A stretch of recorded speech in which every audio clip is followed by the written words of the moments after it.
done, head over to the exit.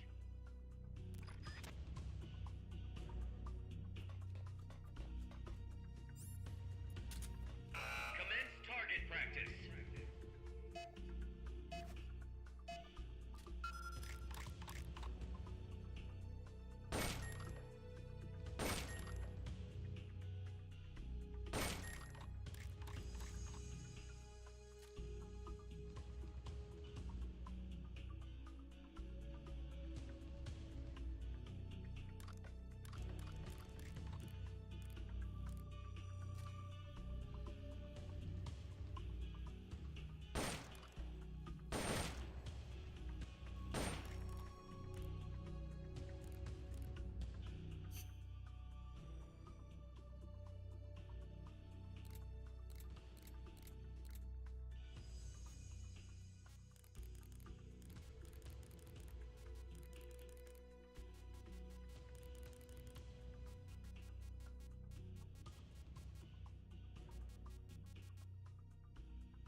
Training exercise complete.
The direction Amanda sent it.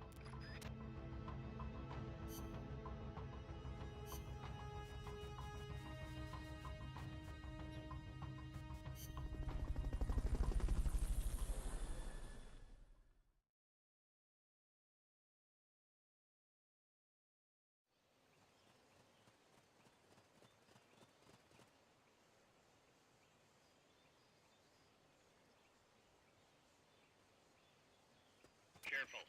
They've got reinforcements coming.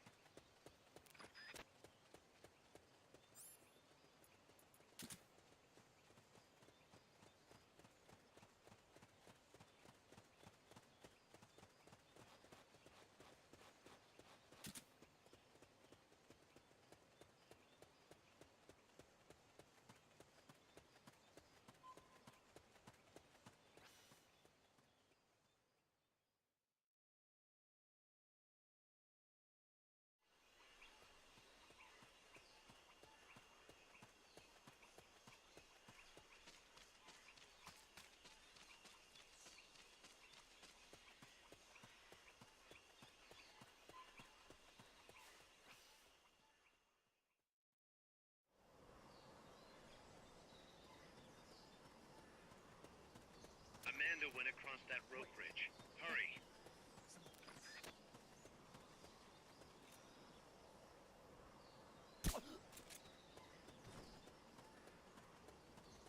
Not enough room, huh?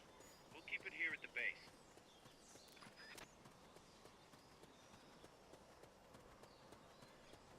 You might be able to get past the enemy by hanging from the bridge. Press the action button near the bridge's handrail to hang.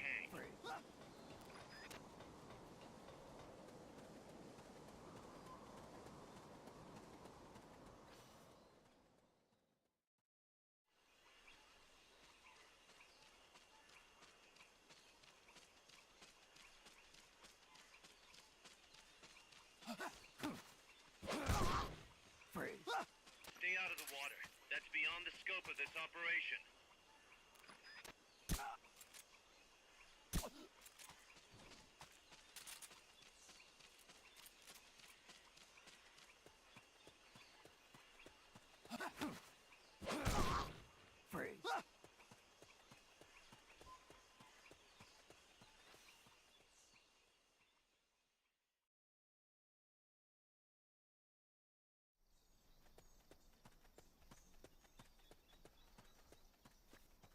Careful now.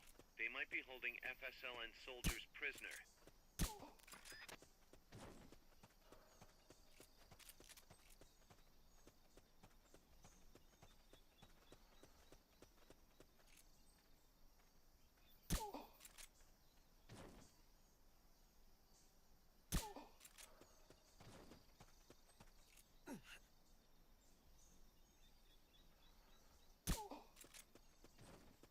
To send a prisoner to Mother Base, equip the Fulton recovery system. Select equipment by tilting the move stick left or right while holding the item window button. Fulton recovery helicopter is complete.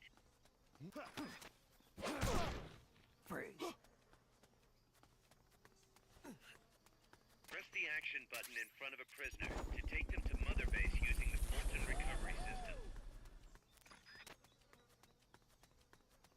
Fulton recovery subject confirmed onboard helicopter.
Extracted.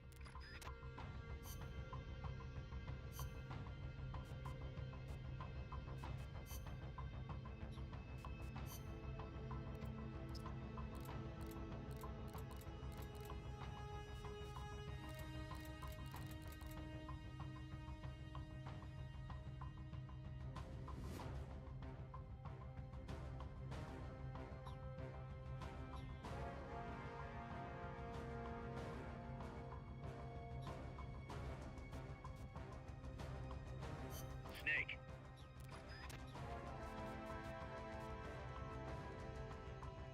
The direct.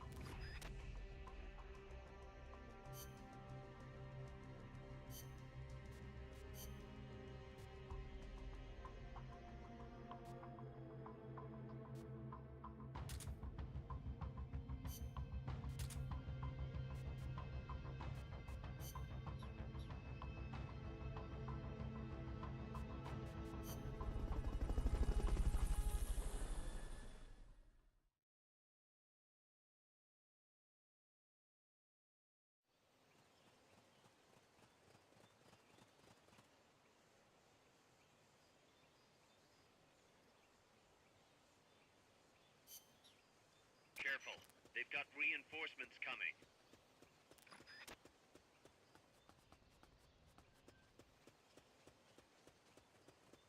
I think I see someone.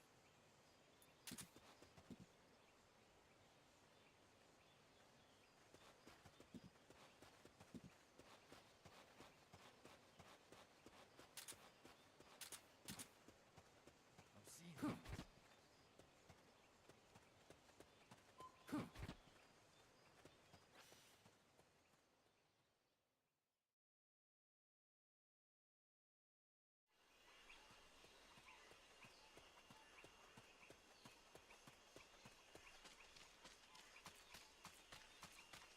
Not enough room, huh?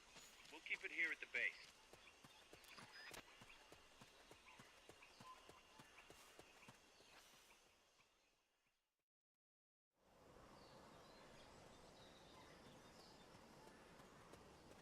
Amanda went across that rope bridge. Hurry. Press the attack button near the enemy to initiate close quarters combat.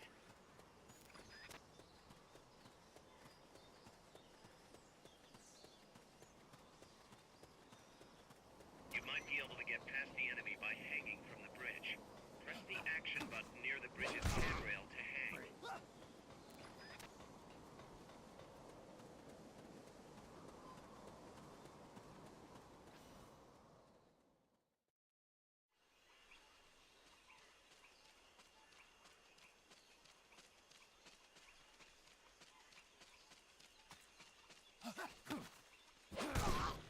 Freeze.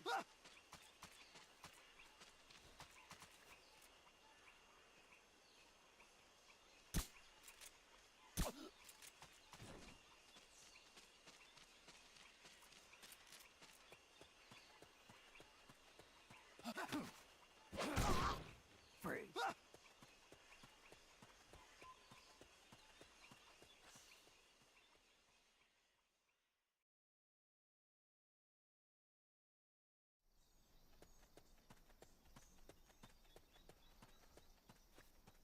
Careful now.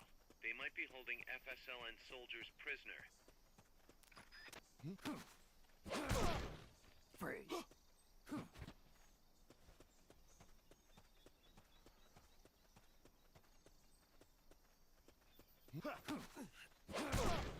Freeze.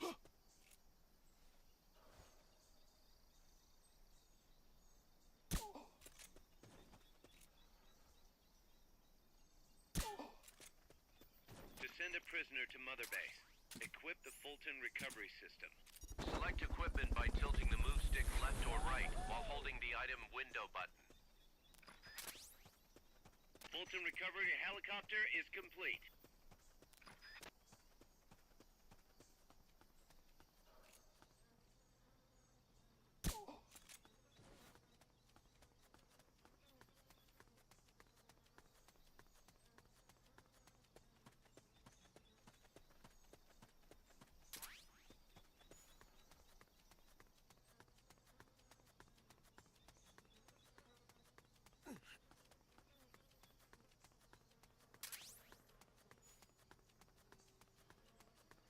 the action button in front of a prisoner to take them to Mother Base using the Fulton recovery system.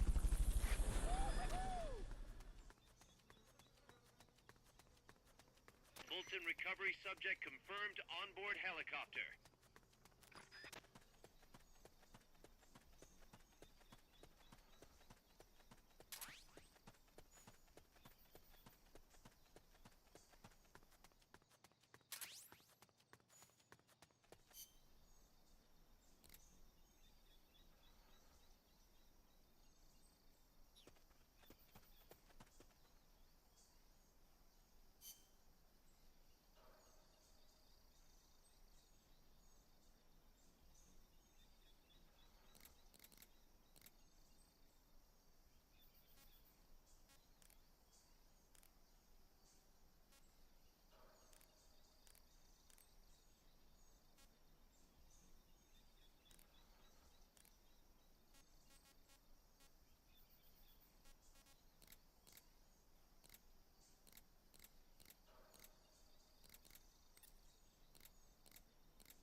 This is Miller, hearing you loud and clear.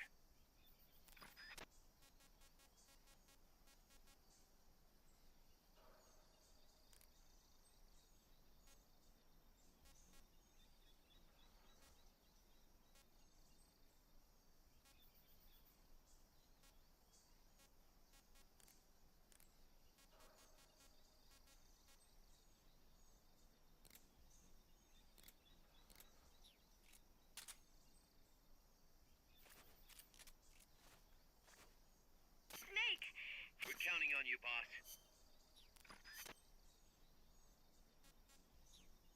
See any orange barred sulfur butterflies around? You will find them in parks, and even in cities too. Go, go, go.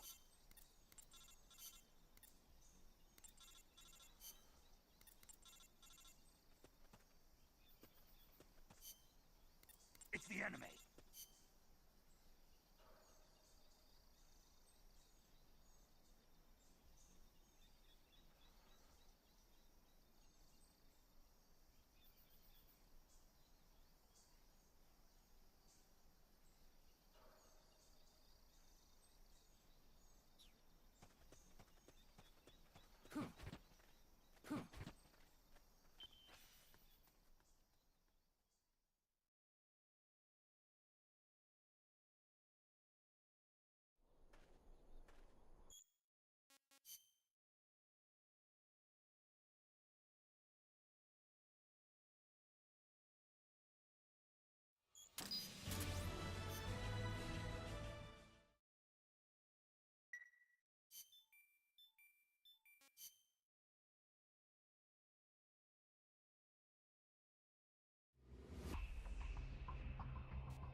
armored vehicle.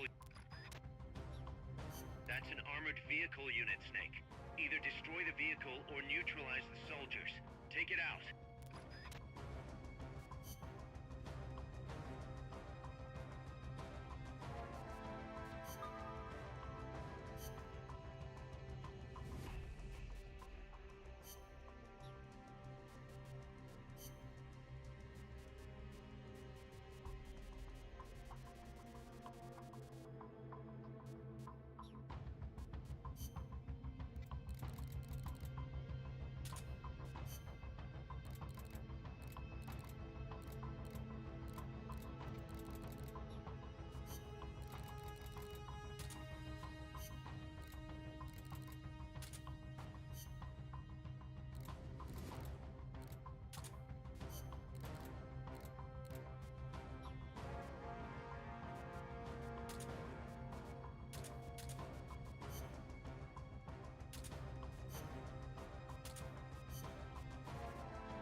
Enemy tanks, armored vehicles, and attack choppers are always accompanied by a combat squad.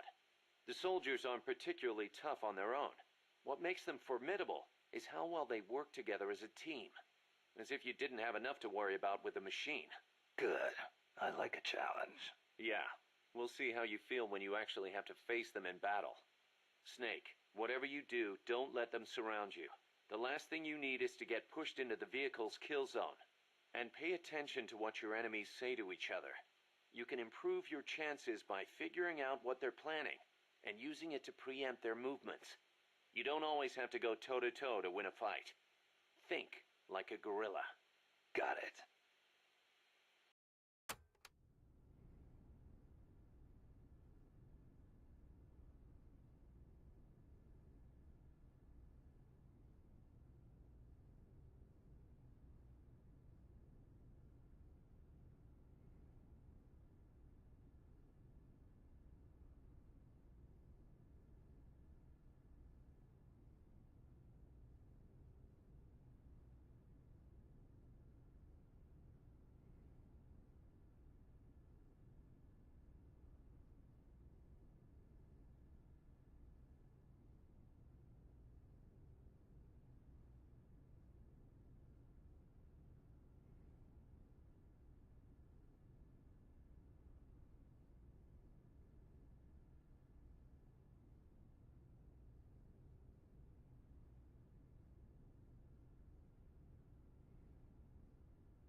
There's a lot of banana cultivation along Costa Rica's Caribbean coast.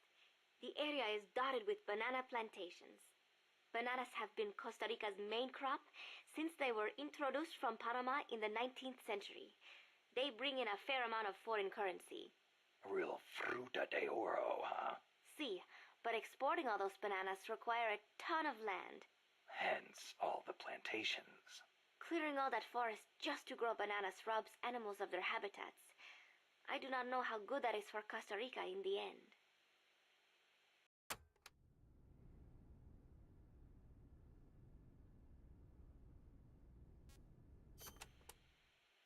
Panama disease was rampant here about 20 years ago, putting a lot of banana plantations out of business. Panama disease? It is caused by a type of fungus. Apparently it killed off almost all the banana species that used to grow here. How could that happen? Cultivated bananas do not produce seeds. You have to remove and transplant part of the stem yourself. You plant them in the fields. So you've got acres of identical plants? See, when one plant is infected, the disease spreads quickly. Species lacking genetic diversity become weak. They grow different bananas today, one said to be resistant to Panama disease.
take out the armored vehicle just yet.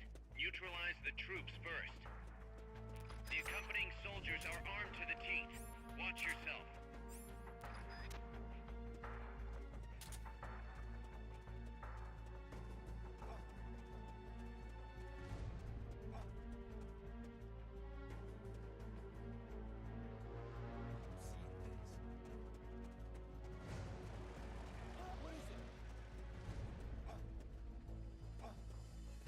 What was that? What is it? The enemy's attacking! Going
That's an armored vehicle.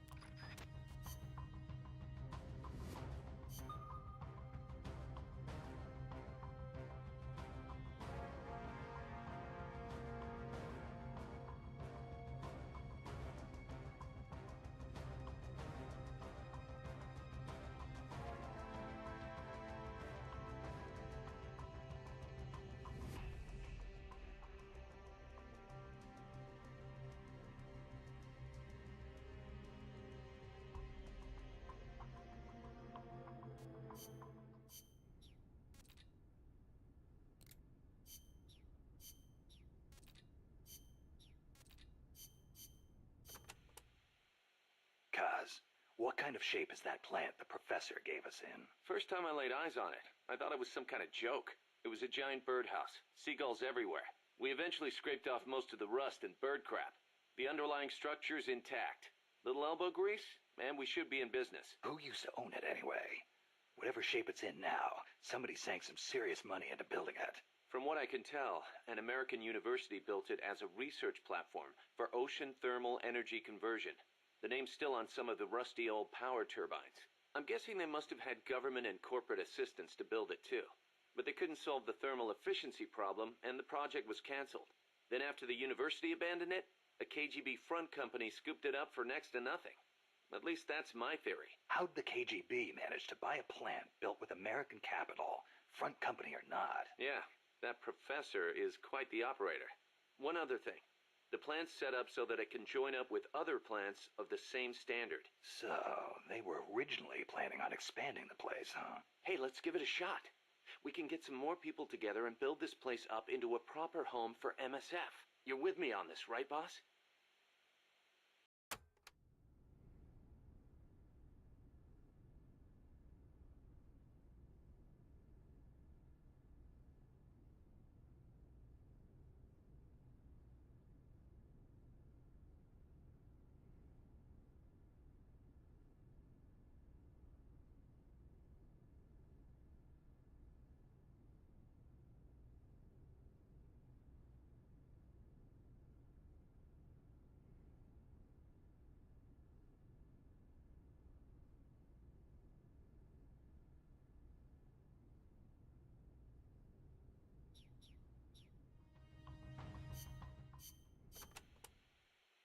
Enemy.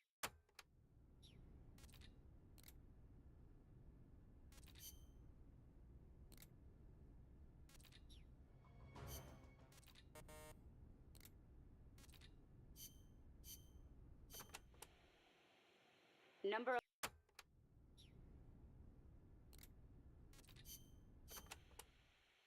Enemy.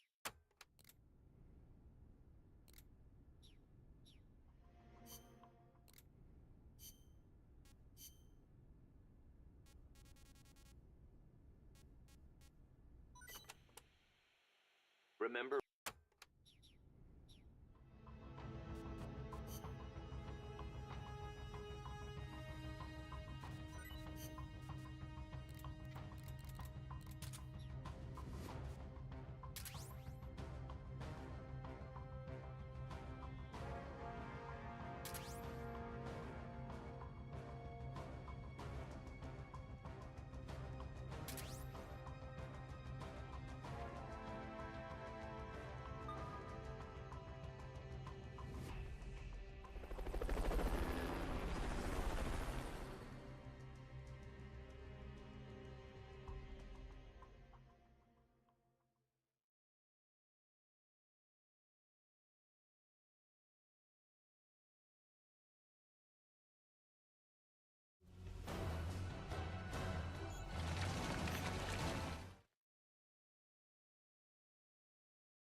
Amanda.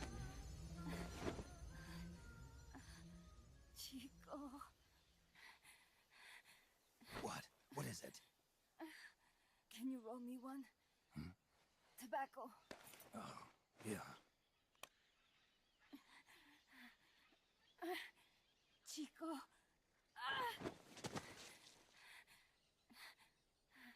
Hold still. I treated him like a kid again. We fought. I didn't want Chico to know. Kept it a secret. Somoza's Guardia chased us out of Nicaragua. Across the Rio San Juan. And we ended up here. The only reason we've been able to keep on fighting. Amanda. The factory. You saw it? The banana factory. A front. It's a drug refining plant. The KGB set it up for us to run. We used the income to buy food and weapons. Mi viejo never said a word, but we all knew. Everyone except Chico. Everything we have. Our weapons, our compass. He brought it all together. We were going to rebuild our country. Rebuild Nika with our own hands. Even if we had to dirty our hands to do it. But it's all over. We lost our cacique. Papa! I could never replace him. Now they've taken the plant from us too. There's no place left to regroup. No way to fight la revolucion.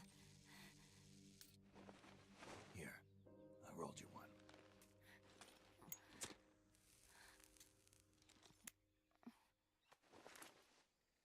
What about you? You're going after that cargo? Yeah. Must be important, hmm? Looks that way. It looks like it could be nukes. What? Nukes? Madre de Dios. No time to waste. We must get to Irasu. The transport route leads there.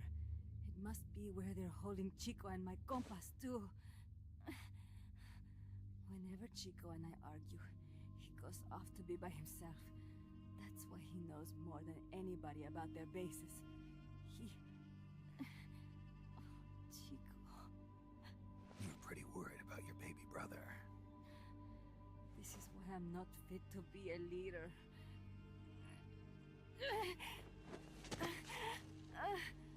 Fine. It's a little bit out of my way, but just tell me where I need to go. There's a prison up in the mountains. That's probably where he is. A prison in the mountains. You must do something for me. If you can't save Chico, I want you to ease his pain, end his humiliation. If he gives in, if he's about to sell out his compass, please, at least let him keep his honor. That's a promise I can't make. Why? Amanda, we gave up our homes, but we're still alive. We're still fighting. And there's always another reason to keep on living.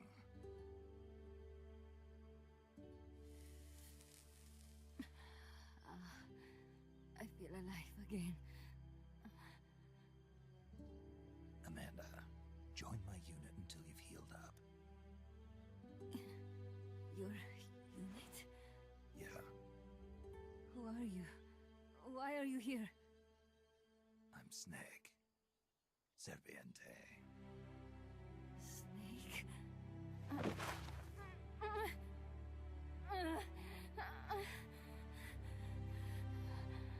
Could it be the great cacique has come to lead us?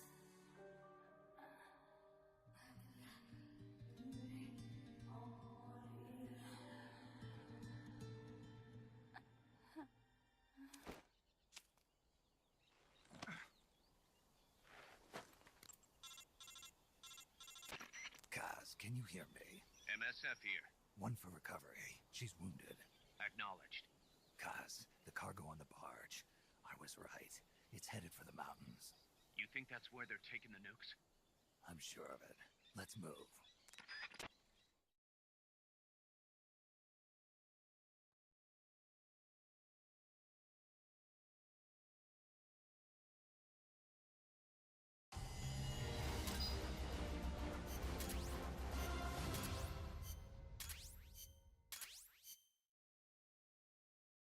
Snake, Amanda's... Boss, one more thing. Now what? It's about sickbay.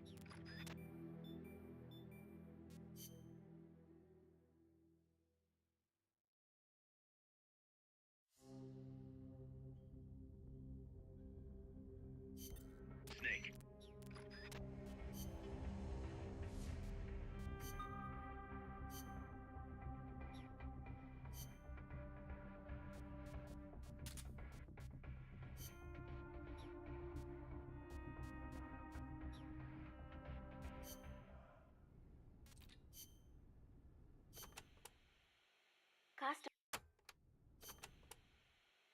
Costa Rica's forests are more diverse than you might expect. Not all of them are tropical rainforests. Costa Rica is close to the equator, it is true, but it is also very mountainous. Yeah, I see what you mean. Go up 4,000 feet in elevation and the temperature drops more than 7 degrees. There are basically 3 types of forests. The lowlands are covered in tropical rainforests. The highlands by tropical cloud forests.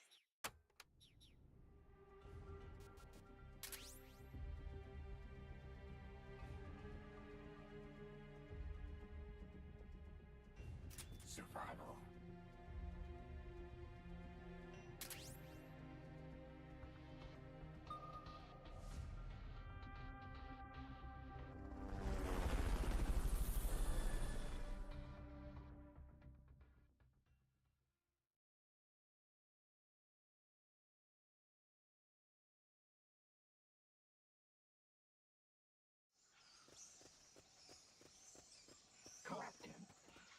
Chico's in a prison camp north of here.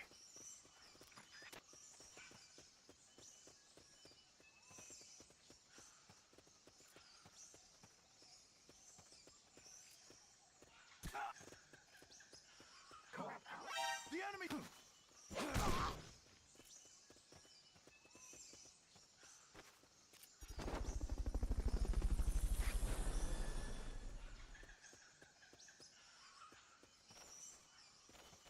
Fulton recovery helicopter is complete.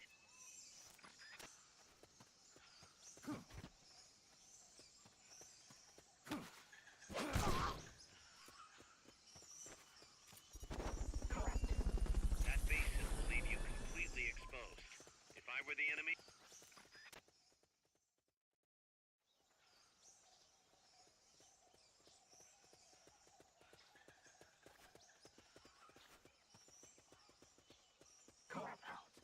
Sniper, better be careful if you don't want your head blown off. Nothing here.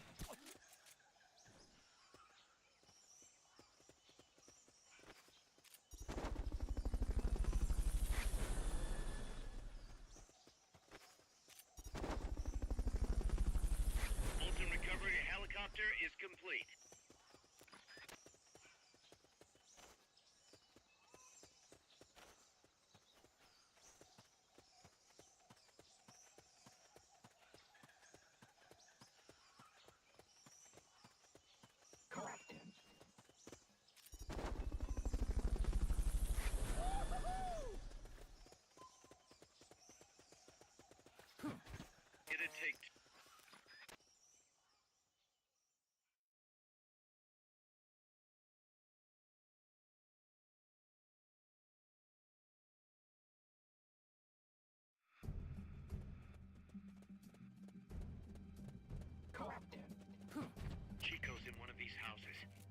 to find him, Snake.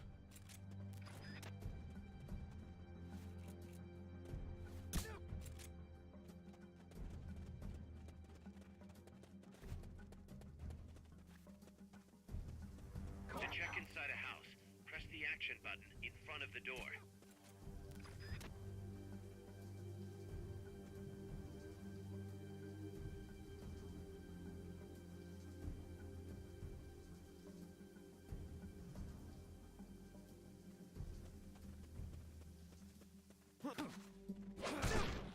Freeze.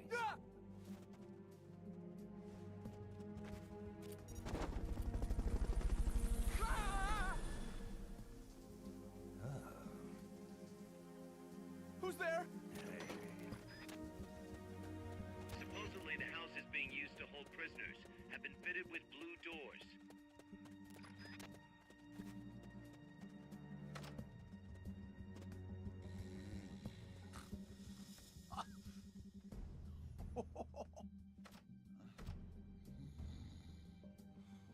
Not this one.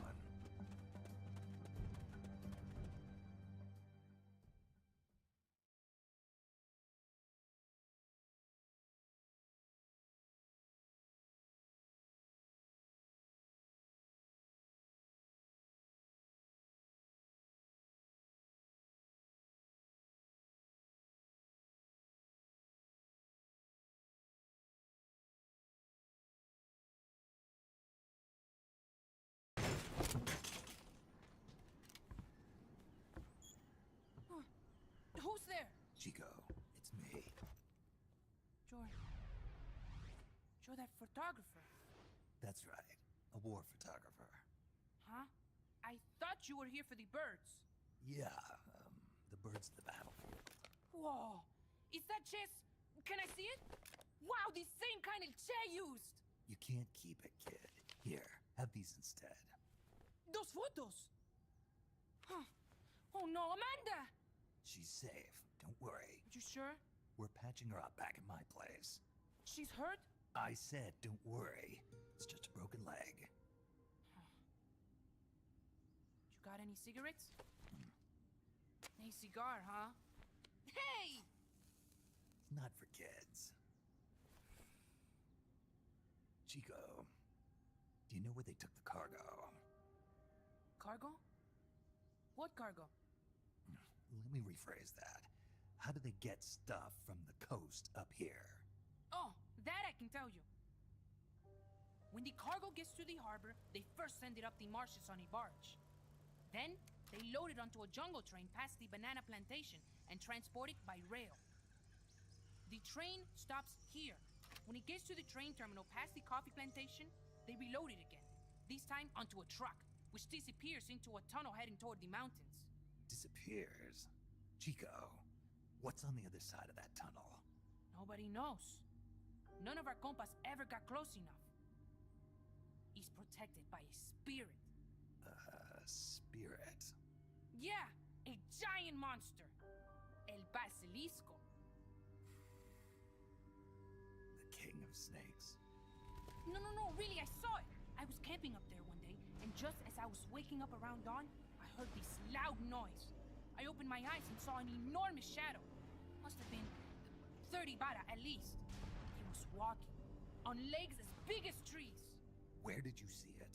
At the terminal near the tunnel. But I only saw it that one time. What exactly were you doing there? Well, me and my sister got into a fight. And you just happened to go camping. You know, their train should be arriving at the place I saw El Basilisco right about now. Is it far? No, really. Go past the coffee plantation, and it'll be to the north. What are you chasing? Something that could keep the world in balance. Or destroy it. Huh? I heard that place was a narcotics plant before those guys took it over. But you already knew that, didn't you? Huh. Look, I get it. Even revolutionaries need to pay the bills. Still, must be tough for a kid like you to swallow. You're damn right it is. The route they use to transport stuff is the same one mi viejo used to smuggle drugs. They sold the drugs to the Norte Americanos, and use the profits to fund the army. They tried to keep it hidden from me. Is that why you went camping? Yes. I managed to sneak into the plant a few times and tried to set it on fire. Everyone treats me like a child. I couldn't stand it anymore. I'm not a kid, I'm 12.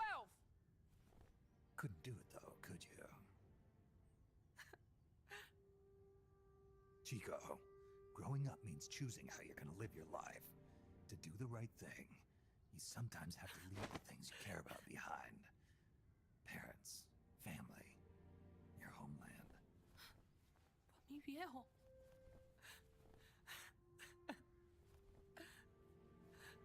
Papa. Chico, look at the photos. Mi viejo. He's gone, but there's one thing you don't ever leave behind. Your memories. Keep them safe. You want to get out of here, Chico? I do, but Come back with me. Your sister's waiting for you. I can't go back. I can't face everybody. You told them where your compas are. I see.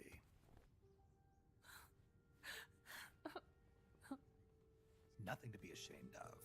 Pain gets the better of us all.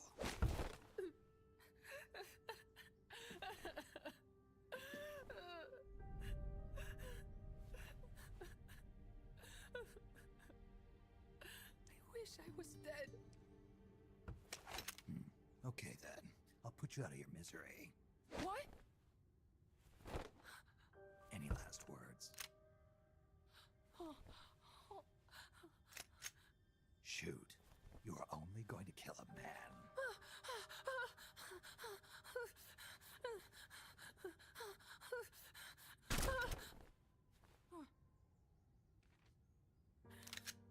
I just wasted a bullet. Don't waste your life. Listen to me, Chico. You died here today. You understand? You're hombre nuevo. A new man. Now, give that new life to me. Huh? Fight with me, little soldier. Show me how strong you really are. Dry your tears, then promise me one thing. No smoking until you get older. Remember, real heroes are never as polished as the legends that surround them. You got it, boss.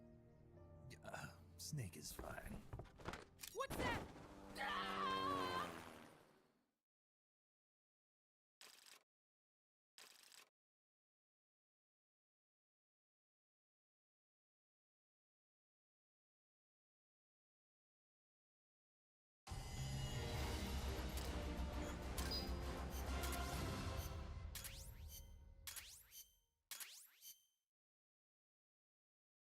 Snake, Chico made it over.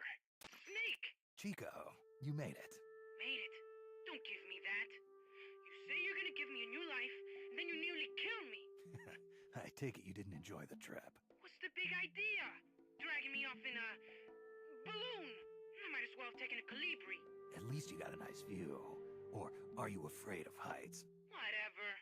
I just wish you would explain it to me first. Would you have agreed to go if I did? Thank you for saving us, Snake. Amanda, a word of advice.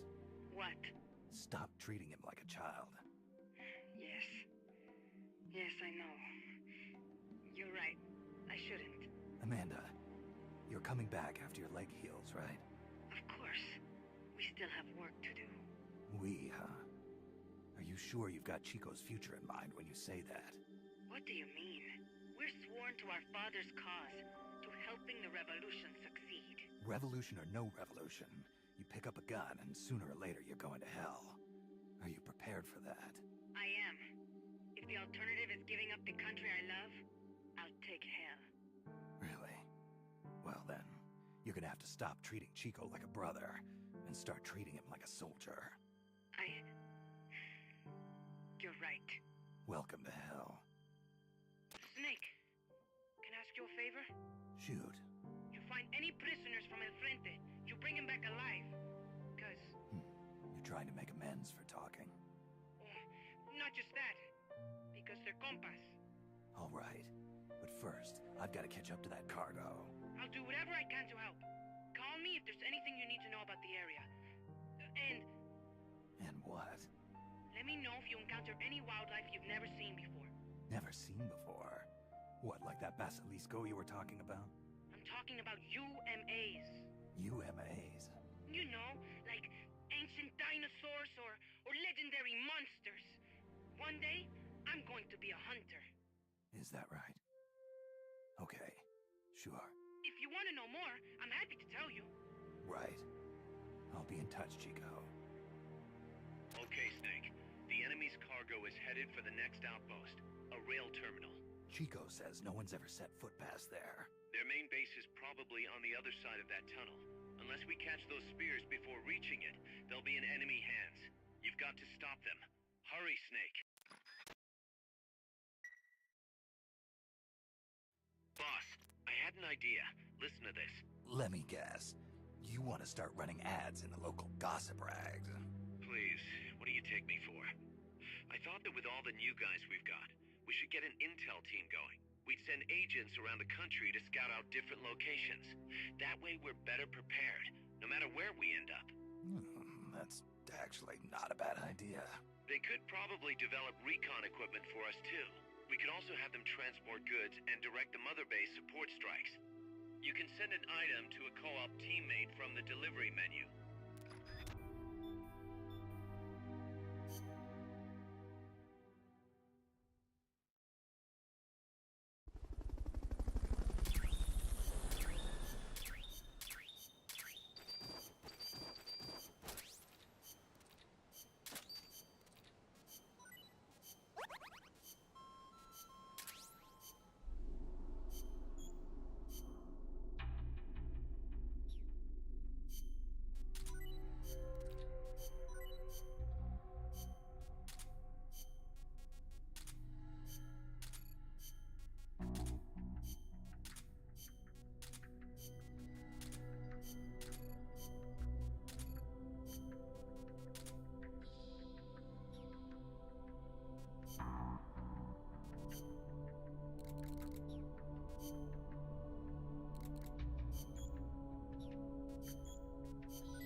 Snake, according to Chico, the nuclear materials will be loaded from a train and onto a truck at a rail terminal near the eastern foot of Irazu. If we can't cut him off at that terminal, we'll be in a world of hurt. Hurry, Snake.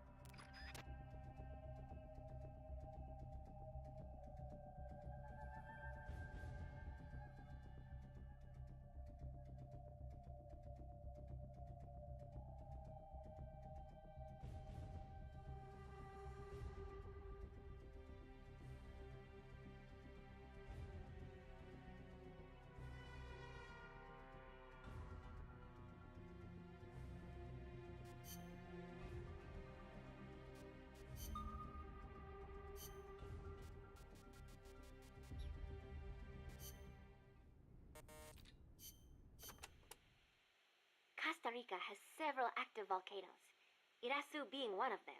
That's where Camino de Lava comes from, huh? The tropical dry forests around here are quite different from our rainforests. They lose their leaves in the dry season.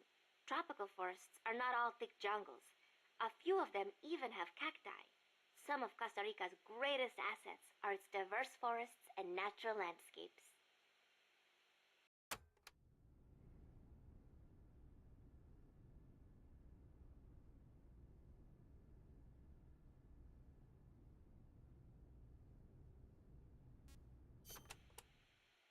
Costa Rica got its first real railroads up and running about 100 years ago. Their primary purpose was to move coffee harvested in the Central Basin to the Caribbean coast. They built railroads here 100 years ago? That's impressive. It was even more difficult than you would imagine. Later, they started using the railroads for shipping bananas too. There still might be some branch lines around here.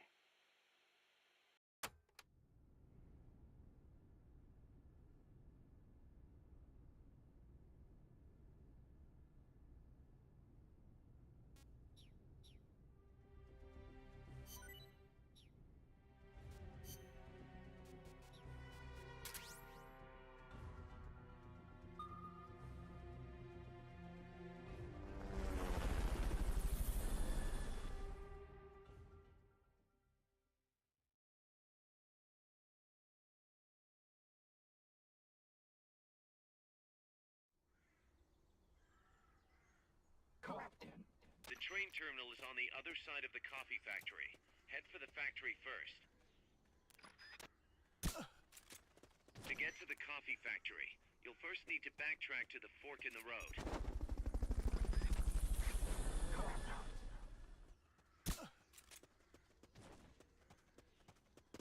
Fulton recovery subject confirmed onboard helicopter.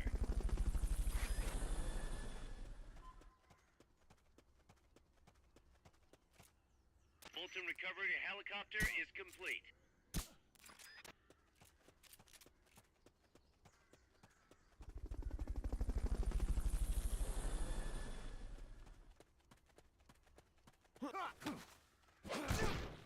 Fulton recovery subject confirmed onboard helicopter.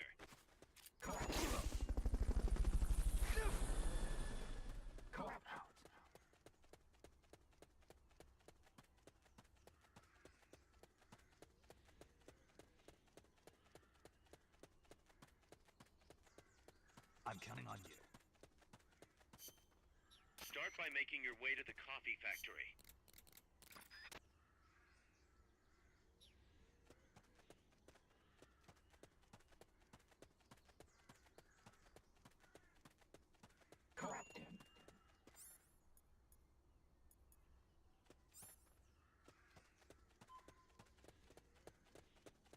It'd take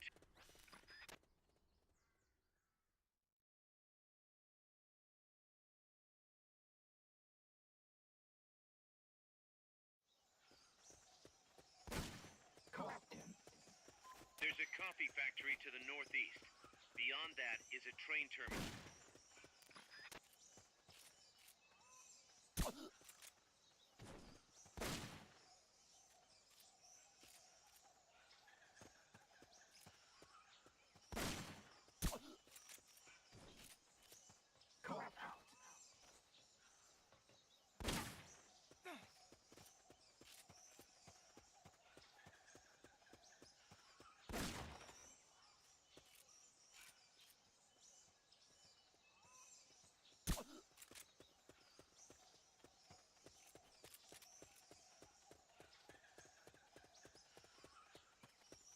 The train terminal is beyond the coffee plantation.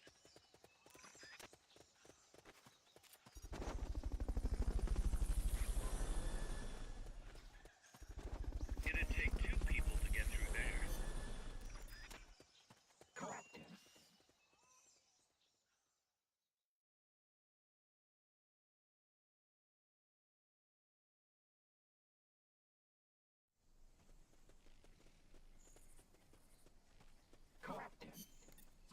Thanks. Okay, looks like you got snake formation down pat. It's the enemy. Freeze. What was that?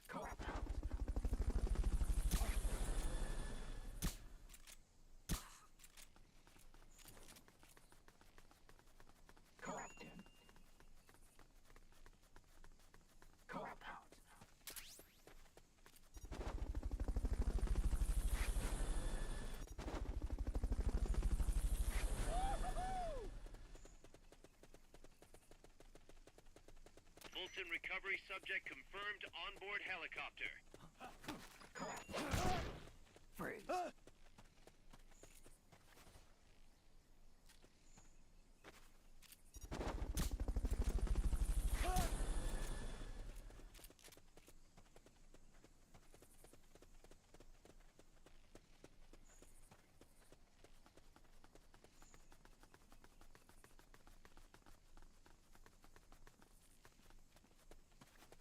What was that?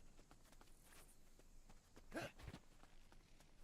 I think I see someone. Enemies close by!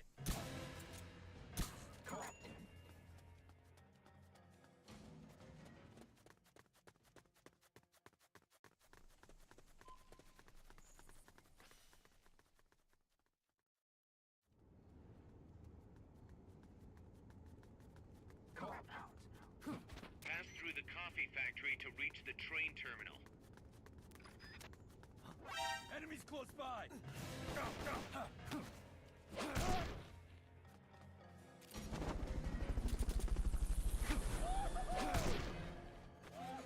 Enemy sighted. Quick, back.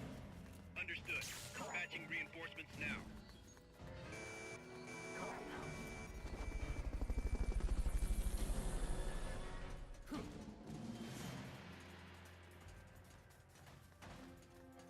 What was that? Enemies!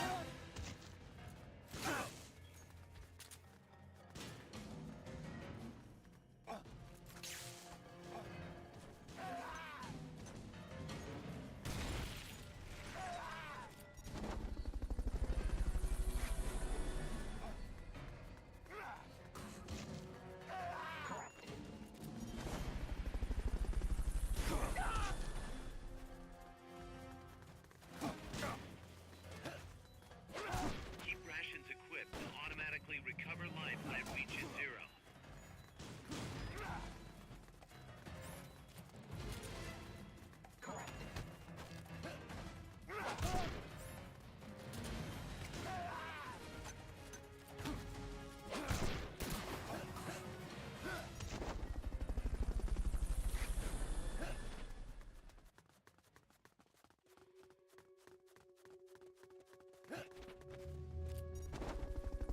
Enemies close by!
Looks like we're just in time. Neutralize all enemies and secure the train.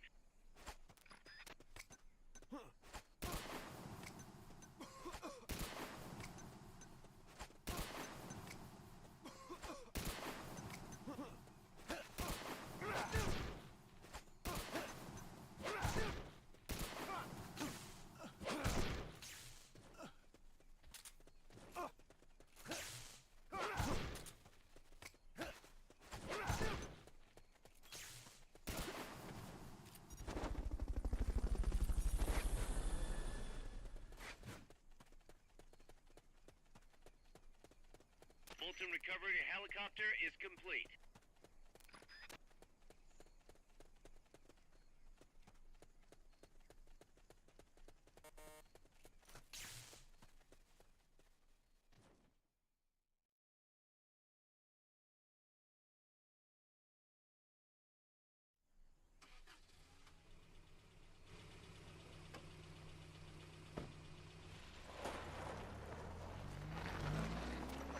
Check out the cargo.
The truck is headed up the mountain road past the tunnel.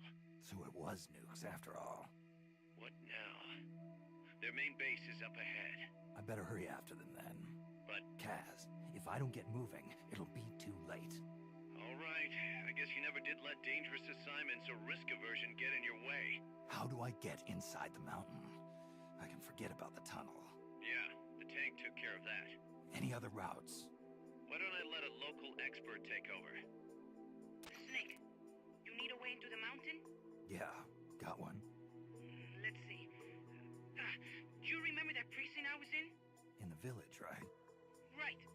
Go back to the village and head north. There is a bridge that connects to the mountain road.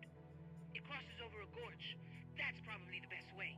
But there is a little problem. The path heading north from the village is barricaded. You might have to break through. Got it. The heart of Irasu. That's where the enemy's base has got to be, Snake. And maybe... Let me guess. The Basilisco. You don't believe me, do you? No, I mean, we'll have to see. Snake, Irazu features a number of crater lakes. The Odeberg government had planned to use those lakes to construct hydroelectric plants as one of its big state development projects.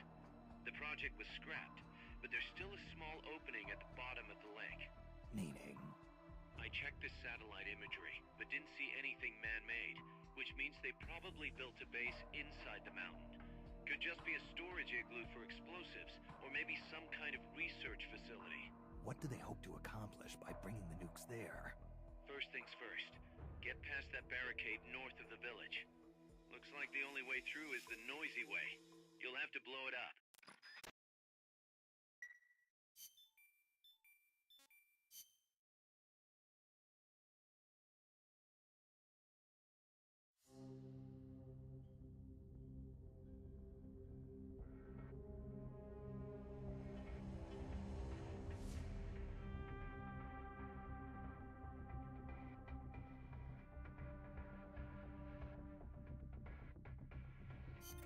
Snake.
Remember why we created MSF, Snake.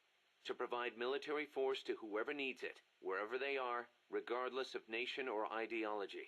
Our beliefs aren't all that lofty. We just won't be the tools of any one country. Exactly. We know only how to fight. But we refuse to live our lives at the whim of the state.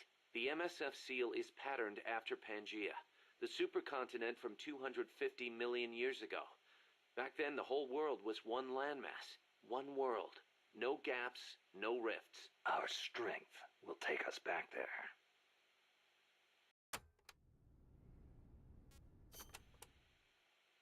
What about you, Kaz? Any interest in expanding MSF? You'd better believe it. I want to make us into an organization that doesn't take orders from any country. Just like you were saying, we have to be strong. Strong enough to defend ourselves. We need money, too. Money to train soldiers to fight. The way I see it, we make MSF into something along the lines of a new kind of business.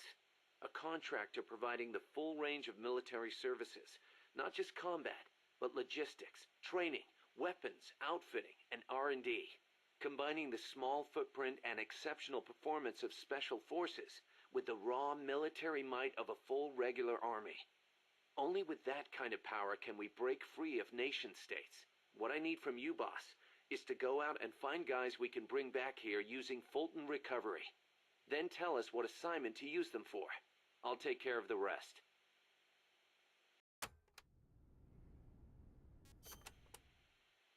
Your old mentor, the boss. She was known in the West as the mother of special forces, right? Nothing but propaganda. Actually, it's not all that far from the truth. I heard the KGB just set up a counter-sabotage cell. Alpha Group, I think they call it. There's even a rumor that West Germany created a counter-terrorist unit within its border police after the debacle at the Munich Olympics. Back home in the States, they've got the illustrious Green Berets, the SEALs, and your personal creation, Foxhound. The seeds sown by the boss are beginning to sprout. Same goes for MSF, right? In creating it, you were carrying on the will of the boss. Yeah. She taught me how to fight the hard way. She beat it into me. And now, thanks to her, we can take on missions other than just conventional combat. After all, we've got the same mother as the Army's Special Forces.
To destroy the barricade north of the village, you'll need Composition 4 explosive. You've handled C4 before, right, Snake? Yeah. I've been a regular user since the days of C3. C3. Oh yeah, I remember. That stuff got brittle and useless in cold temperatures, so they upgraded. C4's a moldable plastic explosive. It's very stable and won't explode without a special detonator. Light it on fire and all it does is burn. A lot of American soldiers in Vietnam used to use it as fuel. Place it near the barricade and move to a safe location. Then hit the detonator button to blow it up. I'm on it.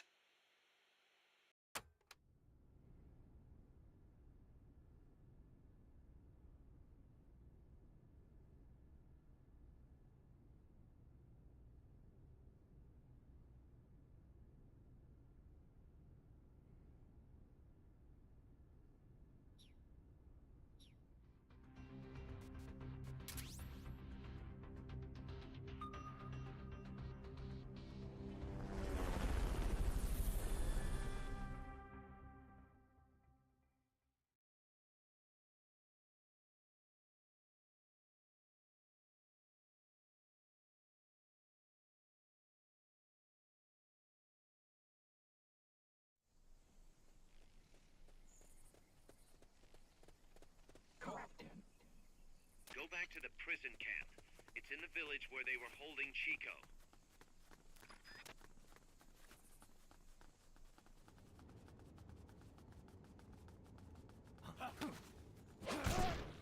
Freeze. Coop out.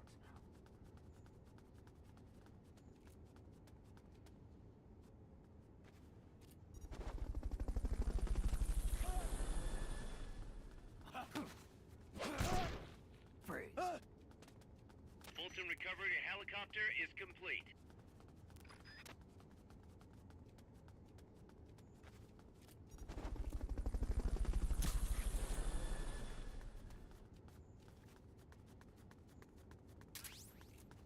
Fulton recovery subject confirmed onboard helicopter. Corrupted. Sneak out. Fulton recovery.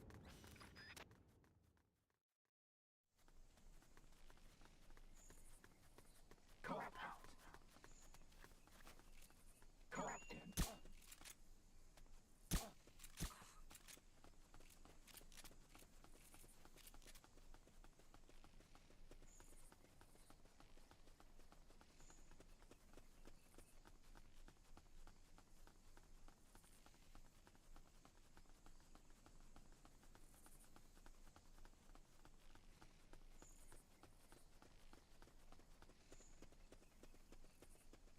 Coop out.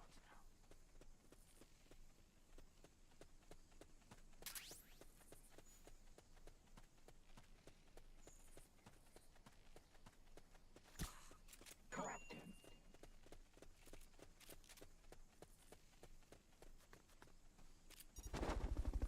Coop out.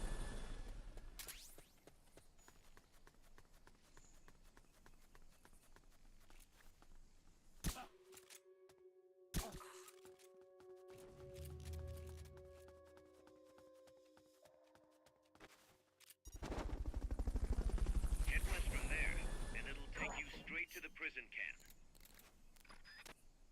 Sneak in.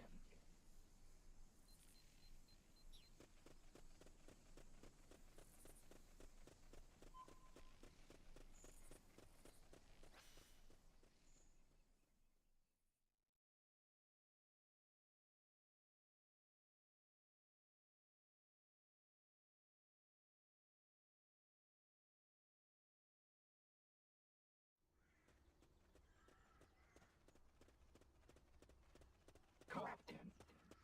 If you cut across the prison camp, you'll find a gate leading north.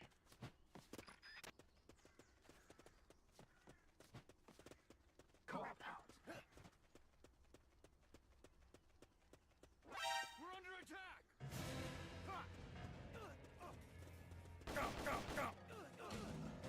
Go, go! God! It's the enemy! Send reinforcements! Negative. We can't spare reinforcements. You'll have to make do with what you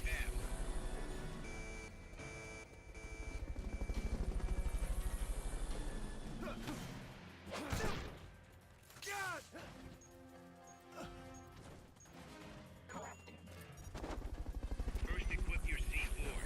You can't plant a charge unless it's equipped.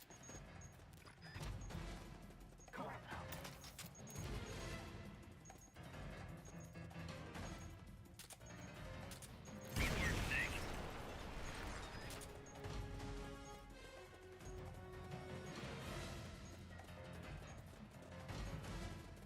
That blast is going to attract attention. The bad kind. Watch yourself.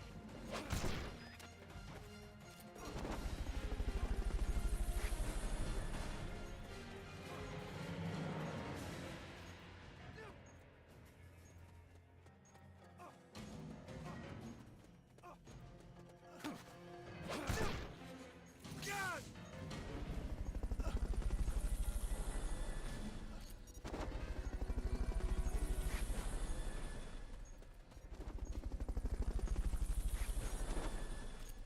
Fulton recovery subject confirmed onboard helicopter. Fulton recovery.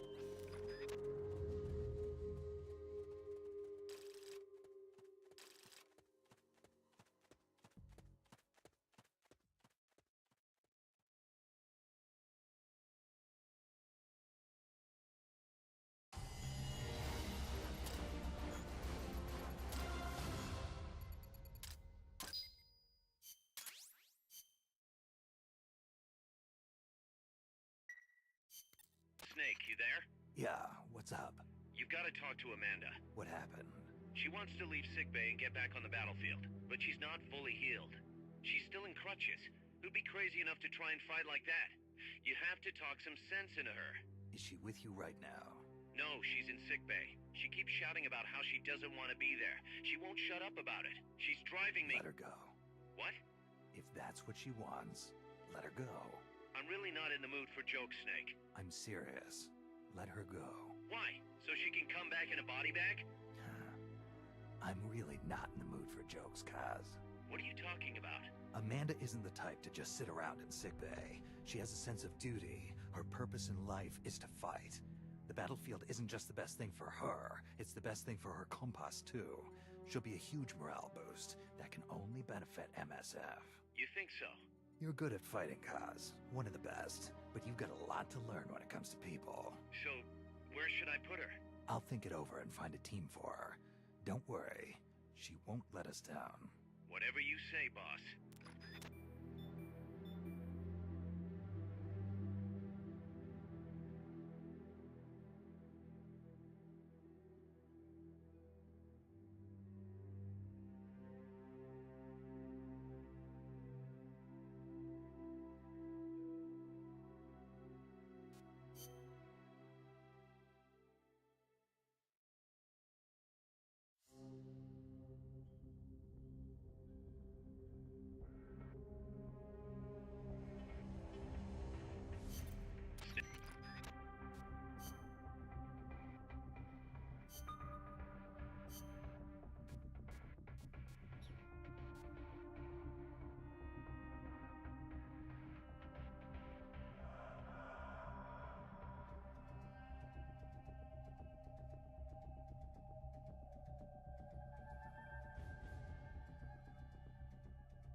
Still can't believe...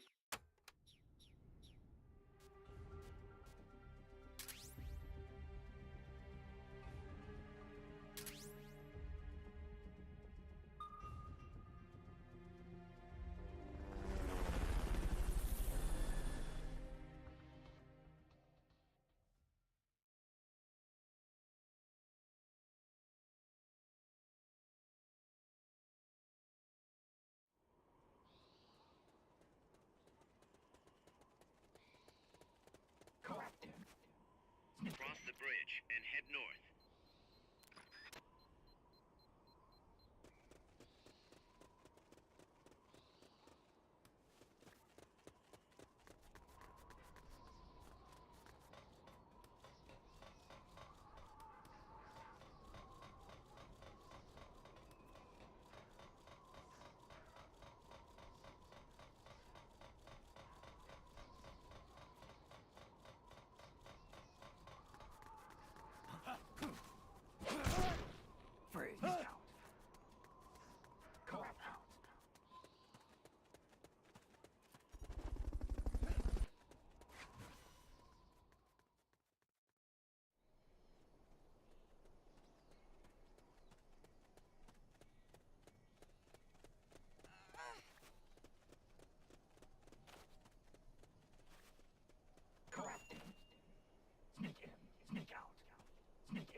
Watch the transport route.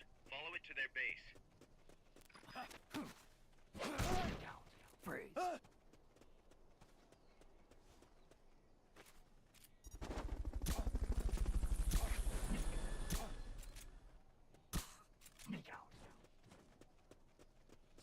Fulton recovery helicopter is complete.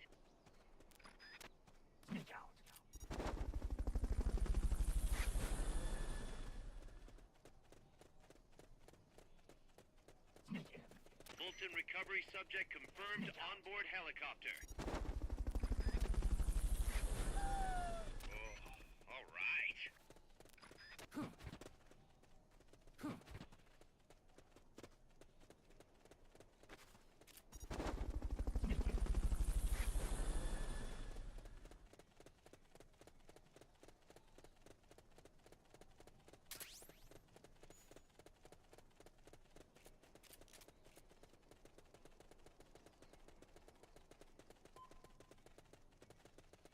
Get it.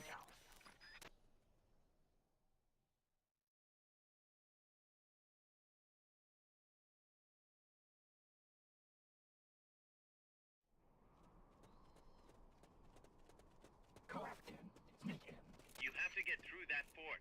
Their base is beyond it.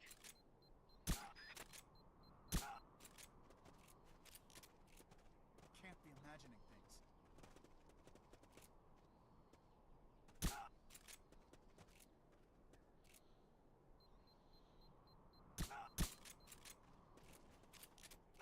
What's going on?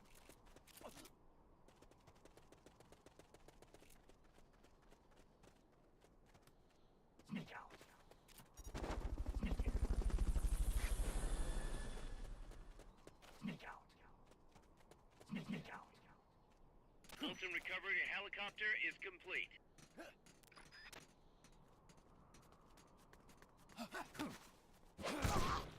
Freeze.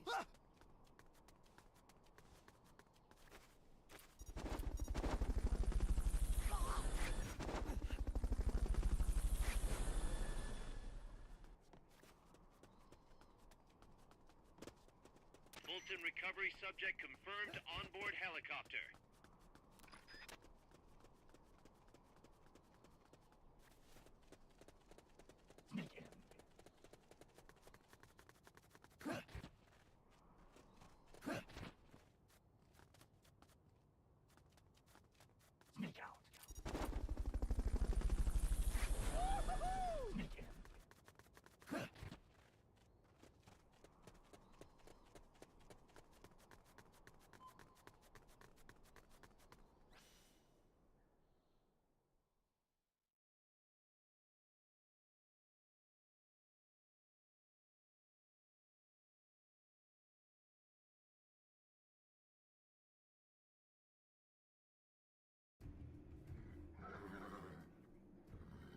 Guys, I'm inside the facility.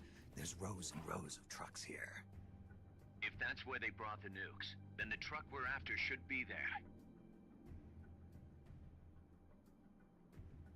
Snake, can you tell which one of the trucks brought the nukes?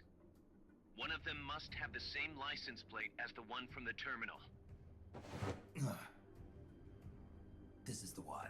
The exhaust's still warm. But the cargo's already been offloaded.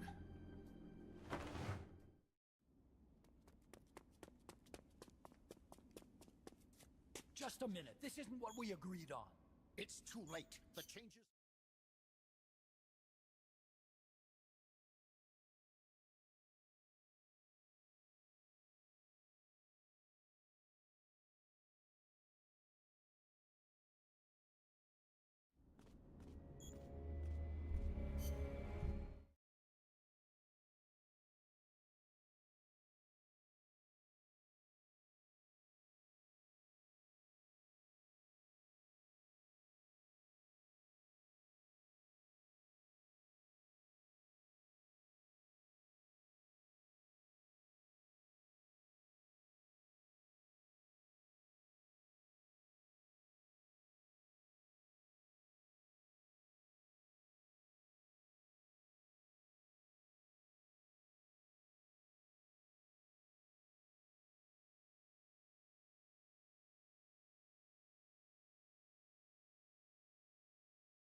with the tea.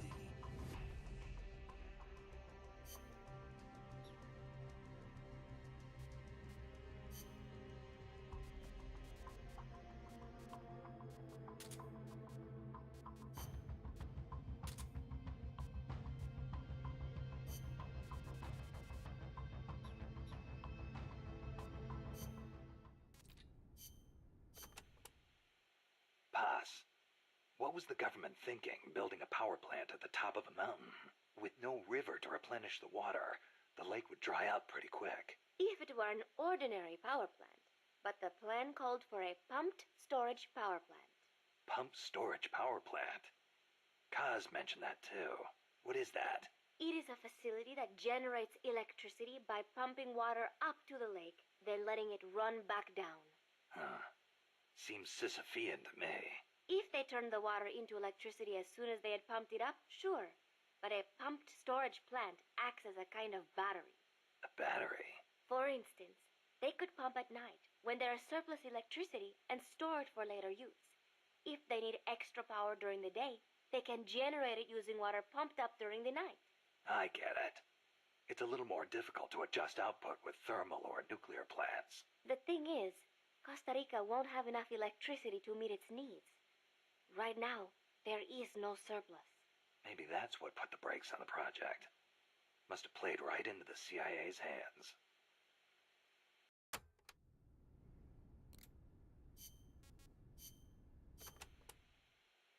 Still can't believe Professor Galvez was KGB. Well, like the professor said, Moscow's hell-bent on communizing Latin America. Yeah, the Cuban intel services are all in the KGB's pocket. You don't think he's got some kind of ulterior motive? If the CIA is up to something, it's only natural that the KGB wants to know about it. But I doubt they're showing us their full hand. We'd better watch our backs.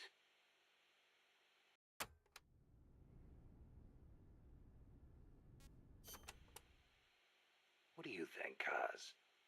Why did Paz come all the way to Colombia herself? It's a long trip to make just to be Exhibit A in Galvez's sales pitch. She's only 16, still a kid.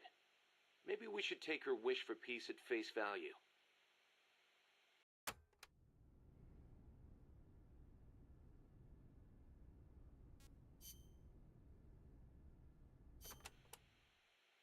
Costa Rica isn't alone.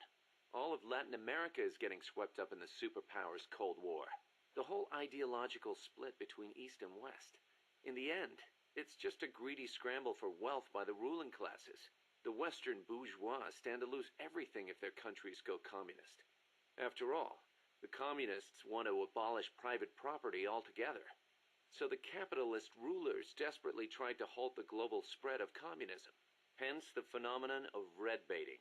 And the communists, for their part, didn't exactly stay true to their principles. They tried to escape class-based society. But between Stalin's autocracy and the rise of the nomenklatura, they ended up creating one anyway. Once people have power, they stop caring about equality. That's where communism, where society in general reaches its limits. The rulers only care about their own gain. The opposing side becomes a risk factor that threatens the profit, and thus the ongoing struggle between capitalism and communism was born. And now, nuclear deterrence is part of the picture. Exactly.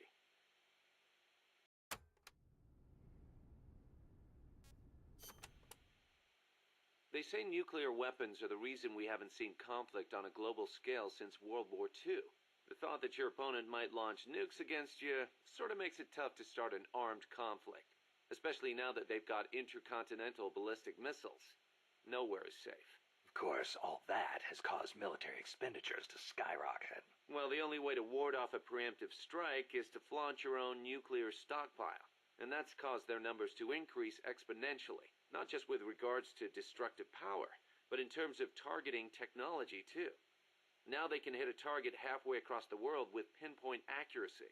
In a way, the space race was a demonstration of that technological progress. And as a result of all that, we now have mutually assured destruction. It's the ultimate form of deterrence. No one's going to launch their nukes knowing they'll be obliterated in return. I don't know. The chance of somebody hitting the button by mistake is never zero.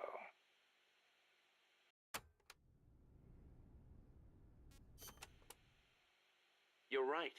Even with peace guaranteed by MAD, there's always the risk of an accident. Nobody wants the world to end on account of some machines malfunctioning. On the other hand, thanks to deterrence, we haven't had a world war since 1945. You gotta admit, it has been pretty peaceful. Not that it matters to us. People point at the nuclear arms and space races and call it a Cold War. I say if they're not shooting at each other, why not call it world peace? Doesn't mean war is gone. Look at Korea. Look at Vietnam. Well, yeah, but I'm talking in relative terms here. Besides, if war died out completely, we'd be SOL. We're not warmongers. And yet, we can't survive in a world that's at peace. You got a point.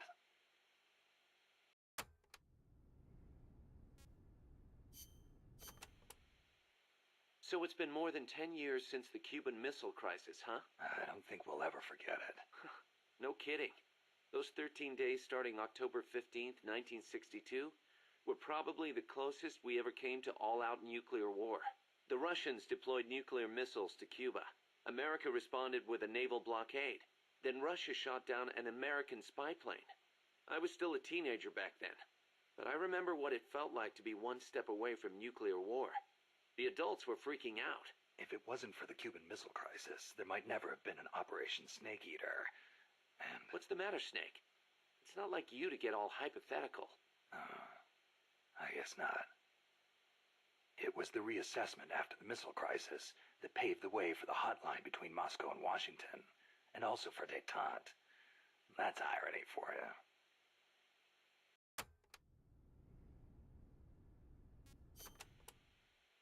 The Treaty of Tlatelolco was enacted to make Latin America into a nuclear-free zone. It bans the testing, use, manufacture, production, acquisition, storage, and deployment of nuclear weapons. The impetus was pretty obvious. The series of crises triggered by the deployment of nukes in Cuba. Not hard to imagine. Those 13 days had the whole world frozen in fear. Of course, the country that started it all, Cuba, hasn't actually ratified it yet. Still, the treaty's backed by over 20 countries. Anyone flouting at risk becoming an international pariah. True. Opinol would investigate, no doubt.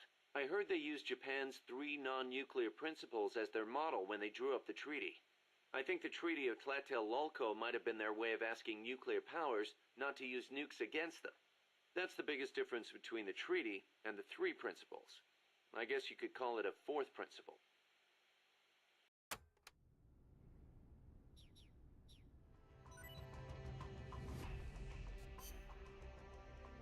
Survival.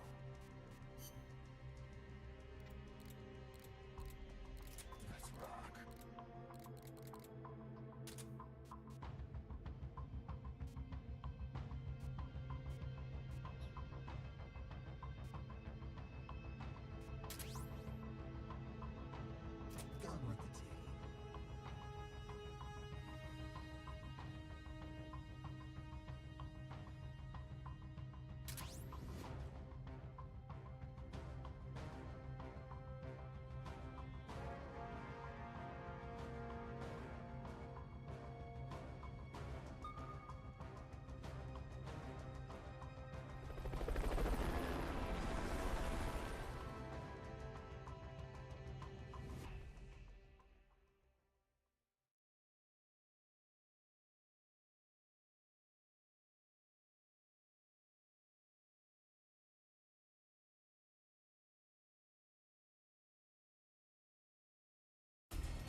stop it from charging at you!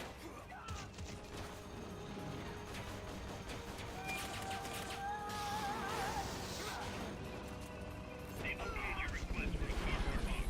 It'll be sent out shortly. Take those lightning rods out! They direct its electroshock attack!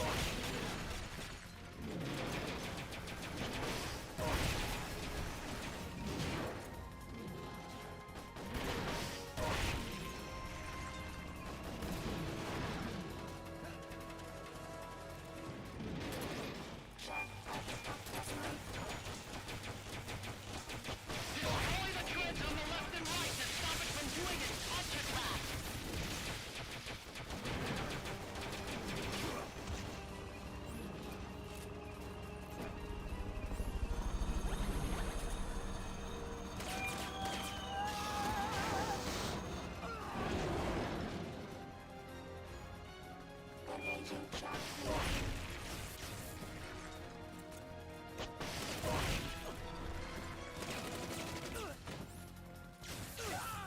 They've okayed the request for support.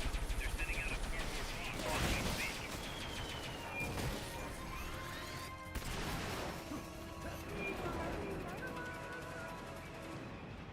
There'll be some warning signs when it's coming out.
That was an unmanned weapon.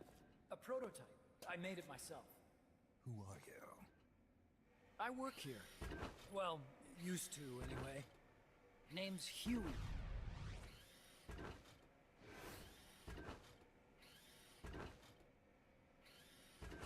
And who might you be? You don't look like one of those mercenaries. Me. I'm an entomologist. A fighting entomologist? Yeah, I specialize in butterflies. I'm here to catch Ulysses. Ulysses? Huh. I didn't think they lived in Costa Rica. Morphos, maybe? That's it. Need to get some before the Washington Treaty goes into effect. Says here Morphos aren't covered under the treaty. Must have slipped my mind. You sure you're feeling all right? Anyway, long story short, the butterfly got away. So how about it, Doc? Did you make that big butterfly too? Yes. And no. What was that thing? What are they doing here? Huh. Something tells me you're no ordinary entomologist.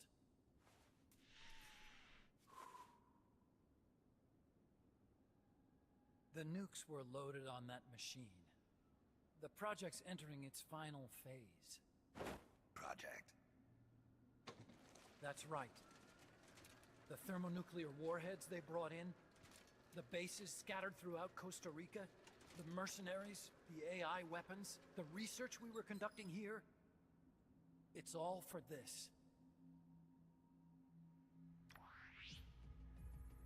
We used this facility to develop unmanned weapons. Unmanned? Robots. The one you just fought was a pupa. There's also a flying type called Chrysalis and a treaded type, the Cocoon. Motor control, target detection, tracking, attack, capture, and transport functions are all controlled by an electronic brain. There's no need for a human pilot. They can only follow simple commands, though. Why build them here? For the CIA. They invited me here a year ago. That's who that guy was. CIA's station chief for Central America. Goes by the name of Hot Coldman. Apparently he was some sort of hero back at the height of the Cold War. He's the one running the show. We called it the Peacewalker Project. Peacewalker? They're going to deploy a new type of nuclear weapon along the Caribbean coast of Latin America. A mobile, unmanned nuclear platform. Unmanned nuclear platform? A fail-deadly system that can automatically move into position and launch a retaliatory nuclear strike. It can move on its own, and stealth shields it from radar and satellite detection, drastically reducing the risk of it being destroyed in a preemptive strike. And this is the new deterrent? Supposed to be. The problem is the locomotion system. There's no dry season in the Caribbean. It rains all year round.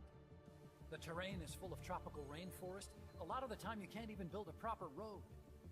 So I went back to where it all started. What's that? Legs! Walking power! A mobile launcher carrying a thermonuclear warhead even more powerful than the Soviet RDS-220s. That's Peacewalker. Chico's Basilisco. We did the assembly and field testing here. A walking nuke. I sort of borrowed the original idea from behind the Iron Curtain. The missing link between infantry and artillery. Metal Gear. Metal Gear. But they'd actually need to deploy dozens of them. Coldman needs funding for that. And to get it, he's planning a test, which will also serve as a demonstration for the folks back at Langley. Wait, he's launching a nuke to prove that his perfect deterrent works? In his words, to prove that if someone attacks us, we will strike back. Put simply, nuclear deterrence is the idea of using nukes to keep nukes in check. If one side launches nuclear weapons, the other is sure to launch theirs in retaliation, which makes launching an act of suicide. In the end, neither side can use its nukes. It's thanks to this doctrine that the world's two superpowers have avoided all-out confrontation. Nuclear deterrence has brought us peace. At the very least, it's prevented another world war from breaking out. But the theory of nuclear deterrence exists only on paper. In reality, there's no guarantee that either side would follow through with retaliation. There's the chance that a preemptive strike could destroy all the missile bases, render them unable to retaliate. But the biggest flaw in the theory is that the decision to retaliate has to be made by human beings. Let me give you a real-world example. Let's say Country X launches first against Country Y. If the people in charge of Country Y are like you and me, they're not going to be able to retaliate, knowing that they're effectively ending all human life. So then the weak link in nuclear deterrence theory is the uncertainty of retaliation. Bingo. And that creates a loophole Country X can exploit to launch the first strike. Which is why we designed the system to be unmanned. With Peacewalker, retaliation is certain. It chooses the appropriate target and launches a retaliatory nuclear strike, every time, without needing human input to make the call. Launching a nuclear strike against Peacewalker is tantamount to pushing the launch button against yourself. It closes the loophole in nuclear deterrence theory, rendering our friends in Country X completely unable to launch. What Coleman is saying is that to achieve this goal, we need to demonstrate that retaliation will be carried out by a machine. He will launch his nuke. And then his version of deterrence will be complete. And you believe him? I believe in peace through nuclear deterrence. Why? My father worked on the Manhattan Project. He put his whole life into that research. And all it created was this illusion of peace called deterrence. And then I was born, unable to walk. I had no choice but to face up to the nukes. But if they do end up launching, it'll all have been for nothing. They've got to be stopped. Where'd they take the warheads? To a base near the border. The final test is 5 days from now. Where's the base? You're gonna stop them? It's kind of a hike. And besides, there's a surefire way to halt the project. You see, Peacewalker isn't quite finished yet. What do you mean?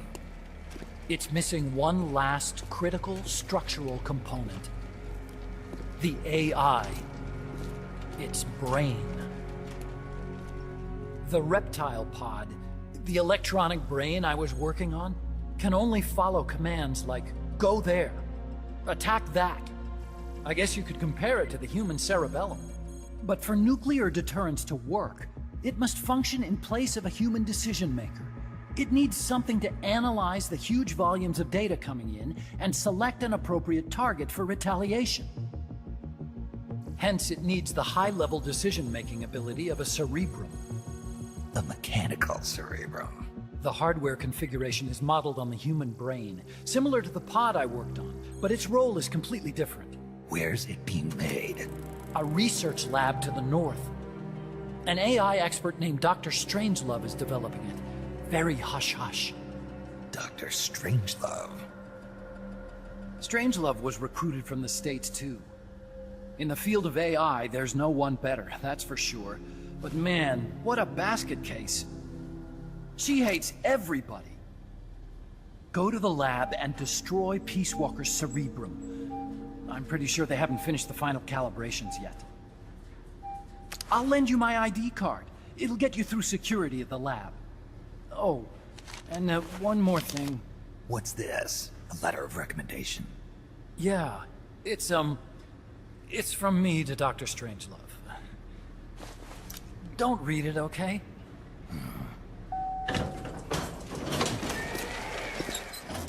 So what will you do now? I'm done with science. At this rate, I'm probably already halfway to hell anyway. Not so fast.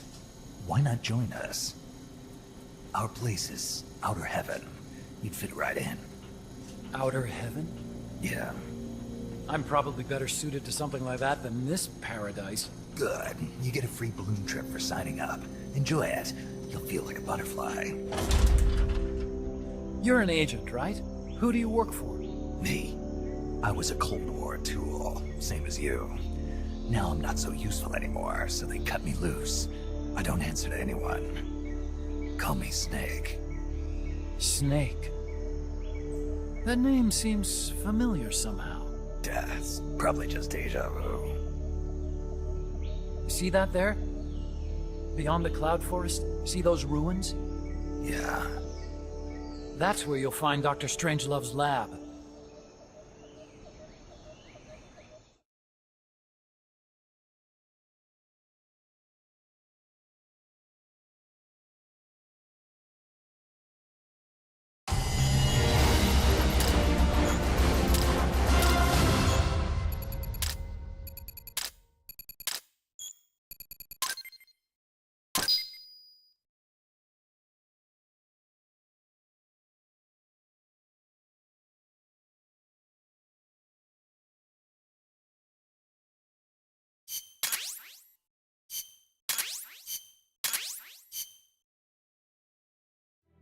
Snake, the doctor's safe here with us.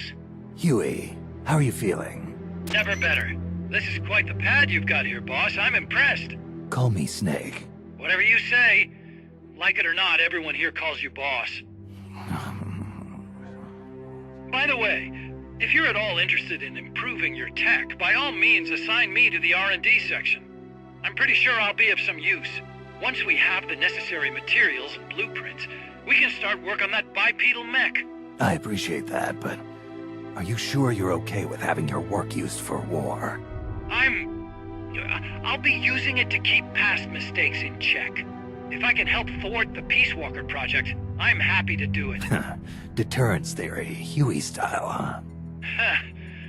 Anyway, if you need any intel on the enemy's weapons or electronic brains, contact me. I've been given my own frequency. Sounds good to me, Doc. I'll do that. Good. Whatever the means, you must put a stop to their plans. Hey, boss, you mind if we powwow for a sec? What now? MSF brand rations? Actually, that sounds... No. With all the men we have now, it may be time we started sending some of them to other countries. You mean dispatching mercs? How else are we gonna keep feeding the crew we have? I know. You're right. Okay, to deploy troops, select Outer Ops from the Mother Base menu. If it goes really well, we might even get new recruits, weapon design specs, or leads on new missions. We can deploy any vehicles or large-scale weapons in our arsenal as well. And if things don't go really well? Yeah, we could lose men. I won't try and force you. You're the one calling the shots here, boss.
Survival.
Snake, how's the mule treating you? At this pace, I should be there by tomorrow morning. You've got to hurry. The AI could be completed any time now. It'd be nice to have a guide. Already on it. I've enlisted Paz to help you. She knows the jungle pretty well. Snake, I know you are an expert in survival, but you need to stay alert. You are in an ancient jungle so foggy, you can hardly see the trees. It is home to 2,500 species of plants, including 400 types of orchids.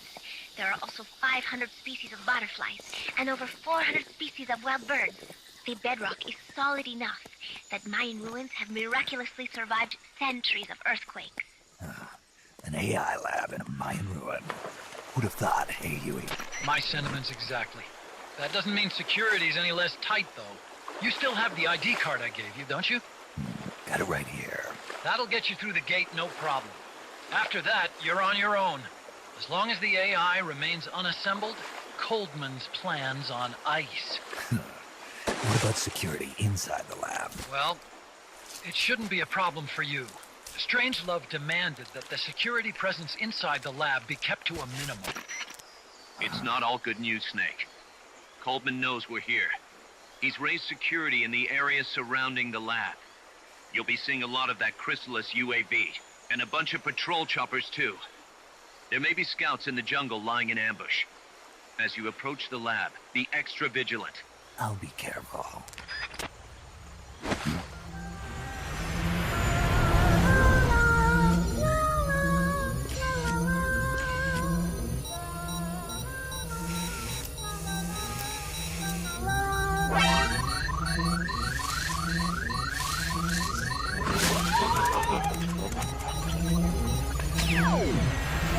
They're looking for you. Stay sharp. Snake, Strangelove's lab is a few miles to the north. It won't be long before the AI is complete. Don't let that happen.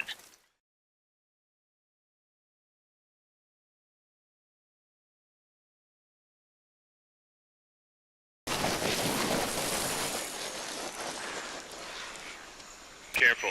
If there's enemy scouts around here, they'll be nearly impossible to see.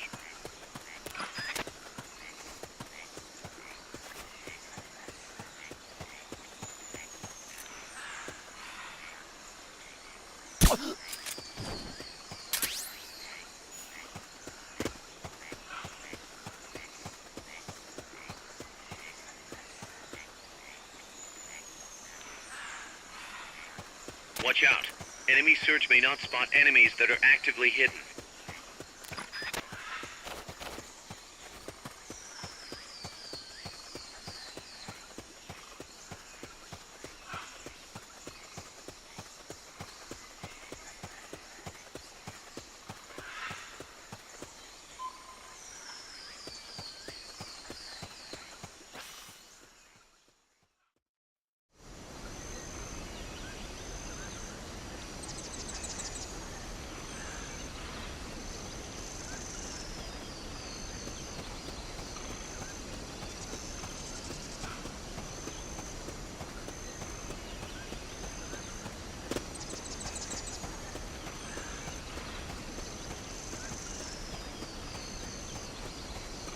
I just heard... Nothing here. Someone... Here he is!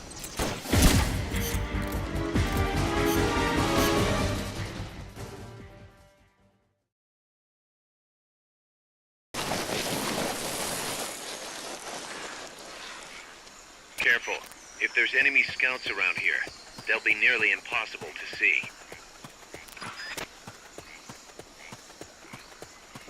Here he is!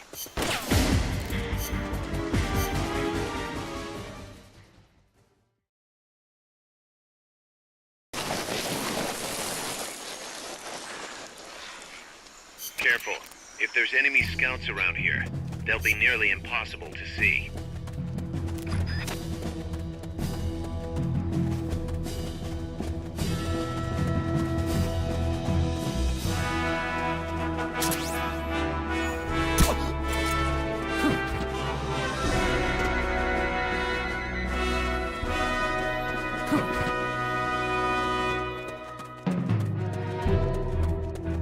Watch out. Enemy search may not spot enemies that are actively hidden.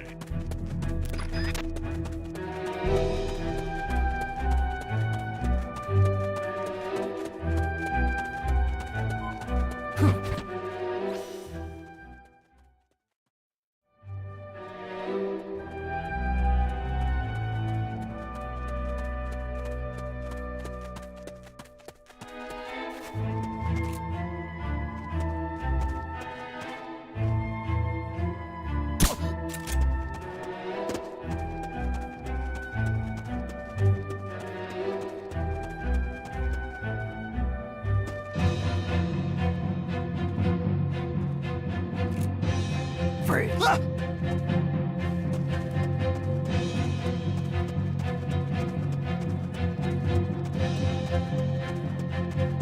I just heard...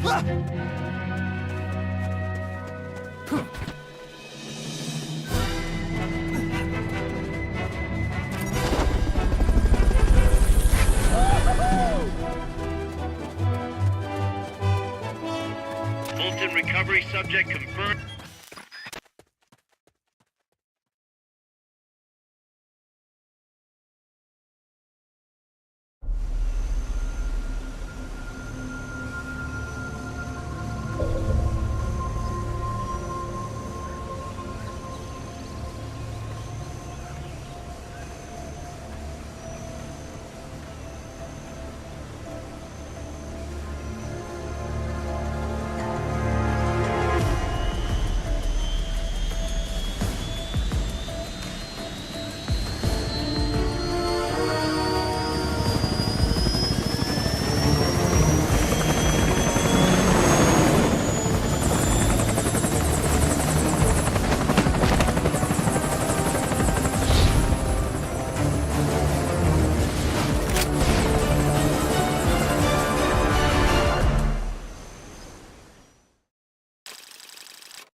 Snake.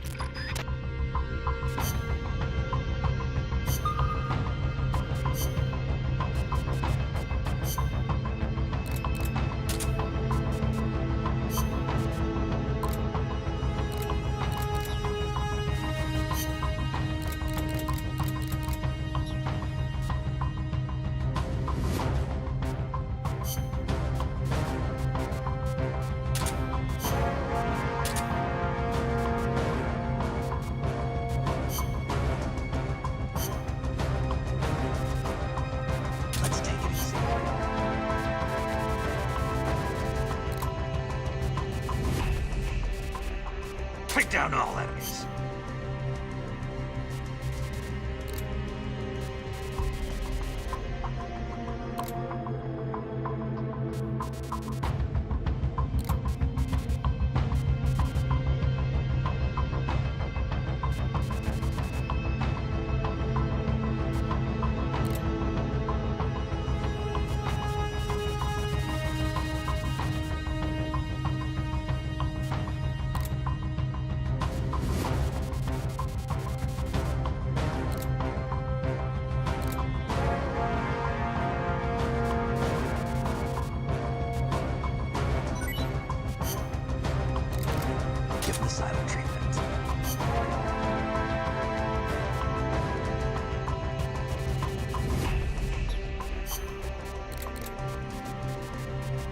Form up and move out. Follow me.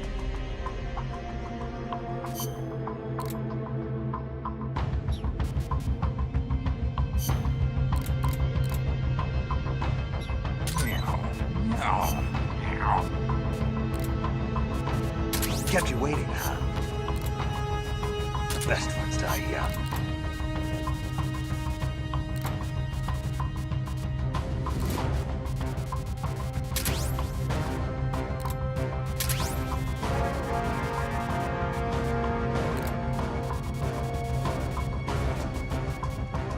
Box time.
Neutralize the enemy troops.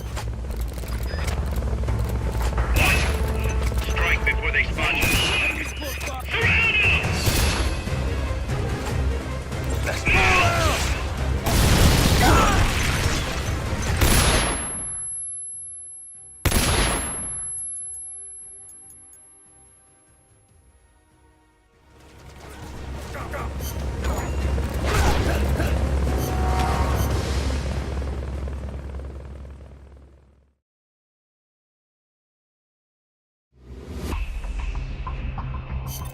Snake.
Eliminate that squadron, Snake. They haven't seen you yet. Perfect. Now's your chance.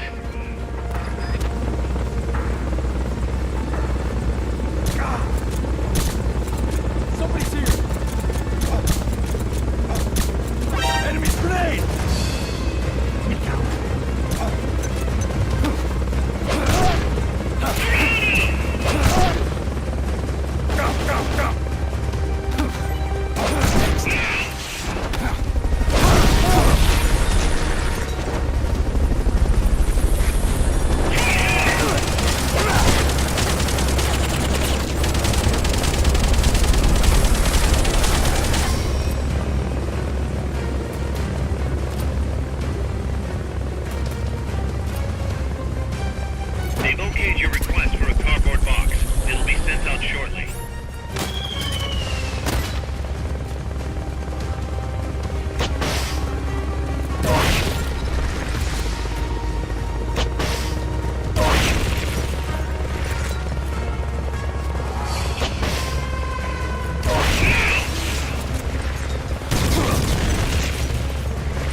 So Costa Rica abolished its army back in, what, 1949?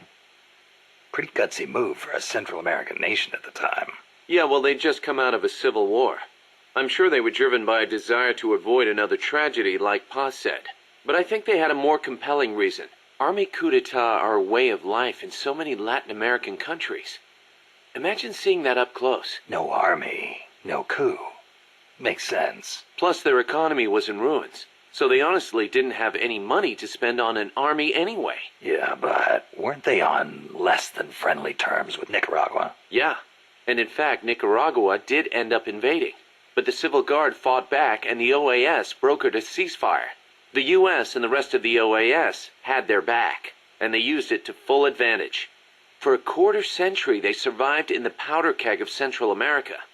That must have taken some serious diplomacy, even if the Civil Guard is pretty decked out for a police force. Must be tough to be a country without an army.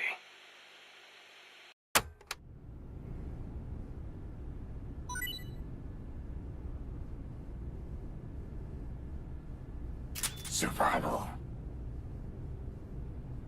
Done with the tea.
Hey, Snake, mind if I ask you something? Since when did you start asking permission?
Snake.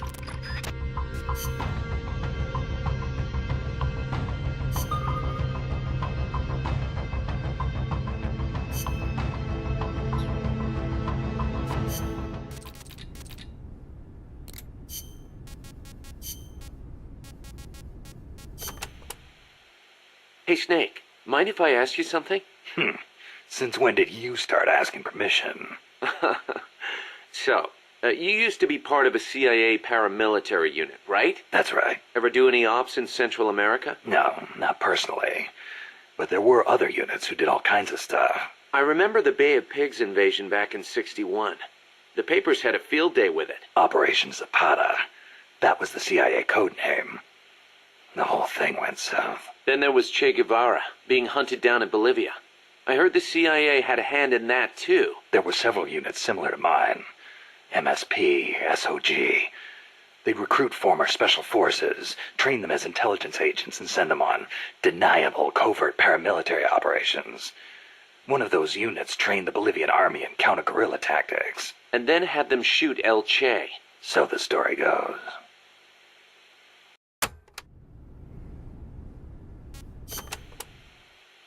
Around here they say La CIA instead of CIA, huh? Nothing strange about it. That's how it's pronounced when you read it in Spanish. It has the feminine noun ending a, so they use the article la.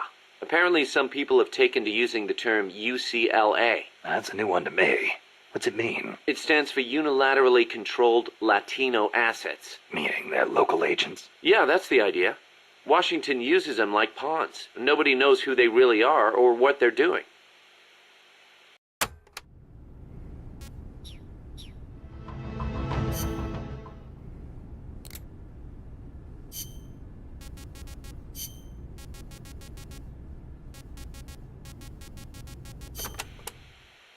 So I hear Amanda mistook you for Che Guevara, Snake. That's not too bad, huh? Yeah, right. I'm not even worthy of polishing his boots. Don't be so modest. From where I'm standing, your men see you as a great man. As great as the century's most complete human being. That's Sartre, right? Well, there's hardly been a more iconic figure of his times than Che. Oh, he was more than that. He was a true revolutionary and a great warrior. I'm with you there. Can you believe that when he first went to Cuba with Fidel, they had only 12 guys with them? But they rallied. They brought in new recruits, won the support of the peasants, expanded their organization. And in the end, they overthrew the Batista regime. People flocked to them because they were honest. They won because they were strong. Those are the qualities that make men great. You know, we're kind of in the same boat they were back then. Here we are, a handful of mercenaries taking on an army backed by the United States. Yeah, we've got a long way to go.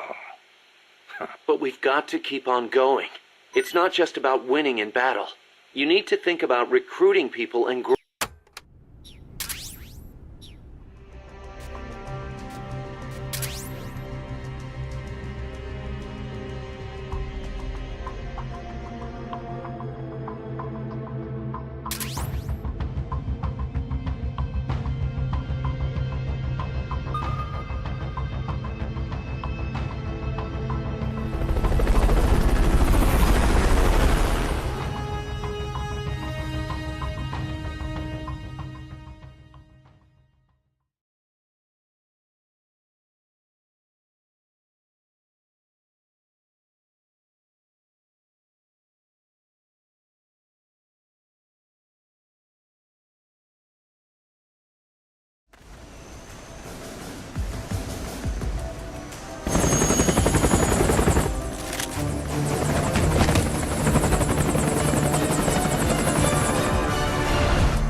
Aim for the... Forget about the chopper for now. Just take out the troops.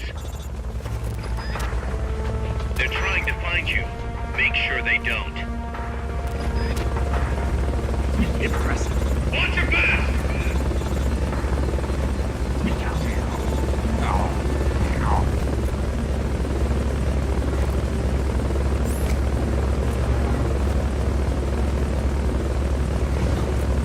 What is it?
Boss, I'm starting to wonder if recruiting the soldiers with a Fulton isn't a little heavy-handed. I already don't like where this is going. I think the voluntary approach could be more pragmatic. Technically, we're not a corporate entity, but at our size, that's not too far from the truth. We can't keep using guerrilla tactics to find new blood. To search for volunteers, select recruit from the...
Looks like a...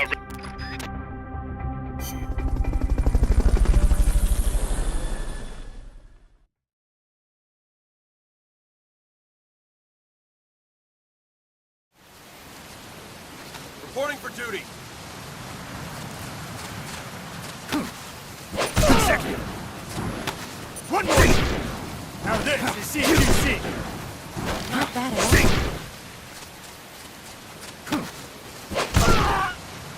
I'm not done. You win!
Snake, infiltrate...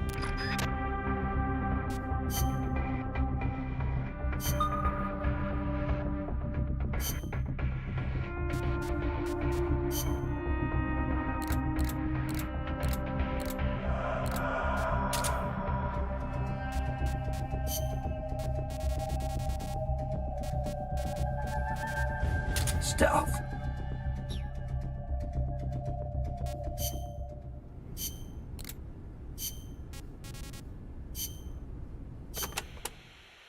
So I hear Amanda mistook you for Che Guevara, Snake. That's not too bad, huh? Yeah, right. I'm not even worthy of polishing his boots. Don't be so modest. From where I'm standing, your men see you as a great man. As great as the century's most complete human being. That's Sartre, right? Well, there's hardly been a more iconic figure of his times than Che. Oh, he was more than that. He was a true revolutionary. and a great warrior. I'm with you there. Can you believe that when he first went to Cuba with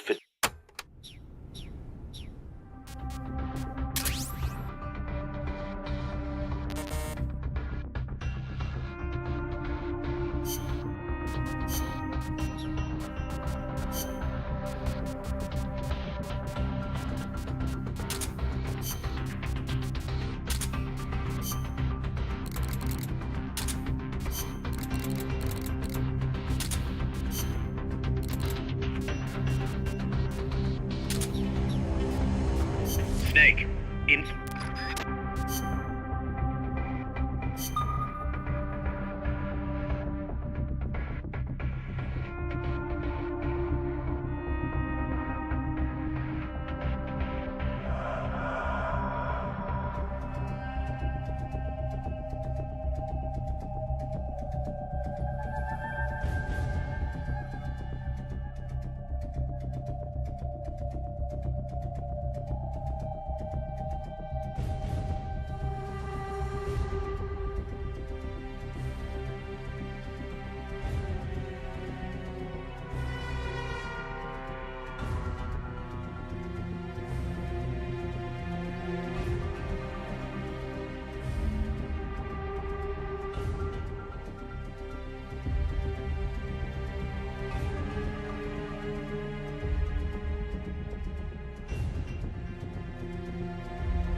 Kept you waiting, huh?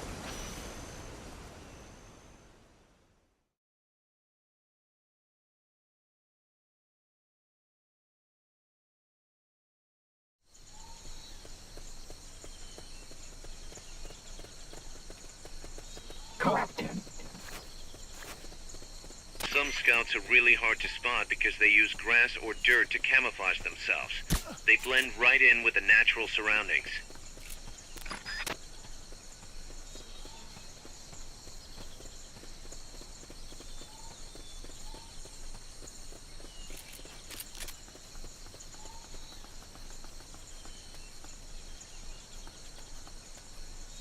Snipers and laser sights are a deadly combination.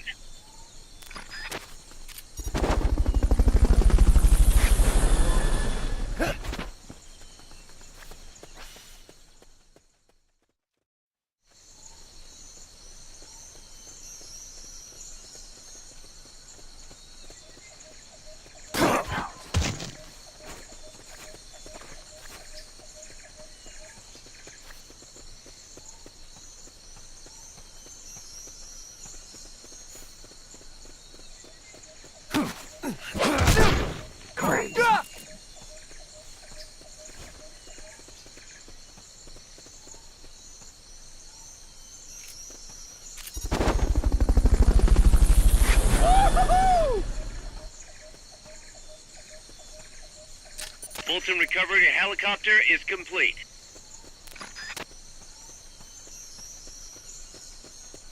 Is somebody there? Who's that? They've got a beat on you.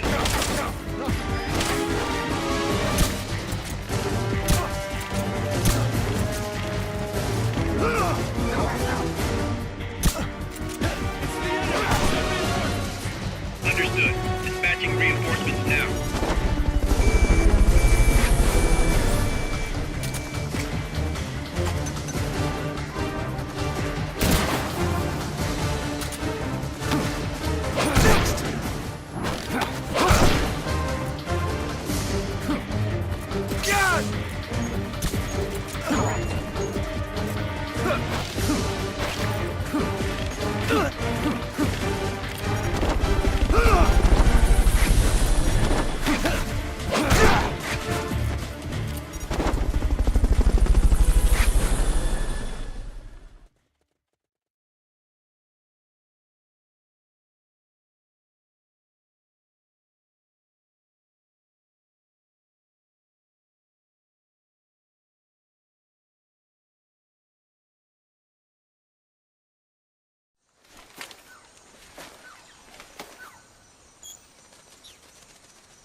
Hey.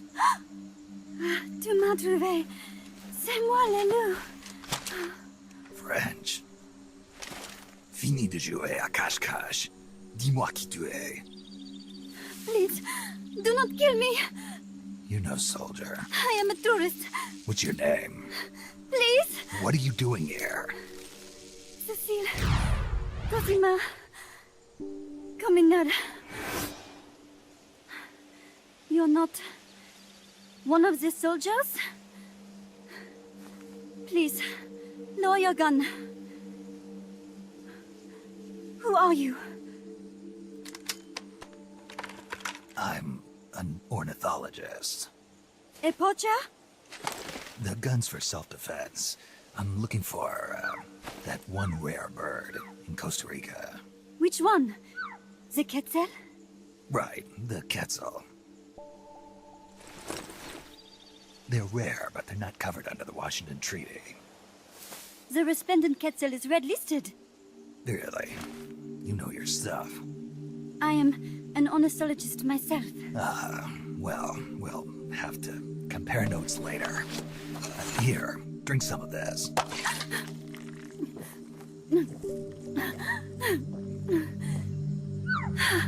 You saved me.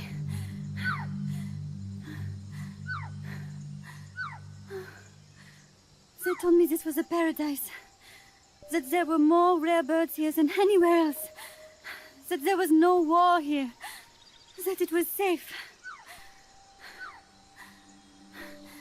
They told me it was every birder's dream. But they were wrong. What happened? If only I had not recorded that stupid voice. Voice? I was trying to capture the quetzal song. Making my way through a thicket, I saw immense runes towering before me.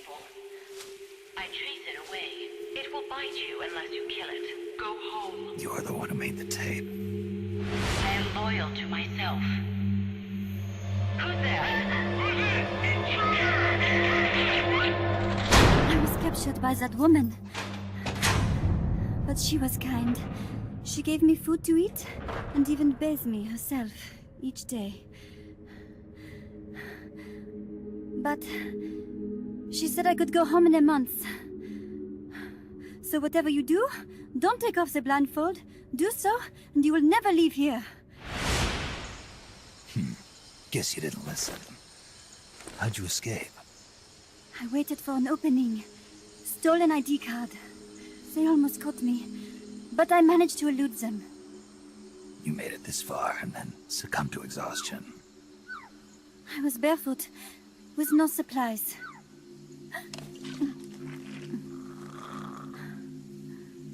Oh, I am so sorry. I drank it all.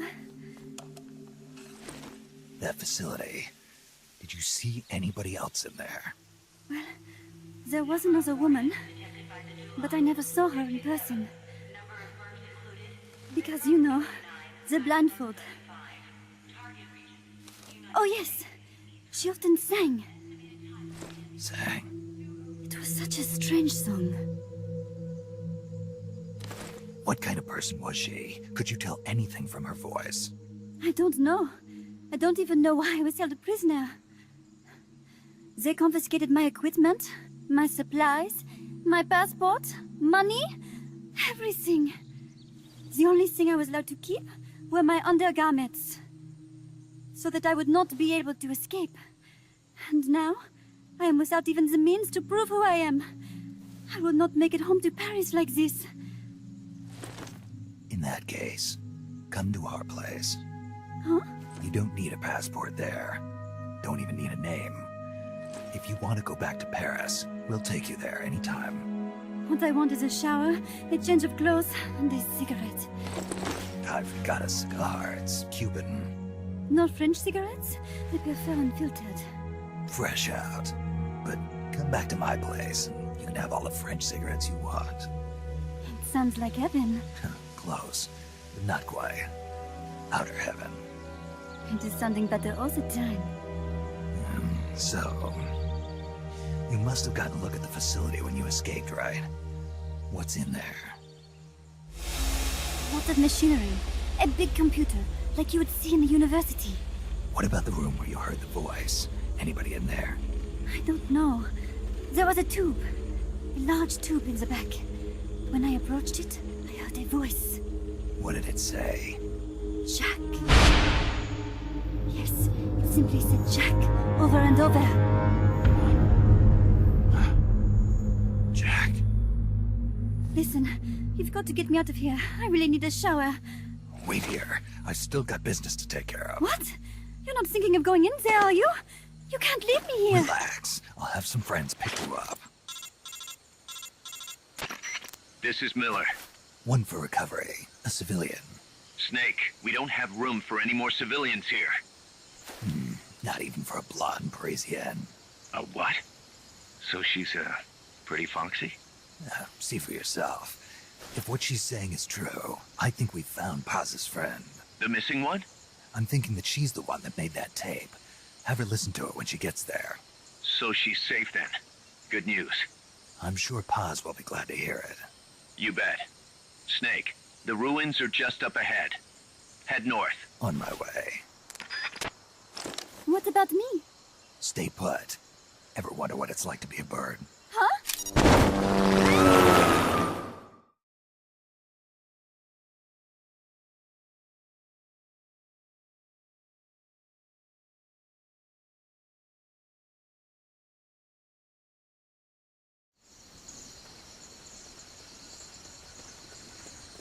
Captain. Sneak in.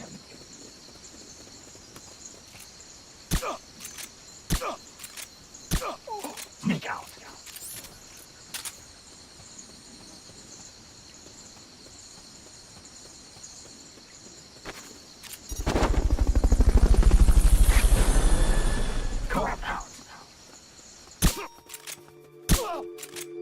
Fulton recovery helicopter is complete. What? Is someone there?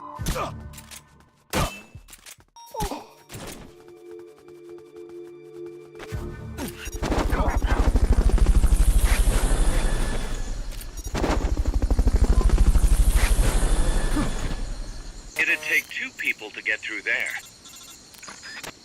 Fulton recovery subject confirmed onboard helicopter.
What? It won't open. Damn. It won't open. What's wrong with it?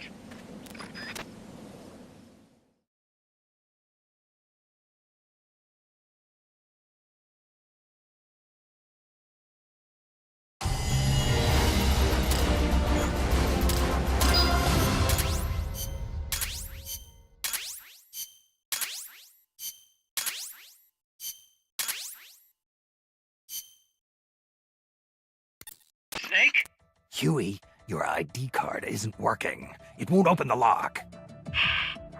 It can't be. What's going on? She hates me that much? Strangelove's in charge of authorizing IDs. Sometimes a working card has its privileges removed. Say, if she decides she doesn't like that card's carrier. You think that's what happened? Well, I was never exactly her favorite. Well, this could be tricky. The soldiers outside aren't allowed in the lab either, so their cards won't do you any good. Great. Snake, Kaz, where's Cecile? she just got here. Hold on. Snake! Cecile, how'd it feel to fly? Wonderful. For a moment, I felt what it must be like to be a bird. It almost made me want to give up my research and get a pilot's license. Did you need something? You said you'd gotten an ID card, right? Yes, but it was confiscated when the guards got me. Who took it? What did he look like? He had an orange jacket. I cannot recall his face, though. Yeah, they all look pretty much the same. Where did it happen? Let me think. Ah, yes! I do remember hearing the song of a nearby quetzal. Just what I'd expect from a birder. Would you like to hear it? Huh? What's that song? It's my quetzal. I took it with me when I was rescued. Didn't you say something about them being covered under the Washington Convention? Just kidding. That was just me. An imitation. An essential skill for any ornithologist. Pretty good, no? Damn good. If you want to hear the quetzal song again, just let me know. I can tell you all about the birds of Costa Rica, too. Yeah, will do. Thanks, Cecile. No. Thank you, Snake. Talk to you soon. Kaz, did you play that tape for Cecile? I sure did. It's hers, all right. Then she must be... She's not. Cecile said she's never even met Paz.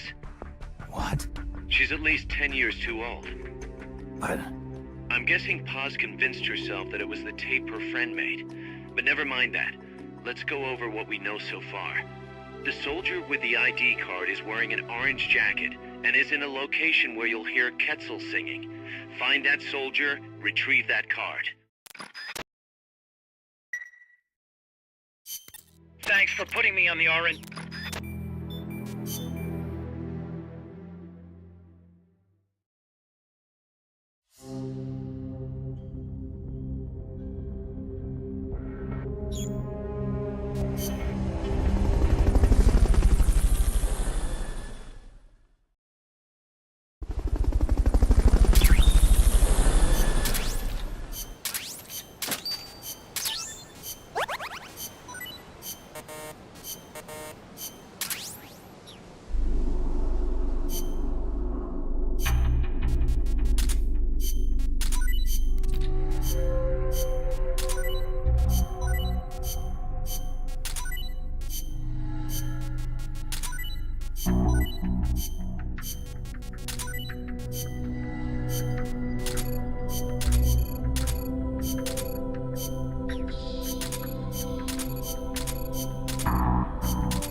So I hear Amanda mistook you for Che Guevara, Snake.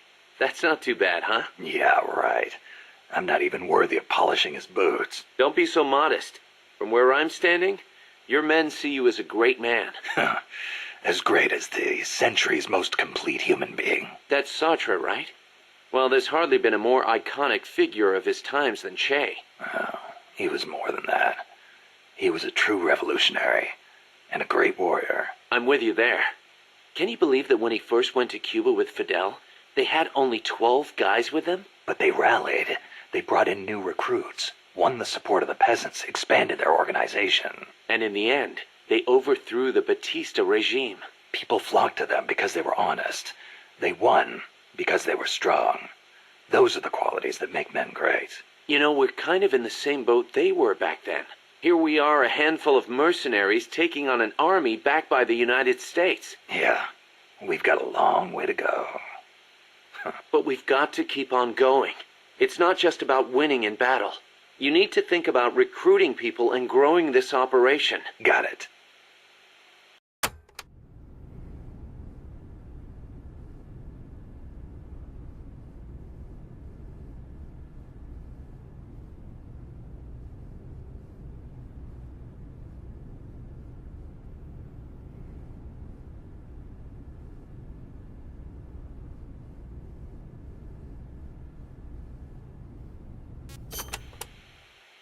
Boss, did you ever read Che Guevara's book, Guerrilla Warfare? I can't remember if I got to that one or not. You should have. That's why I lent it to you. A lot of the guerrilla tactics it covers apply to sneaking missions, too. Che was one of the first people to articulate the theory of guerrilla warfare. C.E. Lawrence of Arabia, was another one. And Mao Zedong and his On Protracted War.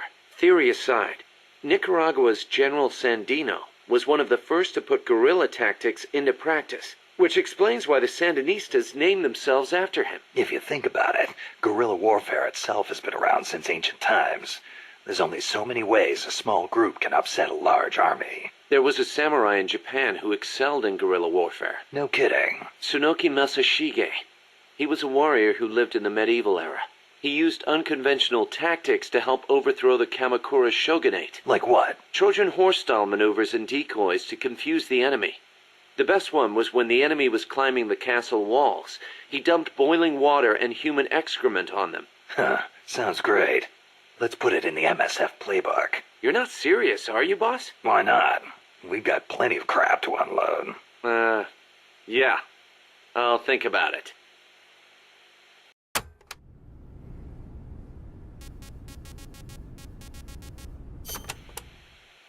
What's wrong, Kaz? You sound beat. Yeah, the problems never seem to end around here. You should take a break. Share a cup of mate with the other guys. It'll give you a chance to connect with them. I wonder if Che and his men ever sat around and drank mate. I bet they did.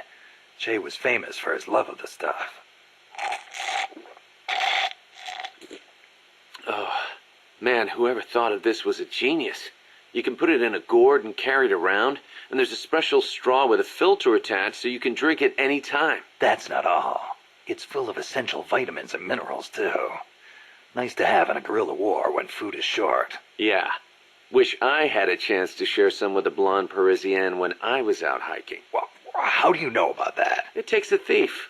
Or should I say it takes a snake to know one. Snake.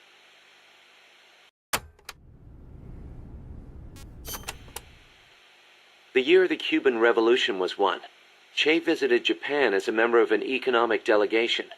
While he was there, he visited Hiroshima. Hiroshima? Since he was there to discuss economic issues, Hiroshima wasn't part of the original itinerary. Some said the Ministry of Foreign Affairs didn't want to let him go, but he went anyway. He snuck out of his hotel and took an overnight train. Huh. Traveling guerrilla style. Sounds like Che, all right. He visited the Peace Memorial Museum and the Atomic Bomb Survivors Hospital. Apparently it gave him quite a shock. As a doctor, it must have been painful for him to see how the victims suffered. Nukes destroy everything. He was quoted as saying, "They put you through this, and still you do whatever America says." Those words really hit me hard, especially when I think of my mom. He said something else, too. Let us all love Hiroshima and its people. I can believe it. Che never managed to numb himself to other people's pain. That's why people loved him. And why he died.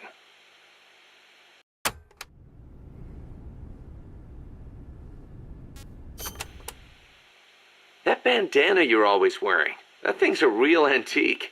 Ever think about getting a new one? This one's fine. Come on, we can't have our boss wearing a raggedy old thing like that. It was a gift, okay? It wouldn't be right to get rid of it. It was. Okay then. Speaking of which, Che supposedly had a black scarf he used to take everywhere with him. A scarf? One of his comrades gave it to him when he broke his arm in battle. Che used that silk scarf as a sling, and the comrade who gave it to him became his second wife. Alida, right? Even after his arm healed up, he never went anywhere without that scarf. What about you? You get that bandana from someone special? No, nothing like that. It's important to me. That's all.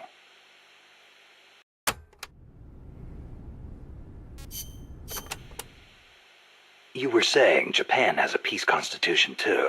Yep.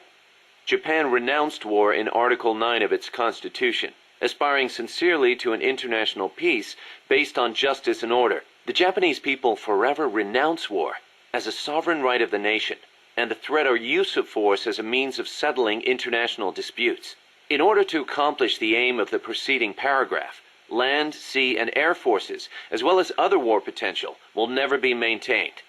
The right of belligerency of the state will not be recognized. You know it by heart. Some things you never forget. Impressive. There were some parts I didn't quite get, though. Like the whole means of settling conflicts thing. Yeah, that's been the subject of debate. Whether or not it forbids any and all use of force. The current Constitution was originally drawn up under the Allied occupation. The first draft was even submitted by Allied GHQ. So naturally, there are some who feel the Constitution was imposed on Japan by foreigners. Things like that are never simple.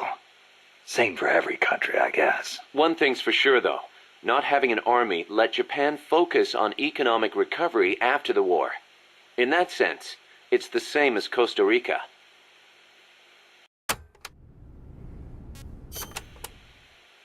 Kaz, you were in the Japanese Self-Defense Force, right? I thought that Article 9 you were talking about earlier prevented Japan from having an army. Yeah, and that's another subject of controversy. The Self-Defense Force is an organization for the purpose of defense. Article 9 of the Constitution does not deny Japan's right to self-defense. Therefore, the SDF is constitutional. That's Tokyo's official stance. Sounds complicated. Call it what you will. It's a distinctly Japanese way of interpreting things.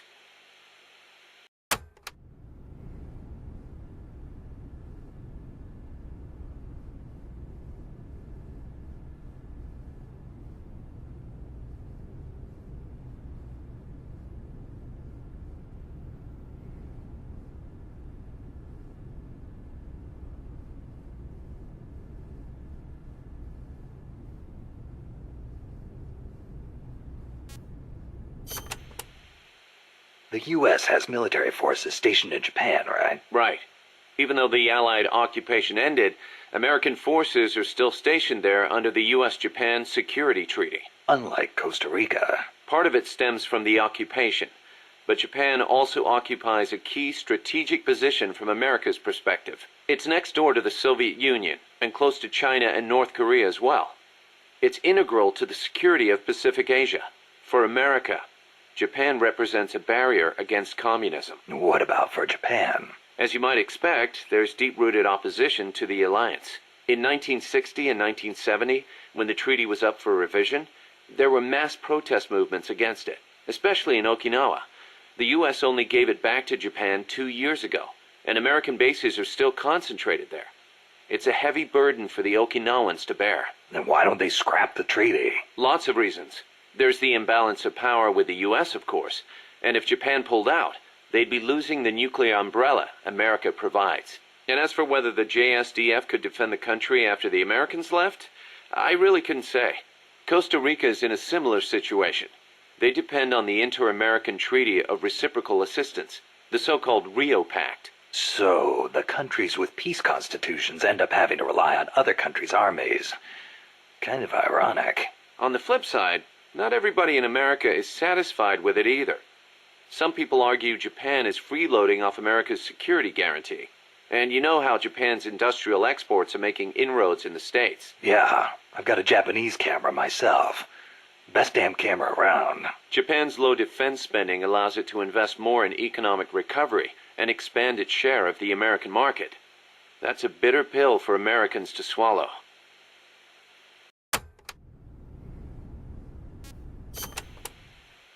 You know that today, Japan is under the American nuclear umbrella. Right. The U.S. vowed to retaliate against any country that launches a nuclear strike against an allied country. That promise deters nuclear attacks against America's allies, hence the term nuclear umbrella. But suppose the Russians nuke Tokyo. Would America really nuke Moscow in return? If they did, the Soviet Union would undoubtedly retaliate. Would Washington really be willing to risk having a bomb dropped on itself in order to avenge Japan? I'm not so sure. Don't tell me you're still worried about Japan. After all these years? It's not that. To be honest, I'm not convinced either. But Moscow faces the same dilemma. Maybe Washington wouldn't retaliate on Japan's behalf. Then again, maybe it would. So you're saying Moscow wouldn't want to risk being attacked either? The whole concept of nuclear deterrence is entirely hypothetical to begin with. When you get down to it, it's all smoke and mirrors.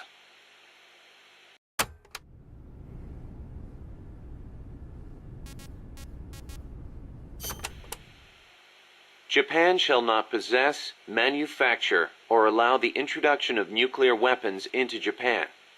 Those are the 3 non-nuclear principles set forth by the Japanese government. Allow the introduction? That's funny. Some of the U.S. warships that visit Japanese ports are armed with nukes. Or are you going to tell me they transfer them at sea onto other ships every time they visit? You raise a good point, Snake. But the Japanese government doesn't recognize it as such. The introduction of nuclear weapons into Japanese territory would need to be agreed upon in advance. America hasn't made any such agreements. Therefore, they aren't bringing nukes into Japan. That's the official excuse. Doesn't sound like much of an excuse to me. I don't blame you. Keep in mind, though, Japan suffered actual nuclear attacks. Anti-nuke sentiment there runs deeper than you think. I suppose the government's not really in a position to admit that sort of thing.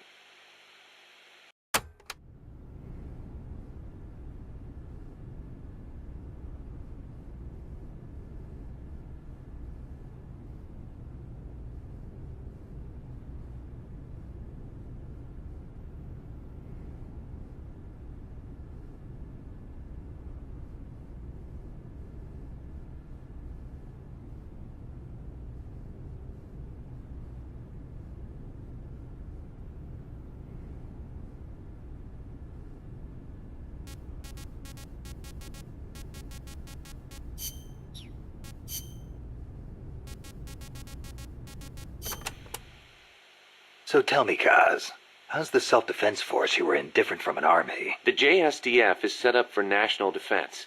It's not configured for aggression against other countries. It's what you'd call exclusive defense. Exclusive defense? It's the fundamental strategic posture of the JSDF. No preemptive attacks.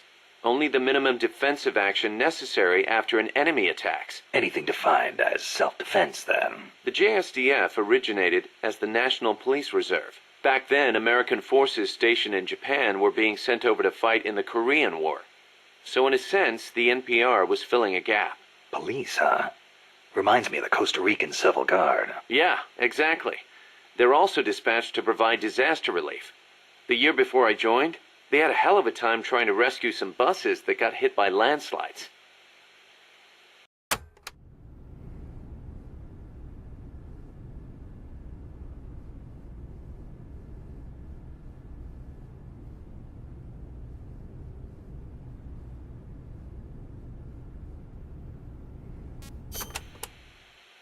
So why'd you quit the JSDF? Because I didn't have a reason to be in Japan anymore. A reason? My mom had died 3 years earlier, so I didn't have to care for her anymore. With her gone, there was no point hanging around in Japan. Yeah, but a man with your talents could have risen pretty high in the ranks, I imagine. I don't know what they made of me. Could be it actually alienated me from the brass.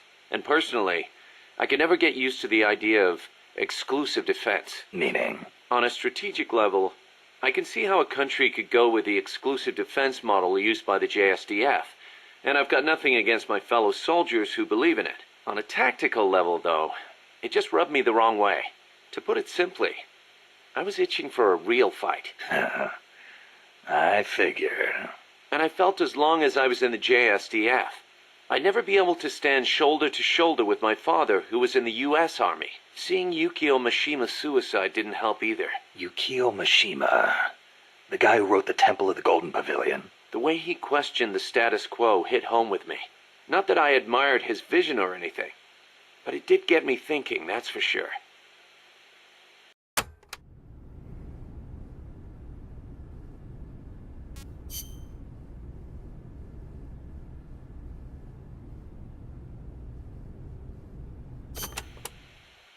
Don't forget to give the MSF staff assignments. Where you place people will determine how Mother Base grows. Right. That goes for me too. Assign me wherever you think is best. You? I thought you were second in command. Don't worry, I've got that covered. But MSF is still small, and I don't have the leisure of sitting around on my butt all day. I see your point, but... Not to brag or anything, but I kick ass at whatever job you gave me. Put me in the area you want to focus on developing most. I'll take real good care of the staff there. Easy, Kaz.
Life's funny sometimes, isn't it? What brought that on? We first met as enemies on the battlefield.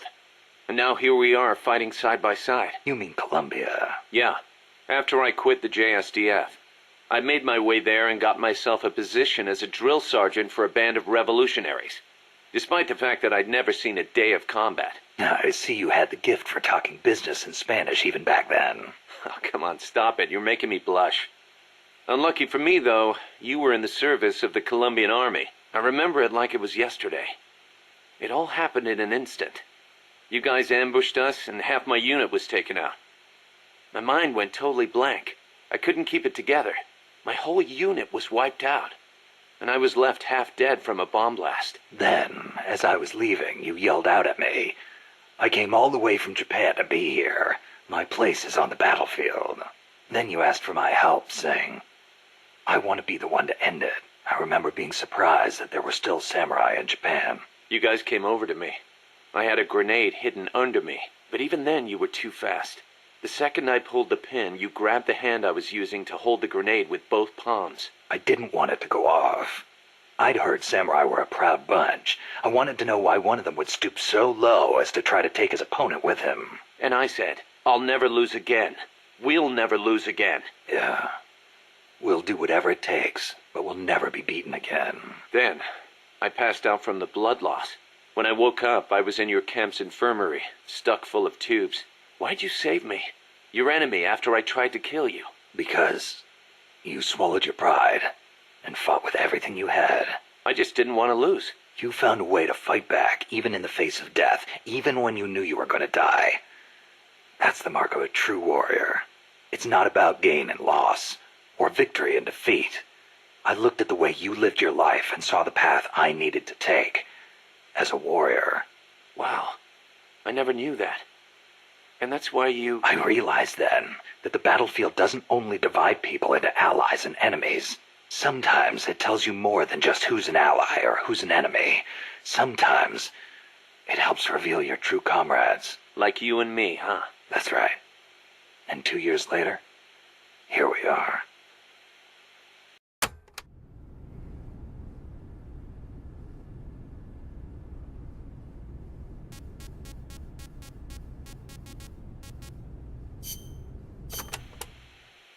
You probably heard this a million times, Snake, but you should always avoid combat with the enemy when possible. Right. We're outnumbered and in unfamiliar territory. We won't survive long in a straight fight, even with you on our side. I know. Avoiding combat is rule number 1 in a sneaking mission. That's right. Don't let the enemy know where you are, and attack only when necessary, using hit-and-run tactics to cripple them. It's the essence of guerrilla warfare.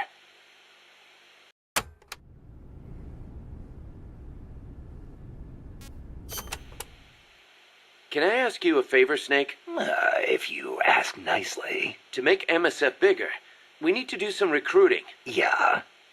What's your point? I want you to avoid killing enemy soldiers as much as possible, and send them back using Fulton recovery. Not much we can do with a corpse except give it a funeral. Obviously. Put him to sleep, knock him out, hold him up even. And if you do have to fight, try to leave them near death instead of dead. And then use the Fulton recovery system. Sounds easy enough. You know what'd be really nice, though? If we had a way to Fulton recover anybody at any time.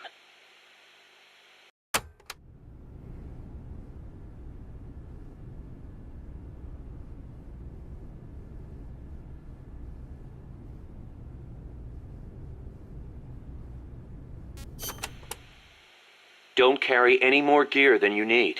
If you try and stuff your entire arsenal into your backpack, it'll be too heavy and your mobility will be impaired. You'll only be hurting yourself. I know. Take only what you need. Every rookie knows that. You can check the weight of your gear before heading out. So make sure you do. Got it.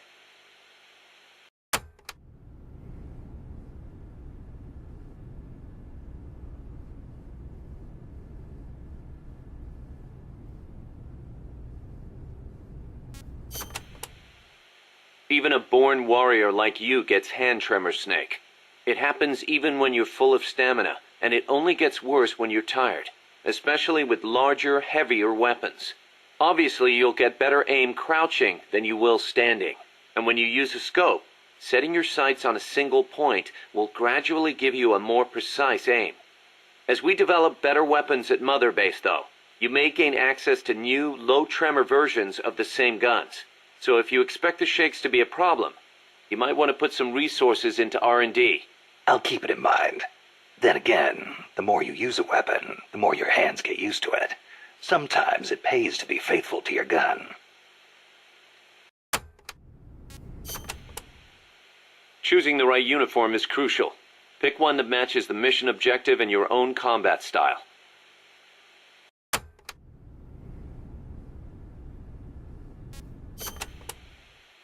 Jungle fatigues are made for jungle combat.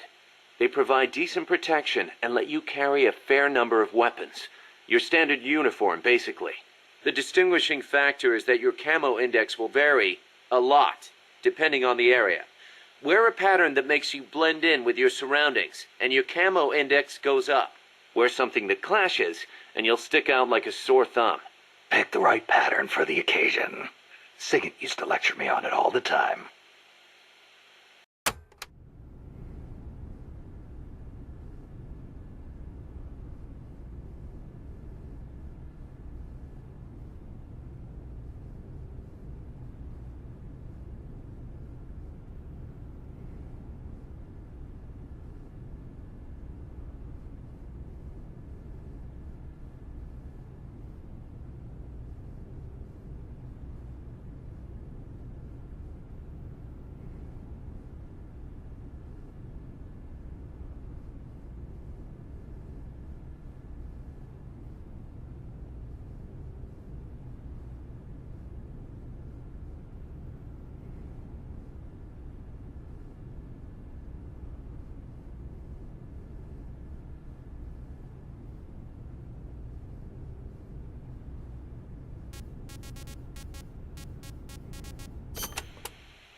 The sneaking suit is a specialized uniform for stealth missions.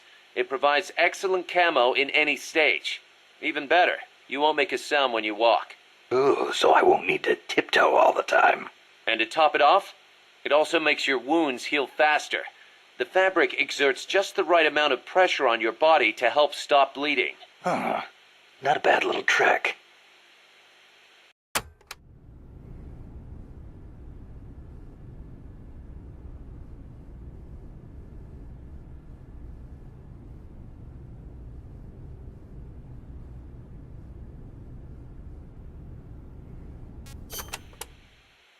Naked.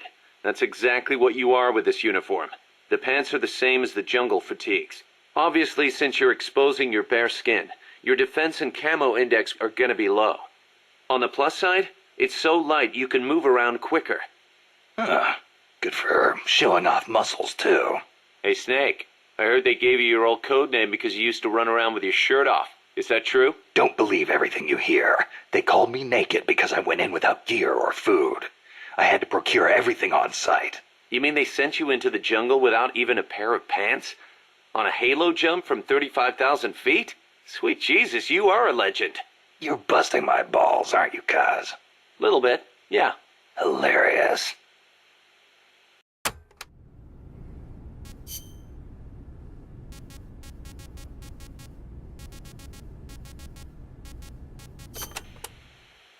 Cooperative operations, or co-ops for short, is the term for taking on missions in teams of 2 or more.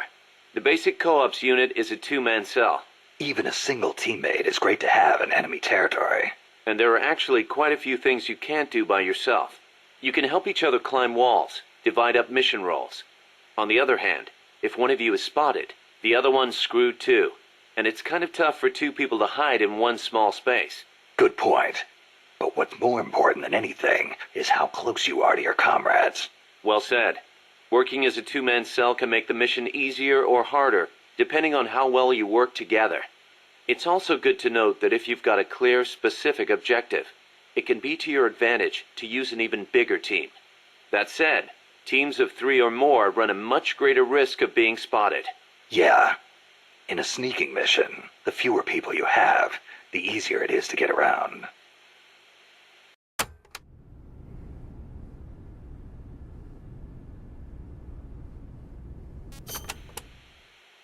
In co-ops, you can trade weapons and equipment with your teammates.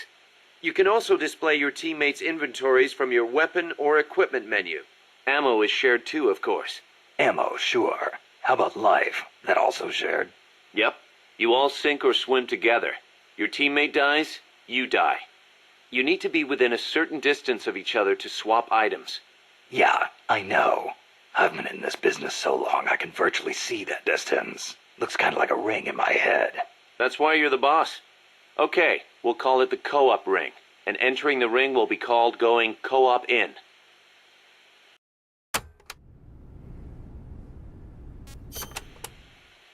Another thing. During a mission you can assume what we'll call the snake formation. Same as your code name, but probably not standard operating procedure for a guy who specializes in going solo. Damn right. There's only room for one snake. In co-ops, though, it's a highly effective formation. The signal for snake formation is to tap your teammate on the shoulder. Can't form up until you're close enough to reach out and touch someone. Entering snake formation is called going snake in. When you're snake in, the soldier at the front of the line controls movement. The soldiers in back focus on scouting and attack.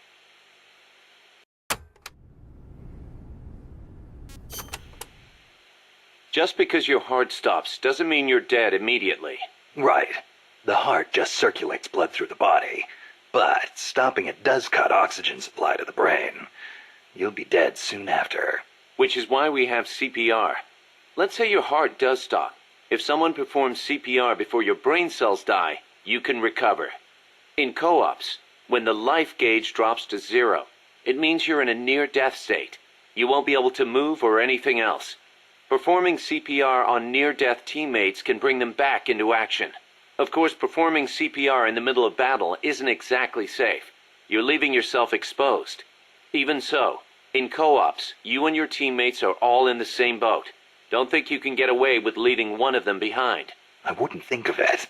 And I'd expect them to do the same for me. If you let all your teammates die during a mission, there'll be nobody left to save you. And then, it's game over.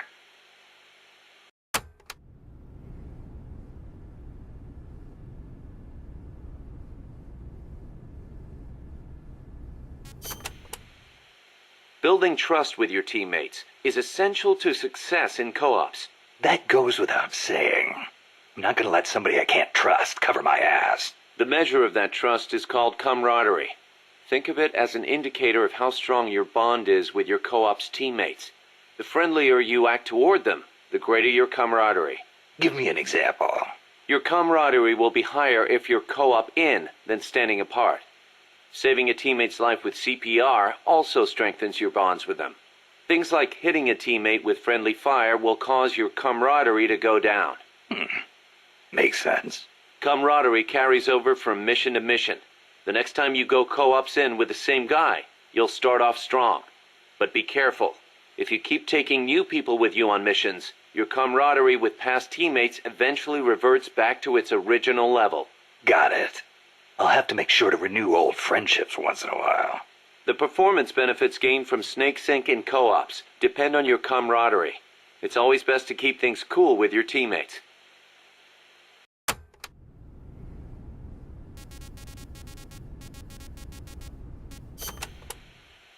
Stand still when you're snake in, and you and your teammates will start to get in sync.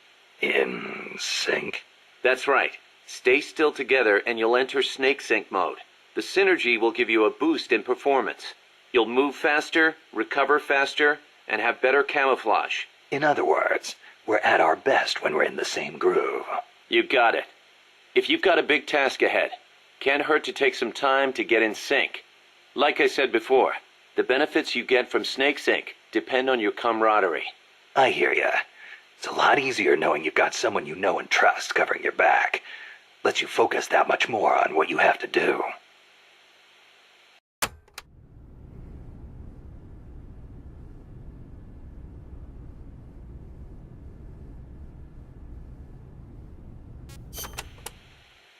If camaraderie represents how much your teammates trust you, then heroism shows how high your reputation is. Heroism? That's right, heroism. Your reputation affects your ability to recruit new members to MSF. with higher heroism. It won't take us long to convince guys to join our cause and send them back by Fulton recovery. So, how do I get this heroism thing to go up? Lots of ways. Complete tough missions, avoid unnecessary bloodshed, and don't get caught by the enemy like a deer in headlights, or you'll never be heroic. Also, getting out there and attacking the enemy in co-ops will boost your reputation among your teammates. Of course, it'll get the enemy gunning right for you, too. But don't sweat it. Be yourself. Be the boss. From where I'm standing, you're plenty heroic already. Knock it off.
Seems the R&D team's been busy working on co-ops only weapons. Co-ops only? Like a gun with extreme firepower, but only when 2 people fire it at once. I hear it's still in the concept stage. I know some rocket launchers need 2 people to operate, but a co-ops only weapon. Hey, if they come up with something good, you'll have that much more reason to go co-ops. Why don't you check in and see how they're doing every once in a while?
In co-ops, maintaining close communications with your teammates is crucial.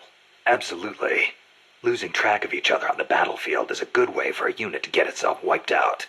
Enemy positions, orders, distress calls. When communication breaks down, you get picked off one by one. Now about co-ops comms. Co-ops comms? It's a radio system for communicating with co-ops teammates. First, open the menu. Then select co-ops comms. After that, press one button to choose a category, then another button to select the actual message. So basically, you use different combinations of 2 buttons to send different messages.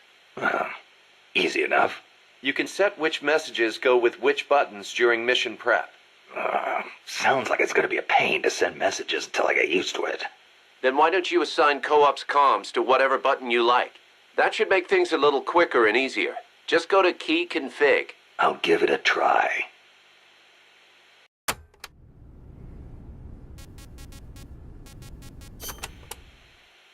Snake, you familiar with the Japanese word kotodama? Kotodama. Unfortunately, there's no direct equivalent in English. But to keep it simple, let's call it a sort of battle cry. Battle cry, huh? Right. But kotodama is actually a deep Japanese concept. Koto means word, and dama means spirit. It signifies that words have power that affect our reality.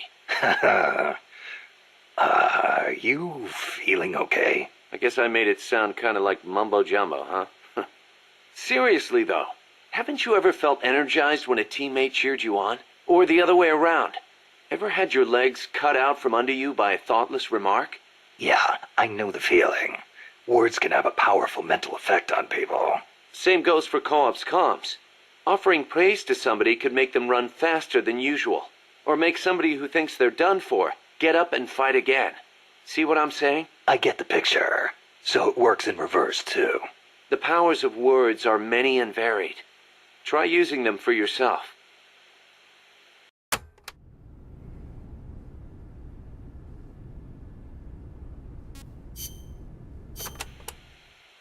Snake, about cardboard boxes.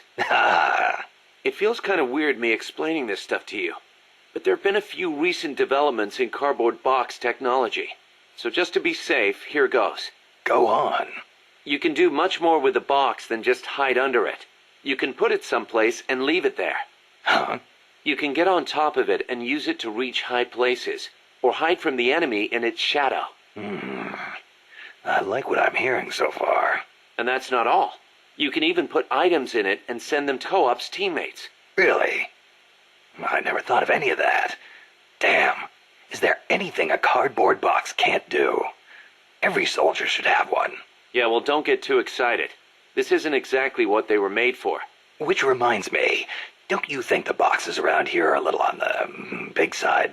You're right. I bet 2 people could fit under one box, if they packed in tight enough. They call them love boxes. Love boxes? Of course, you don't need a love box to fit 2 people inside. Any box of similar size will do.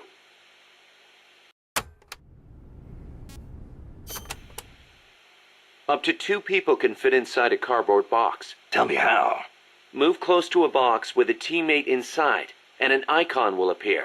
Then press the action button. You'll stay inside as long as the action button is pressed. So, same as snake formation, huh? Exactly the same. In fact, when you put on a cardboard box when snake in, both of you can climb inside. A box big enough to hold me and my buddy. These are fine times we live in, hey, Kaz? Yeah. Sure, boss.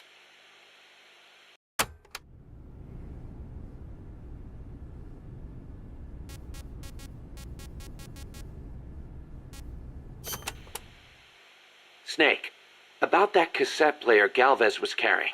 What about it? That was no Russian imitation. It was the real deal. A prototype developed by a Japanese company.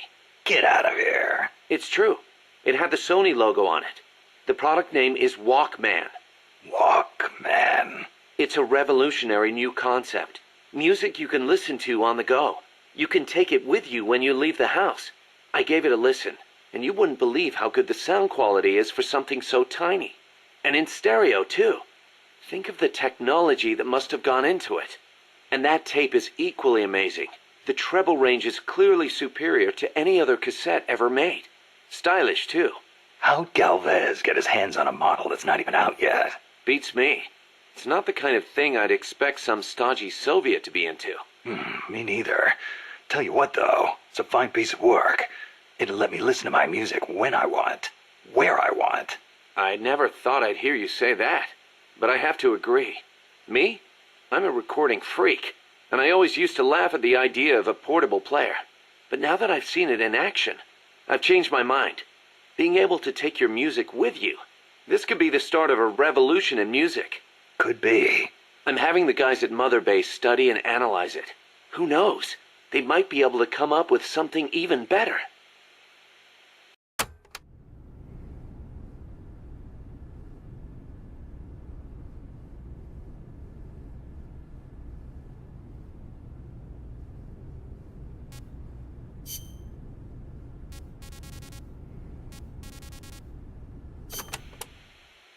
Amanda and her crew tell me they've managed to identify several different categories of mercenaries employed by the CIA.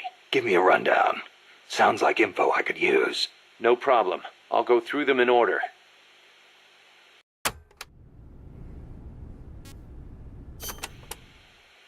The type of enemy you'll be seeing most is the type that patrols and guards a specific operational area.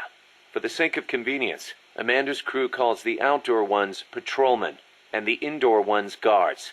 They might look like they're just out for a stroll, But don't be fooled. They're sharper than they look. All of their senses are finely honed. Normally, they'll patrol along fixed routes, but when the alert level is raised, they'll assume a more efficient alert posture and focus on defending specific points. That's bad for you. Obviously, they can hold their own in combat, and with body armor, it'll be even harder to take them down. If they're wearing a bulletproof helmet, you can forget about one-shot kills. Just a heads up. You'll need to be smart about using camo and pick your routes. The most important thing is to avoid detection.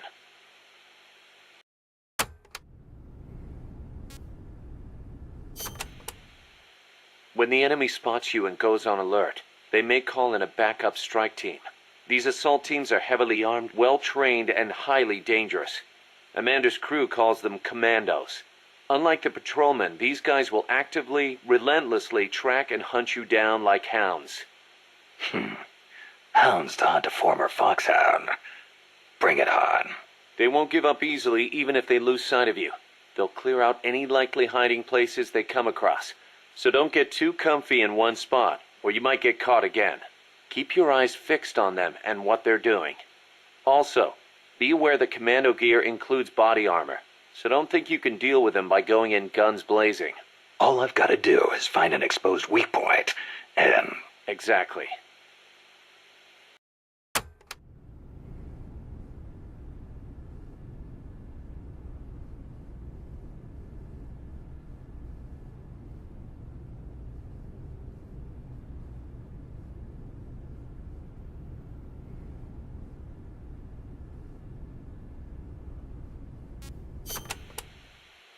There's one type of commando you really need to watch out for, and that's the kind toting shotguns. They can take a few hits and still keep charging you. And believe me, you don't want them closing in between those shotgun blasts. When they start charging, you need to stop them immediately. Use something with serious stopping power.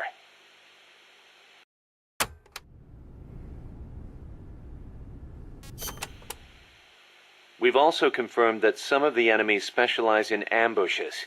Amanda's crew calls them scouts. They'll blend themselves in with the terrain and the vegetation. Then, when they see you, they'll swoop in. They fight pretty much like commandos, and will use clearing techniques to flush you out. In addition to wielding normal weapons, the scouts also carry wires. Sounds like these guys know their CQC. Could be. We've been getting reports of CQC attacks being blocked by wires. Stay alert.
Scouts are outfitted with camouflage to help them hide. Some of them look kind of weird, like they've got seaweed growing all over them. Ah, ghillie suits. Not much difference between them and any other scout in terms of combat ability, but it does make them harder to spot. I'm sure it does. You've come across these before? Yeah, the Soviet Union. The first time, it took me a full hour to find the guy and take him out. Kaz, do you know what they shine? Shine? Like how? Like, from their heads. Their heads? How about their hair? Do they have a lot of it? What are you talking about? How the hell would I know?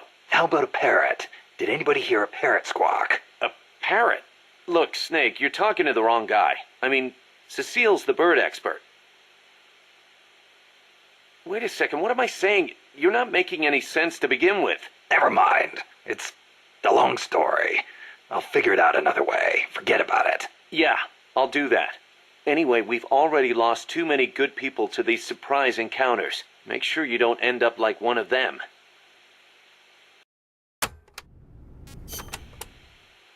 There are areas out there where enemy soldiers are deployed in multiple layers for extra coverage. More than a few of those will be attacking you from a distance, rooftops and far-off vantage points. Try not to get too distracted by nearby enemies, because you could be leaving yourself wide open to longer-range attacks. I'll be careful.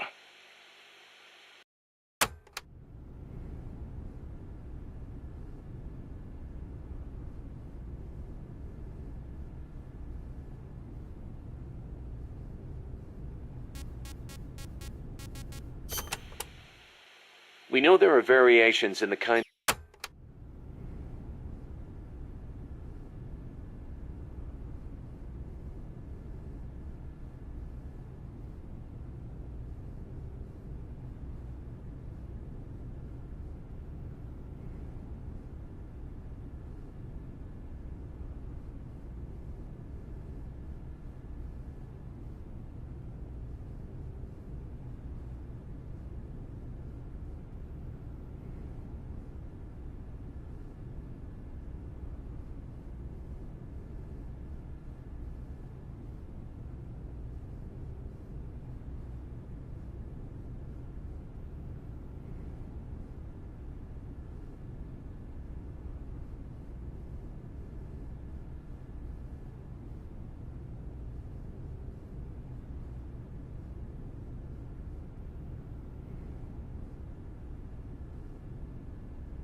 Enemies will try to fight you from different distances, based on the weapon they've got equipped. When you meet an enemy, get a good look at what they're carrying. It can make or break your chances in battle.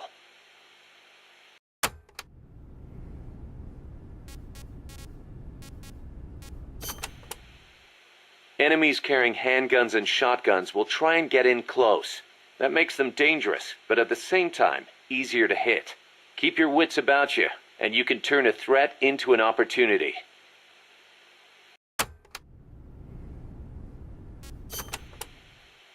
Enemies carrying assault rifles and machine guns will usually fire at you from farther away. Use whatever cover you can find, then return fire with a few well-placed shots of your own.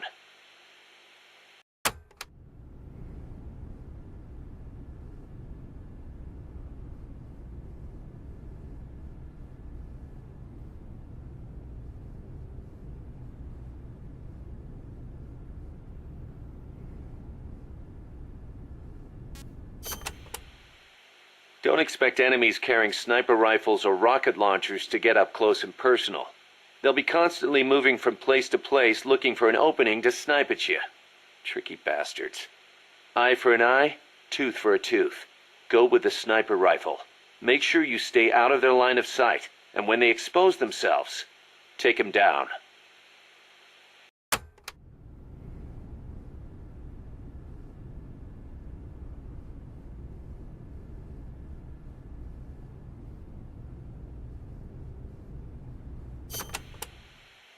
Don't expect enemies carrying sniper rifles or rocket launchers to get up close and personal.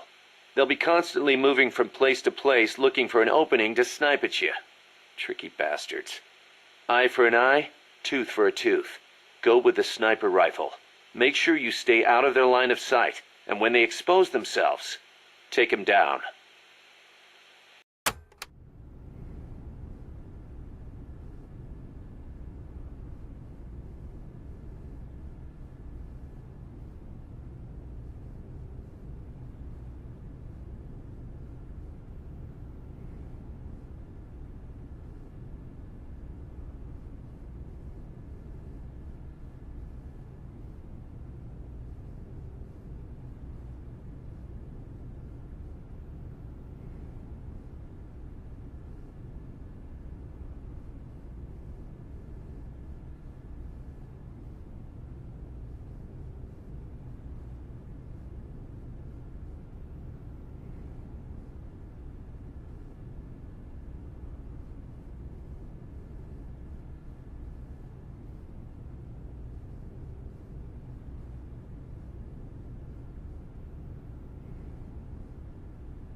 We know there are variations in the kinds of gear patrolmen and commandos wear, especially the body armor.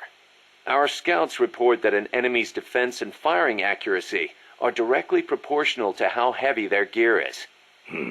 Those must be the guys with the highest combat skills.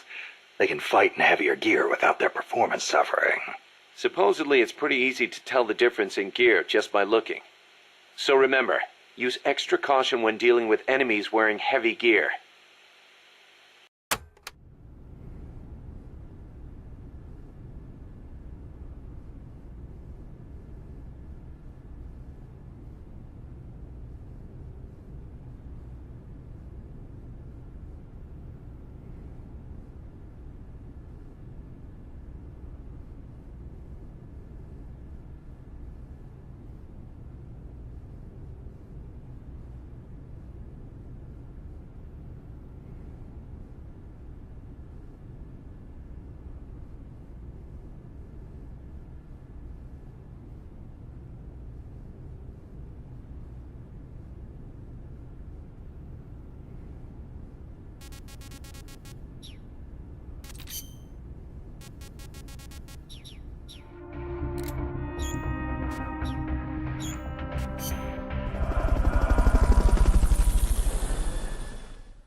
Snake.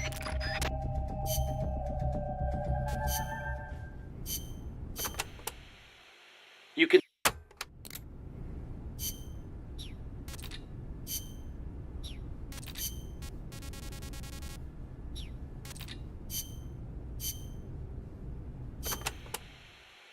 Costa Rica means rich coast in Spanish. Is it true that Columbus was the one who came up with the name? Your guess is as good as mine. But it is true that Columbus landed his ships near Limon back in the age of exploration. He wrote in his diary that when he landed, the indigenous showered him with gifts of gold, hence the name. It sounds a little strange to me.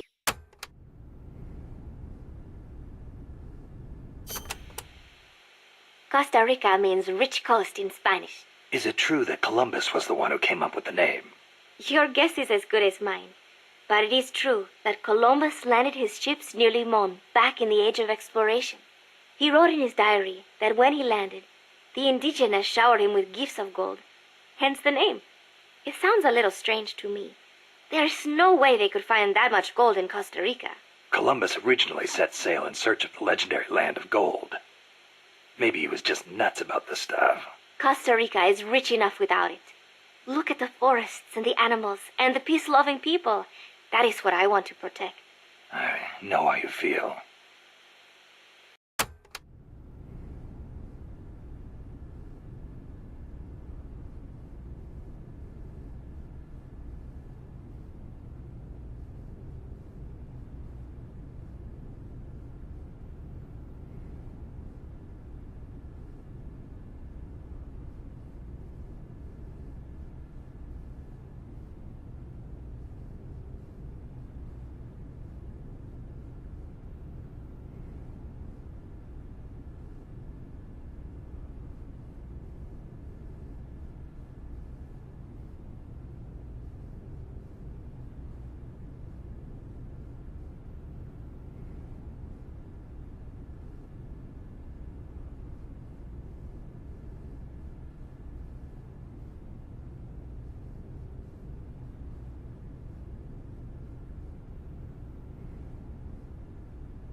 Costa. Democracy took.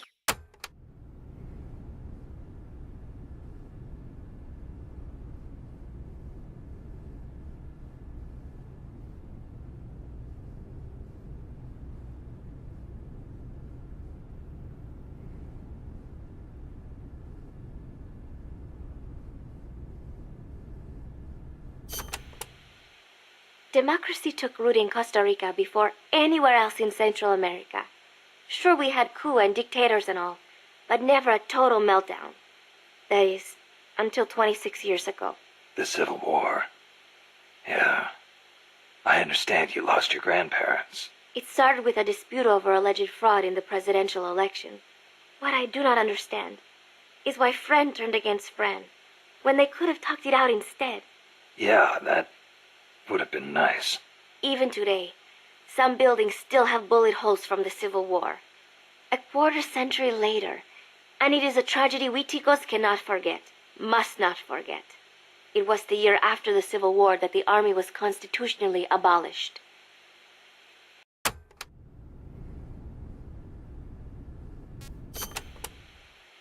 A new president was elected this year, President Oteber. He seems to be distancing himself from the United States.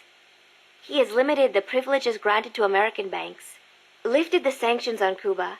Our last president was so pro-U.S., people suspected he was in bed with the CIA. You think the CIA is doing this because it feels threatened by the president's shift in policy? It is possible, but would they really bring in such a huge army just because of that? Part of our job is finding out. Exactly. Thanks, Snake. Peace.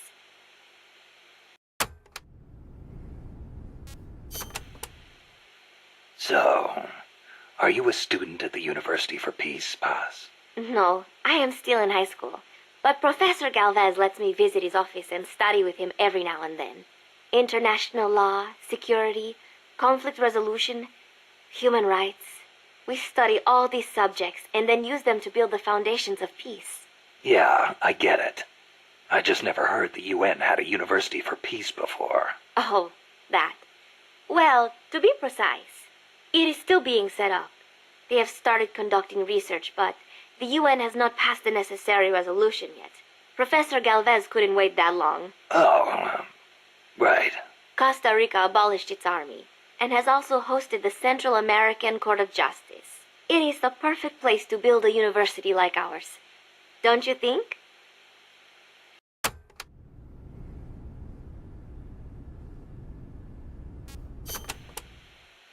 That coffee you guys brought us is pretty damn good. Isn't it? Costa Rican coffee is the best. The Central Basin has all the right conditions for growing coffee.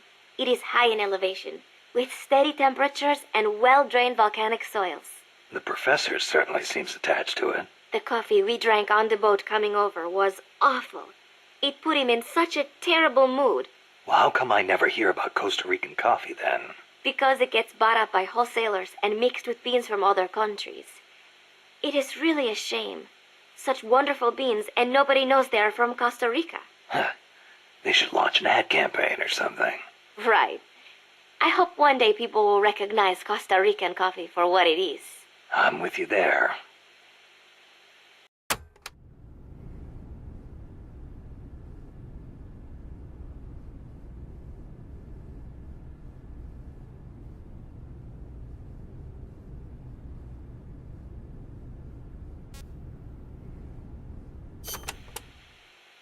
Are there any large-scale ruins in Costa Rica, Paz? There is a place east of Cartago called Guajabu. They have ruins there, but they're not especially big. Not the place I'm thinking of. Any others? Well, if you go a little way across the border into Nicaragua, there is a place called La Fortaleza de la Inmaculada Concepción. That is the only famous one. Then what were those ruins I saw from up on Irasu? There are a lot of things we still do not know about Costa Rica's ancient civilizations. There are giant stone spheres throughout the country. What they were used for is still a mystery.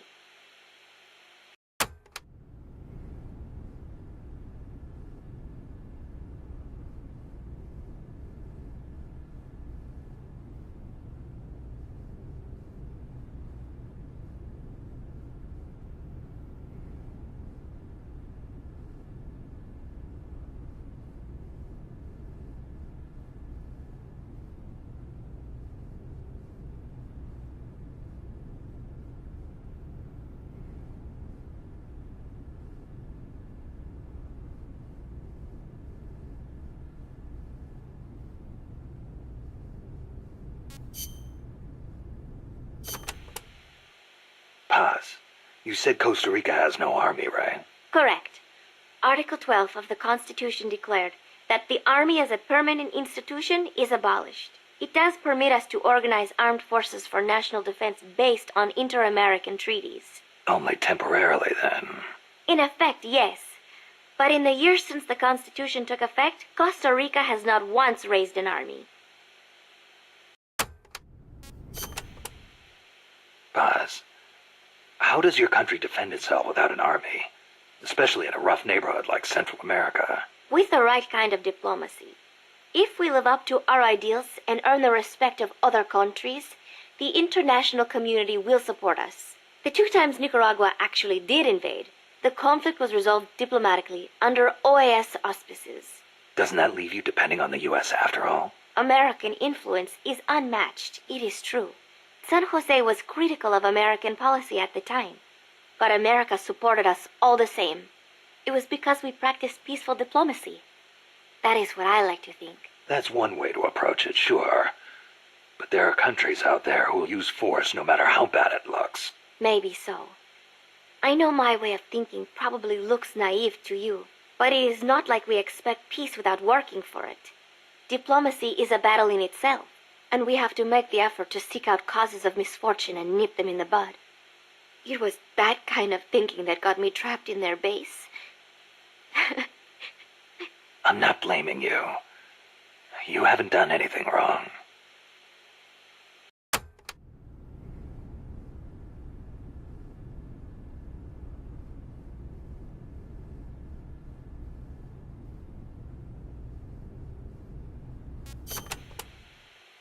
The army was abolished 25 years ago, the year after the Civil War. I learned about the sorrow of civil war from a very young age, the futility of countrymen fighting each other, and the tragedy. Costa Rica learned the hard way. That is why it abolished its army. It decided to pour its efforts into education instead. More teachers than soldiers was the slogan. Education is essential, no question. Even Che used to teach reading and writing in between guerrilla campaigns. Costa Rica was poor at the time. We did not have many resources. I suppose we had to pick one or the other. The military or the schools.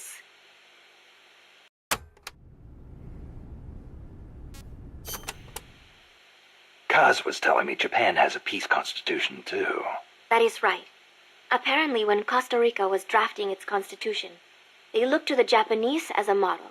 Only, Japan's constitution renounces war itself. Unlike Costa Rica. But Japan has a self-defense force, right? That I do not get.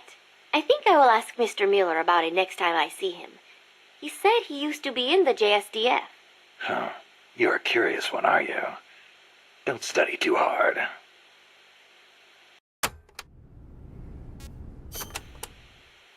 What was that you were saying?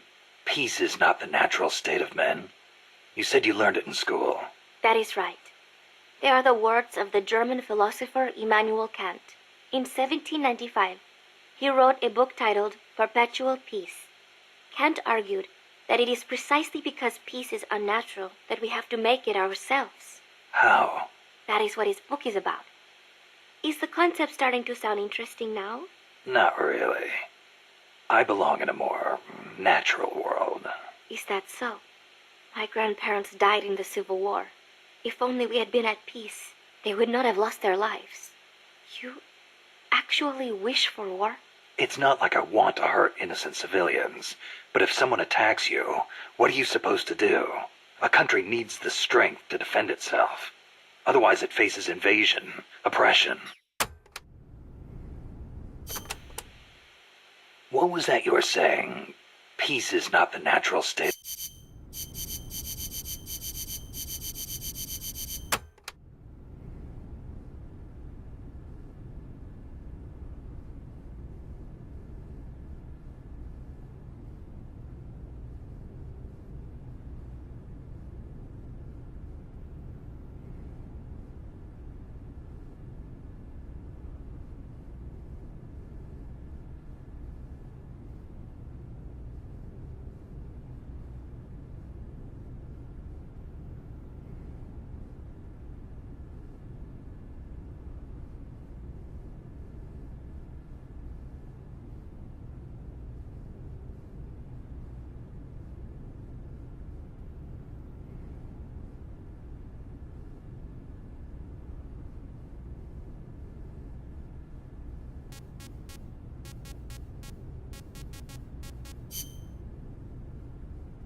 Costa Rica's forests are more diverse than you might expect. Not all of them are tropical rainforests. Costa Rica is close to the equator, it is true, but it is also very mountainous. Yeah, I see what you mean. Go up 4,000 feet in elevation and the temperature drops more than 7 degrees. There are basically 3 types of forests. The lowlands are covered in tropical rainforests, the highlands by tropical cloud forests, and areas where there is a dry season have tropical dry forests.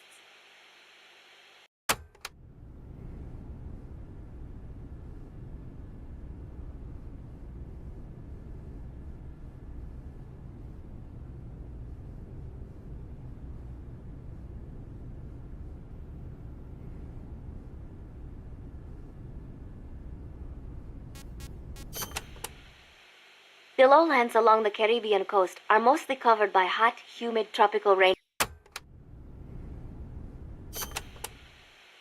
The lowlands along the Caribbean coast are mostly covered by hot, humid tropical rainforests, what most people envision when they think of jungle.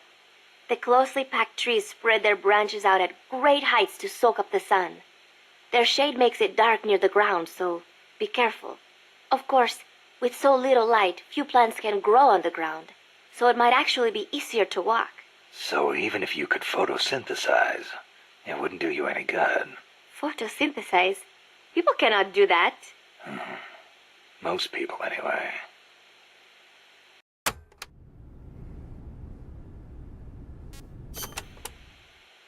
Areas with a distinct dry season, like the Pacific coast, have tropical dry forests. During the dry season, the trees drop their leaves. It gives you a clearer view, but at the same time, there are fewer places to hide. So be careful. Sounds dull. It is not really. A lot of trees flower during the dry season, including my favorite, the tabebuia. It has these amazingly vivid yellow flowers.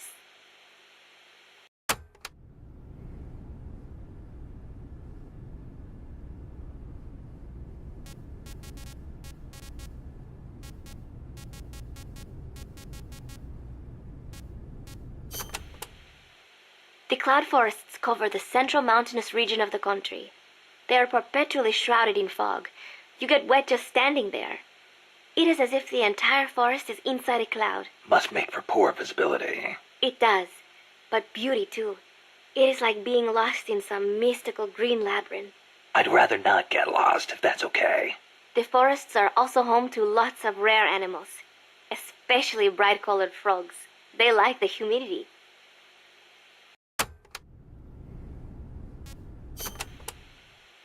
You know that butterfly painted on Peacewalker? Any idea what that is? It is a morpho. A Palladius morpho, if I'm not mistaken. A lady's morpho. Uh-huh. It is the most common type of morpho in Costa Rica. Huh. It has these gorgeous metallic blue wings that shimmer in the light. You can see them even from a distance. You mean they reflect light? Correct. It is called structural color. Morpho scales have tiny bumps on them that interfere with the light and make them look blue. The space between the bumps corresponds to the wavelength of the blue light. Let me see if I get this. So if you could change the spacing, you'd end up seeing a different color. That is the principle. I heard somewhere it is being researched as a way to color cloth without dye. Think of the camouflage you could make with that. Is that all you can think of? Hey, it's important. What I don't get is why they'd put a butterfly on Peacewalker. Maybe because it looks pretty. I hope that's all it is.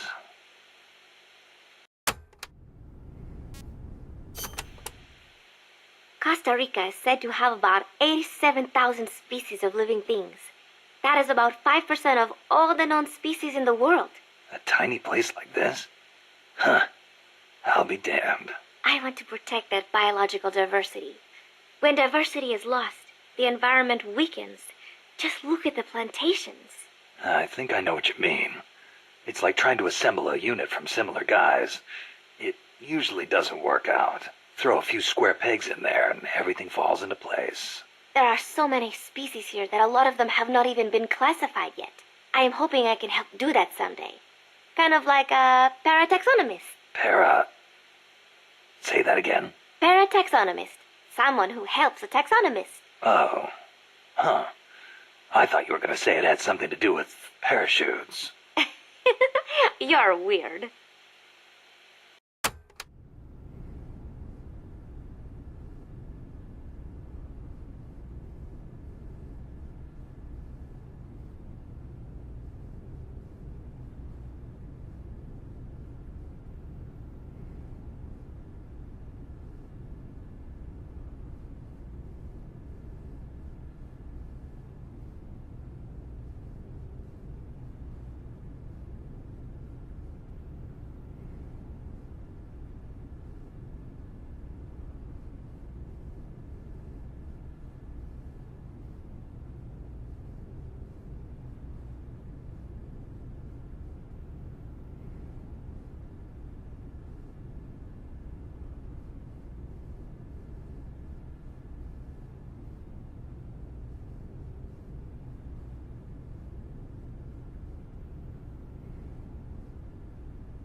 The Development Corporation of Costa Rica, or CODESA, was established 2 years ago.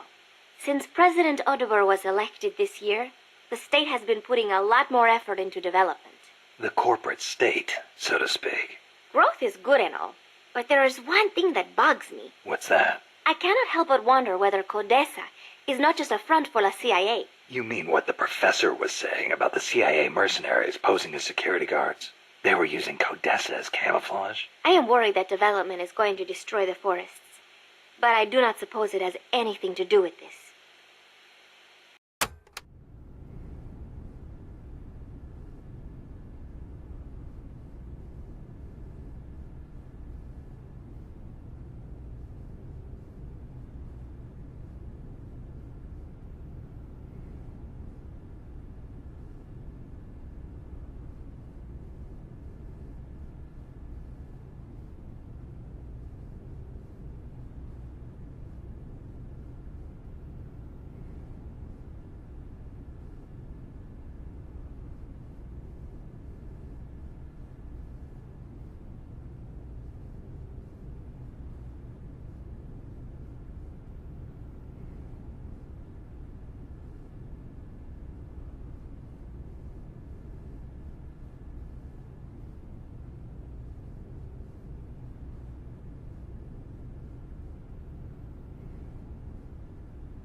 My mother was the one who named me Paz.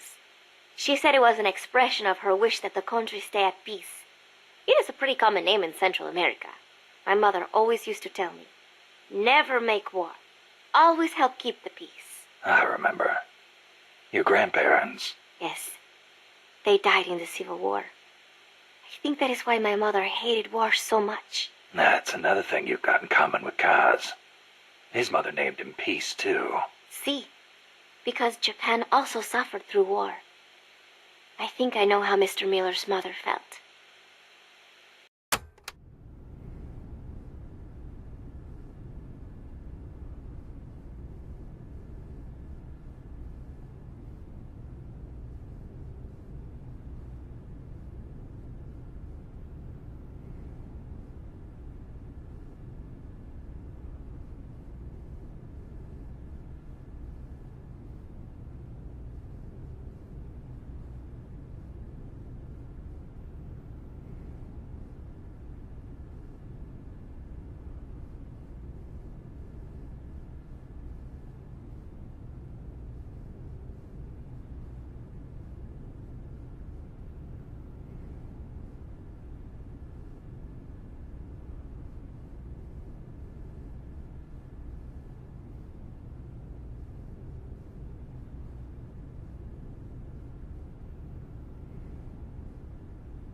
You like the peace sign, huh? See, as a gesture, it connects every peace-loving person. Here, you try it, Snake. Peace. No thanks. It doesn't suit me. Too bad for you. You know, the V in the peace sign comes from the V in victory. When did it start standing for peace? I am not completely sure, but I guess it came out of the protest movement against the Vietnam War. Oh, and do not turn your hand around when you do it, especially around British people. It is insulting.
So, you live alone now? No, not alone.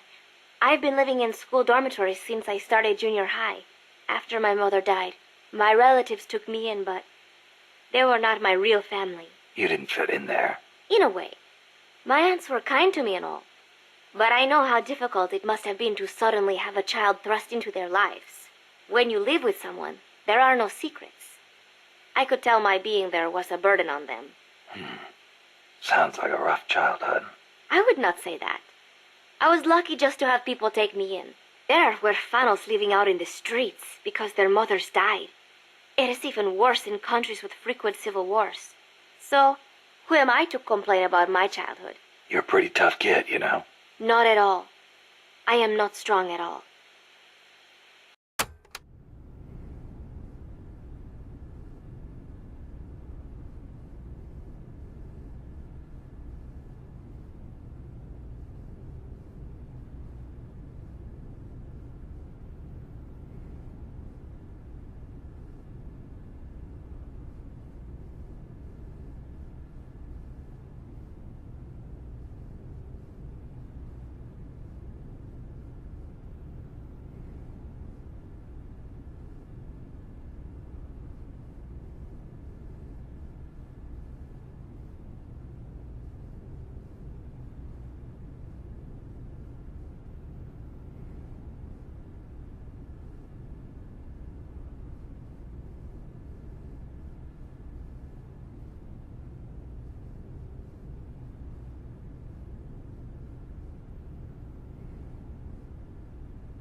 Playa del Alba means Beach of Dawn. The morning sun is so beautiful over the Caribbean. Beach of Dawn, huh? Perfect place to start a mission. The clear blue water, the white sand, the swaying palm trees. You cannot get more South American than here. It is paradise on earth. Yeah, guess I should have packed my Hawaiian shirt. The coral reefs and mangrove forests protect the small fish in the area. Sea turtles come to lay their eggs on these beaches. We are not the only ones who enjoy this place. It is heaven for more than just humans.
Bosque del Alba means Forest of Dawn.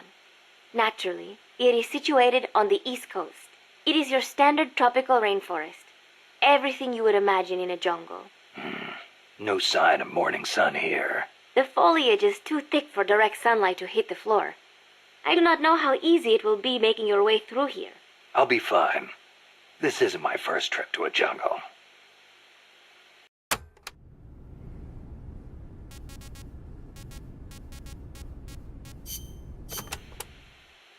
This is a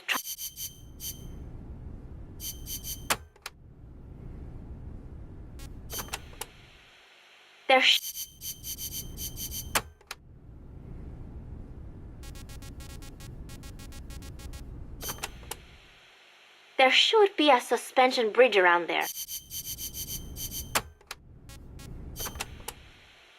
The rift.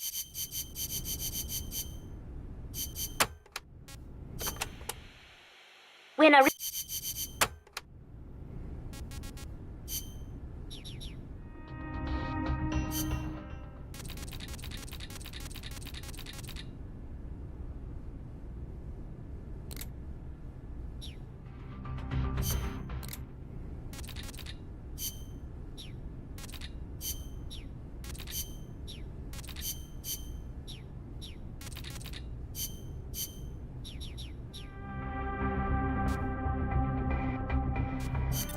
Snake.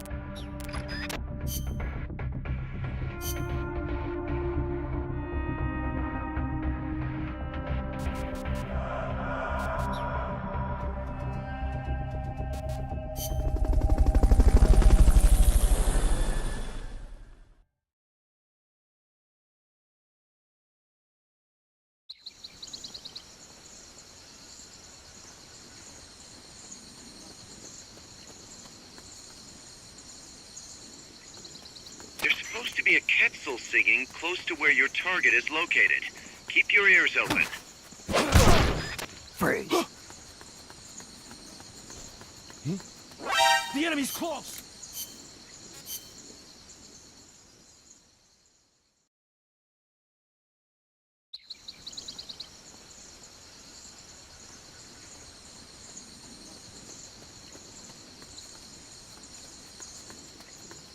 There's supposed to be a Quetzal singing close to where your target is located. Keep your ears open. Freeze.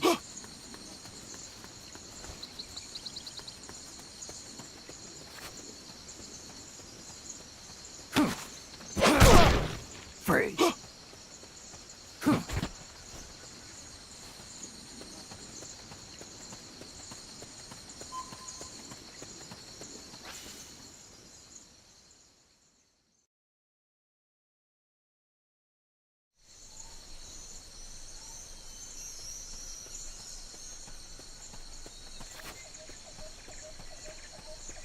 Once you know which soldier has the ID card, do a body check. To do a body check, first knock the soldier out, or put him to sleep, or hold him up. That works too. No.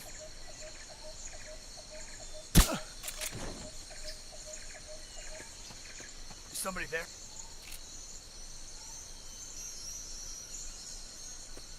Huh. No.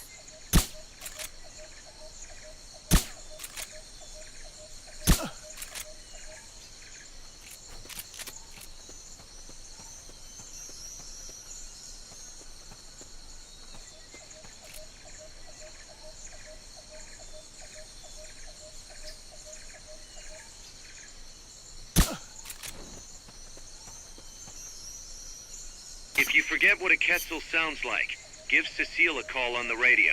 She'll remind you.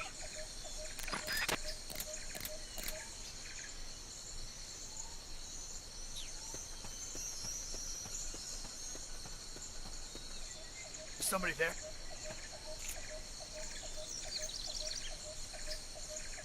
Huh.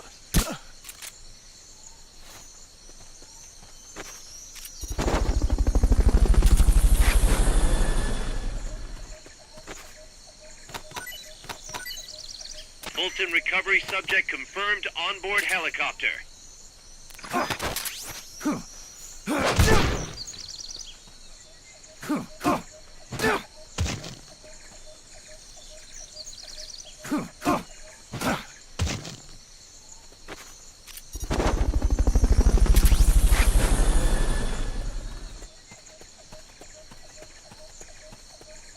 Fulton recovery helicopter is complete.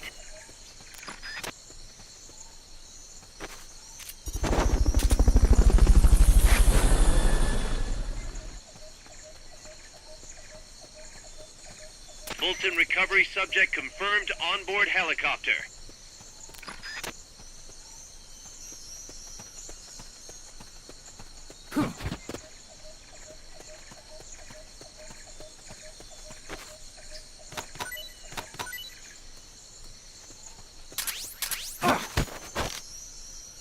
Start talking. Start talking.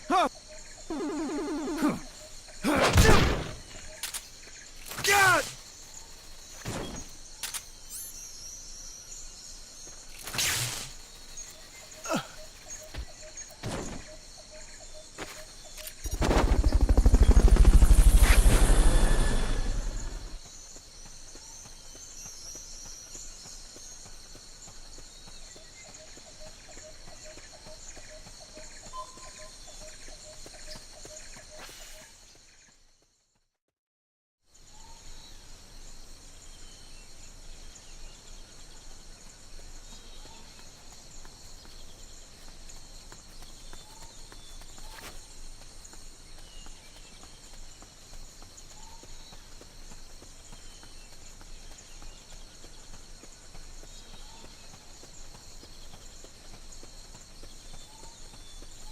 Somebody there? Huh, nothing.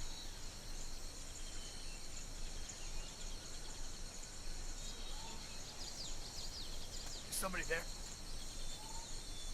Huh, nothing. He's here!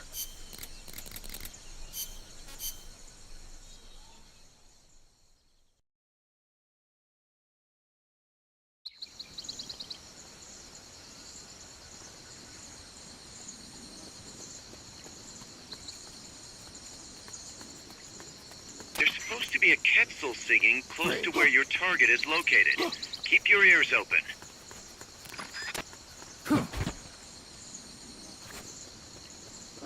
The enemy's freeze.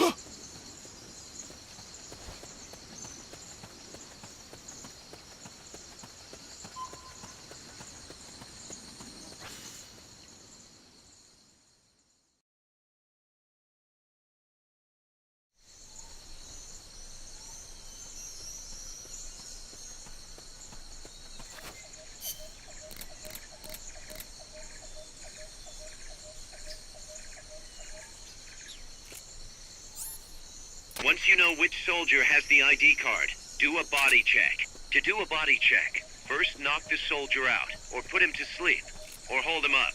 That works too.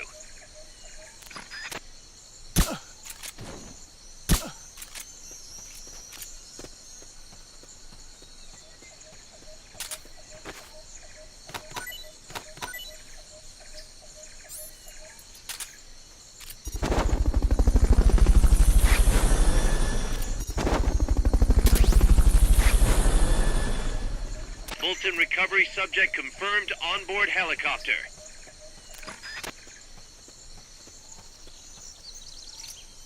God!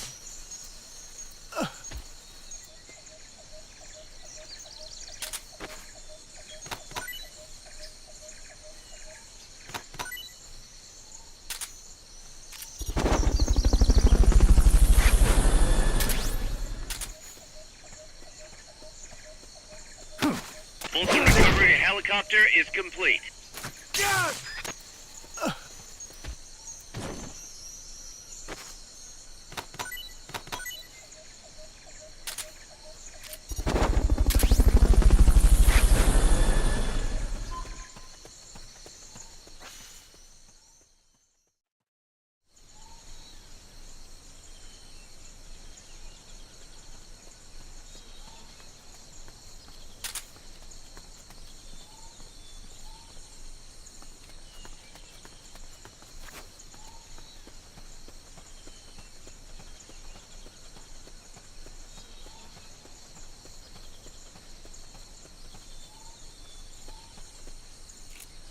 Somebody there? Huh, Nothing.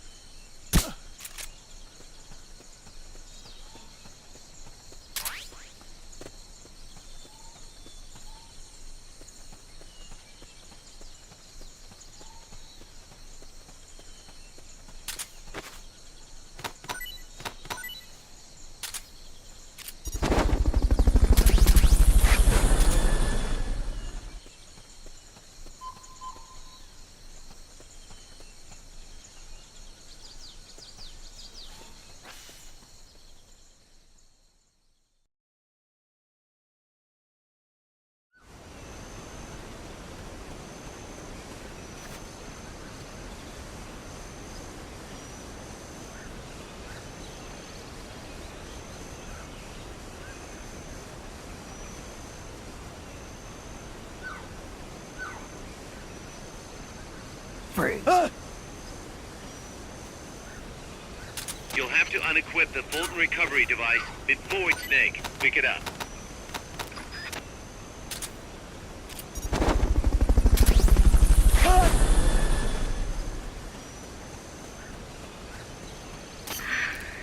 Look at that. Mother Nature's paintbrush at work.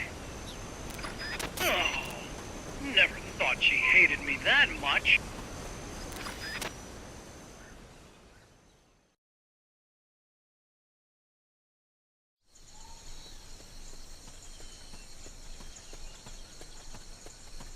Strangelove's lab is north of there. Head north. That count will get you. I believe in you, Snake. He's here!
Excellent. It's open.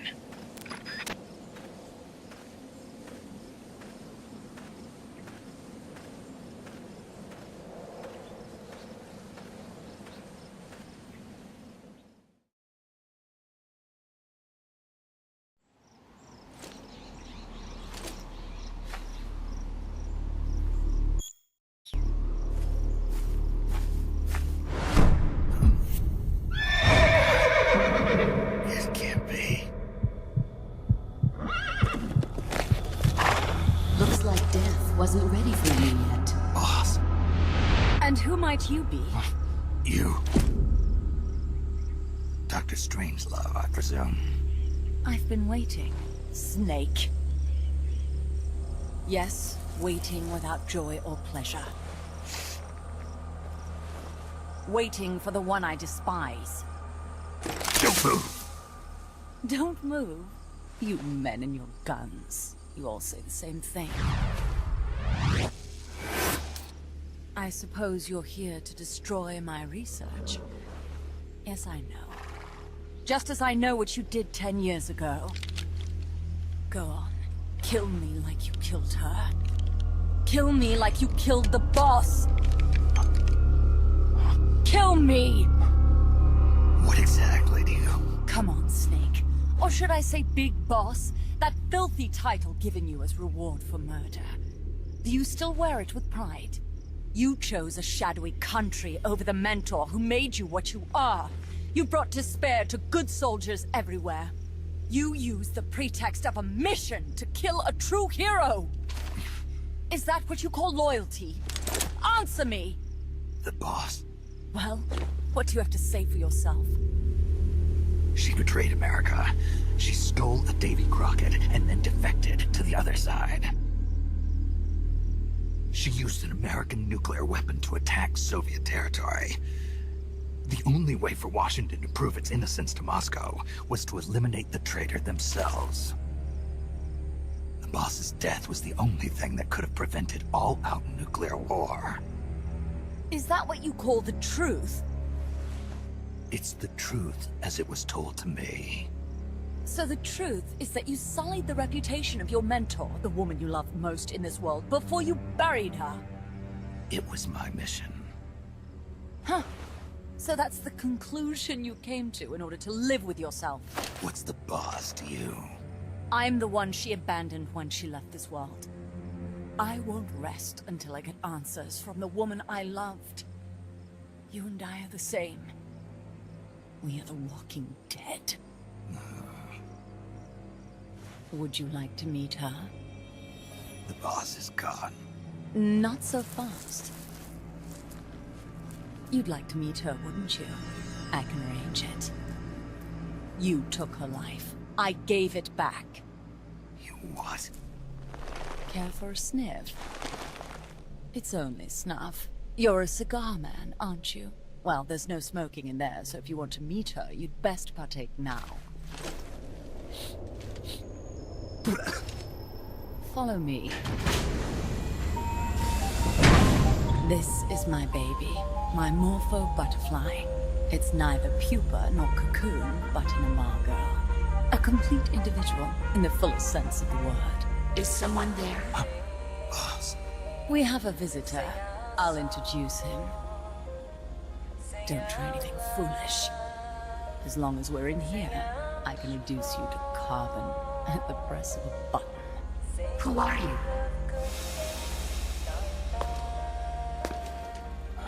A man.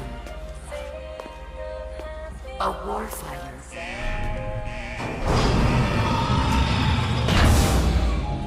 Boss. Is that you? I call it the mammal pod. Mammal pod? For my participation on the project, I demanded access to all information on the boss. Everything the CIA had. Her personal history, military records, physiological data, correspondence, the files for every operation she took part in, every decision she ever made at every possible turn, what she took and what was taken from her, her pain and her pleasure, her joy and sorrow, her life and death, and yes, even you. Why would you do that? Coldman sought an MAD-based AI that would deliver an effective retaliatory strike against the most appropriate target in response to a nuclear attack from a hypothetical adversary. An unmanned device to act as a deterrent capable of making the decisions and taking the actions that human beings cannot. I therefore concluded he required a cool calculating machine programmed to inflict swift, sure, and utter annihilation upon the enemy. No retaliation. But he took it upon himself to come up with a different answer. He said he needed the thought patterns of the very finest rational mind, one that thought on a global scale, took both past and future into consideration, and reached the best decision, no matter how painful. And that's why you asked for everything they had on the boss. It was the logical thing to do. I knew of only one person who could be entrusted with the fate of the entire human race. What's your real goal here? To clear her name. Why was a legendary hero forced to betray her country? Why was she targeted for assassination by you, her most beloved disciple? I have no use for fabrications.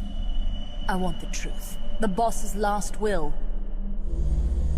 You must be dying to know yourself. No. She abandoned her country. Abandoned us all. Really? You think you understand her feelings? You're trying to recreate the boss's last will. Is that it? Why don't you ask her yourself, Jack? Jack? What? Jack? Boss? Jack? Boss? Jack! Go home. I'm not your boss anymore. Boss? Go home! No, Complete your mission, Snake. Extinguish that noble soul once again. If you can.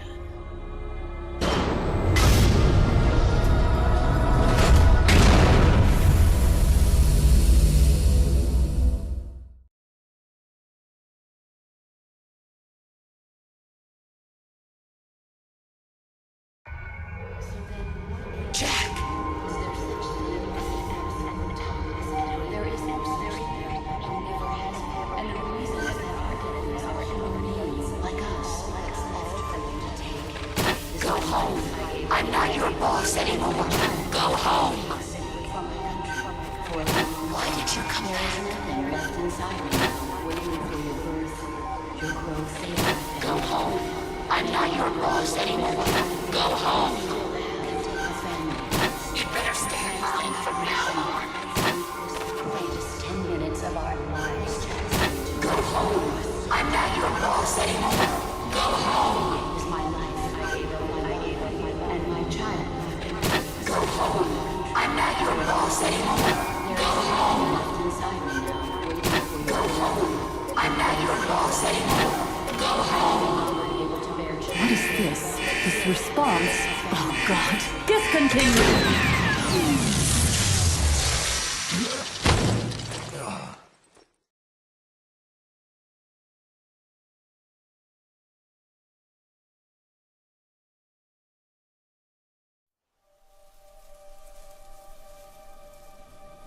I taught you all I could. The rest you needed to learn on your own. Techniques, sure. But what about how to think like a soldier?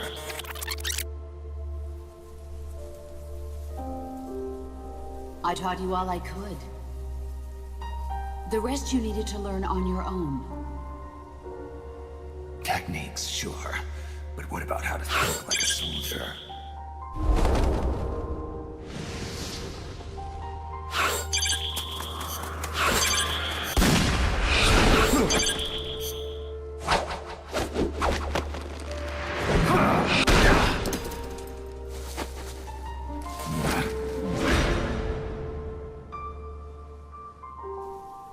There's a saying in the Orient, loyalty to the end.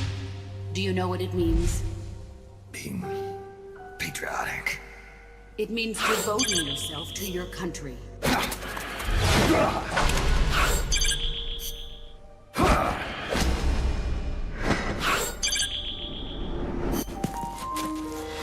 As long as we have loyalty to the end, there's no point in believing in anything, even in those we love.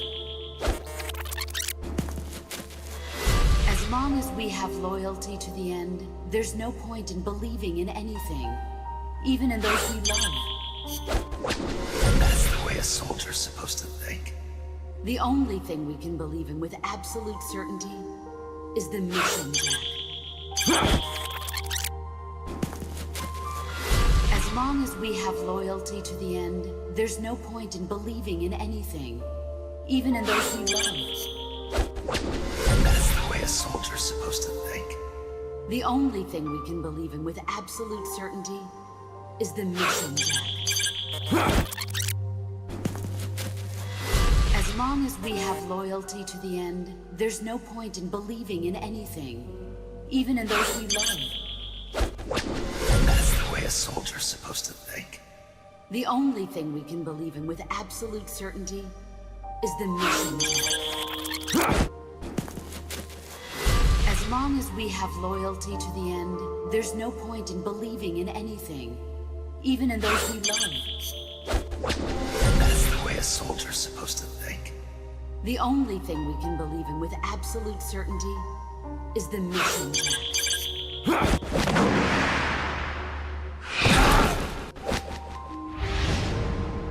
I'm defecting to the Soviet Union. Jack, you can't come with us.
I got a report in from the R&D team. They finished plans for a new Hex-type plant, and today they're gonna start construction on the first block. Can't wait to finally say goodbye to this scrap heap. Only thing is, we don't have nearly enough GMP. We'll need to recruit more soldiers to get more GMP. You know what to do, Snake.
Looks like...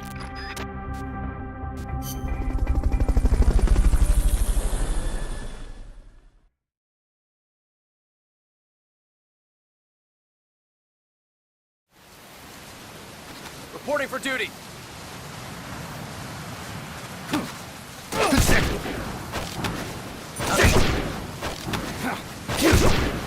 This is more like it. Just getting warmed up. How'd you do that?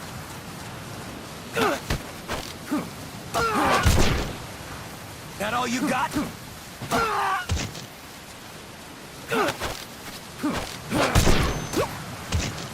You win!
Looks like...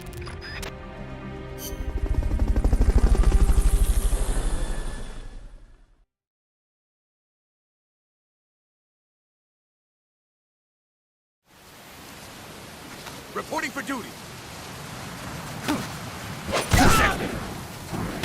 That all you? These guys are real.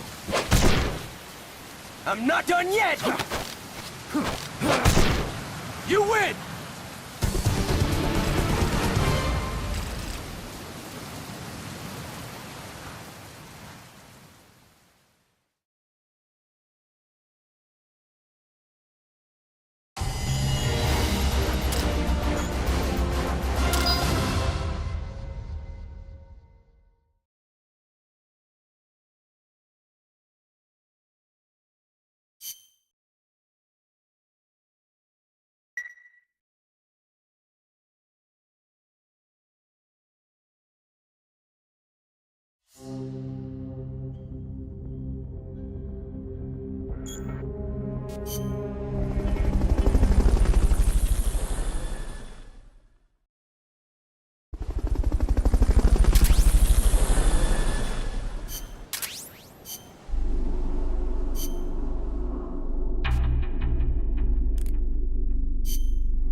Snake.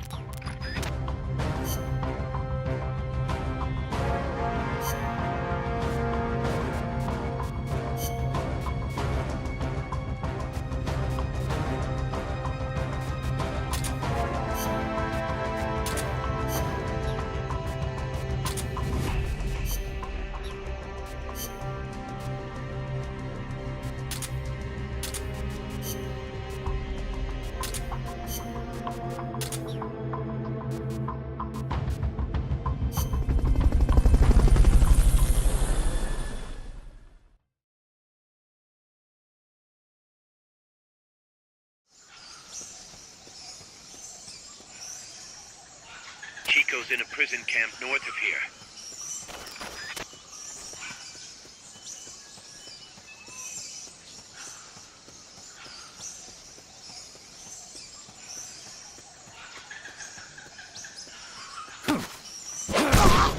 Freeze.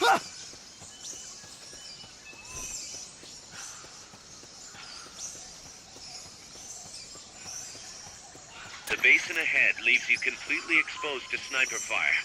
I have a bad feeling.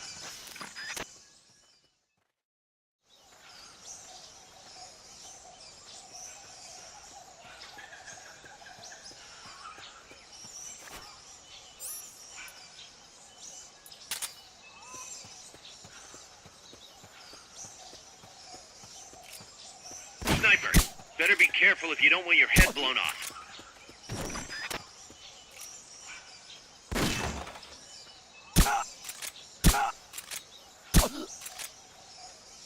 Somebody there. Here he is.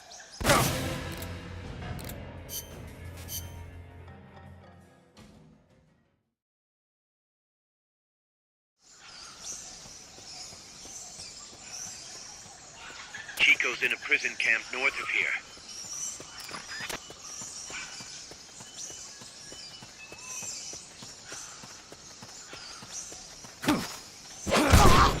Freeze.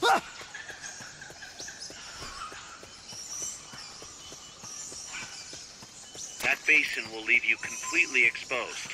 If I were...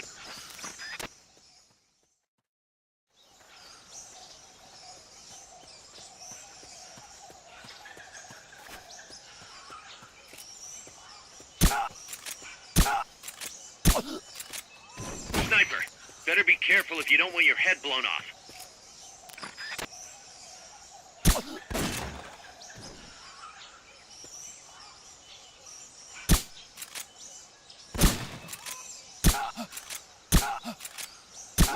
Here he is.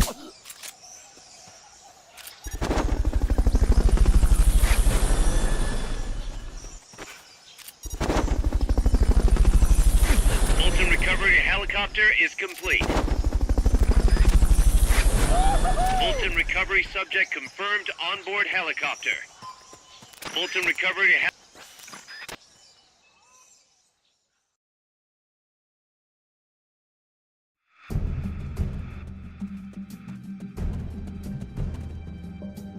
Chico's in one of these houses.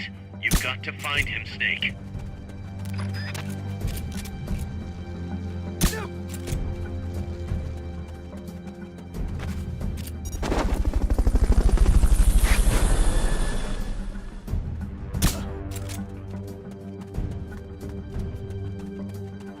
Supposedly, to check inside a house, press the action button.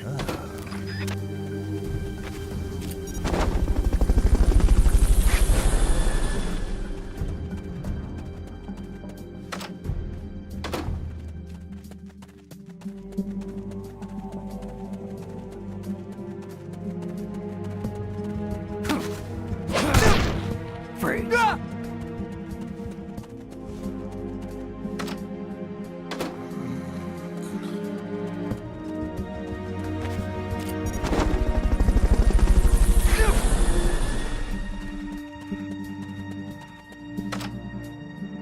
Fulton recovery subject confirmed.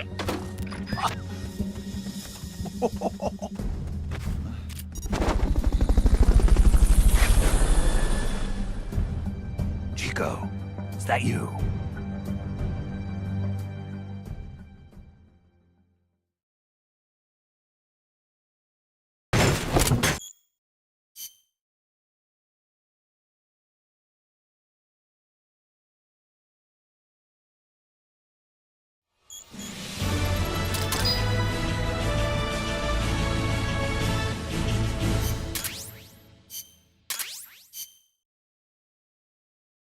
Snake, Chico made it over.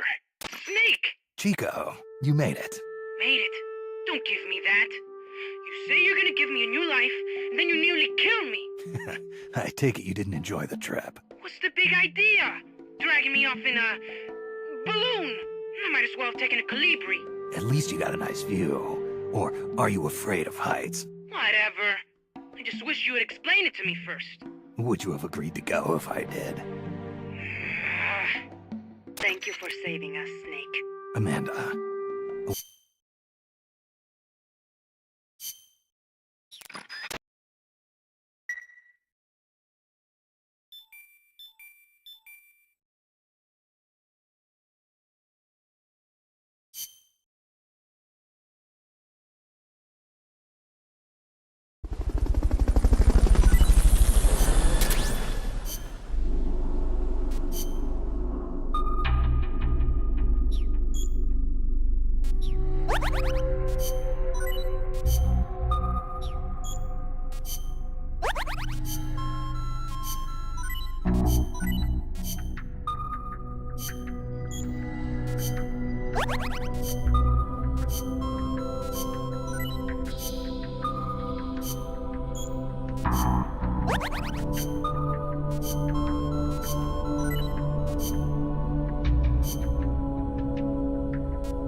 Snake.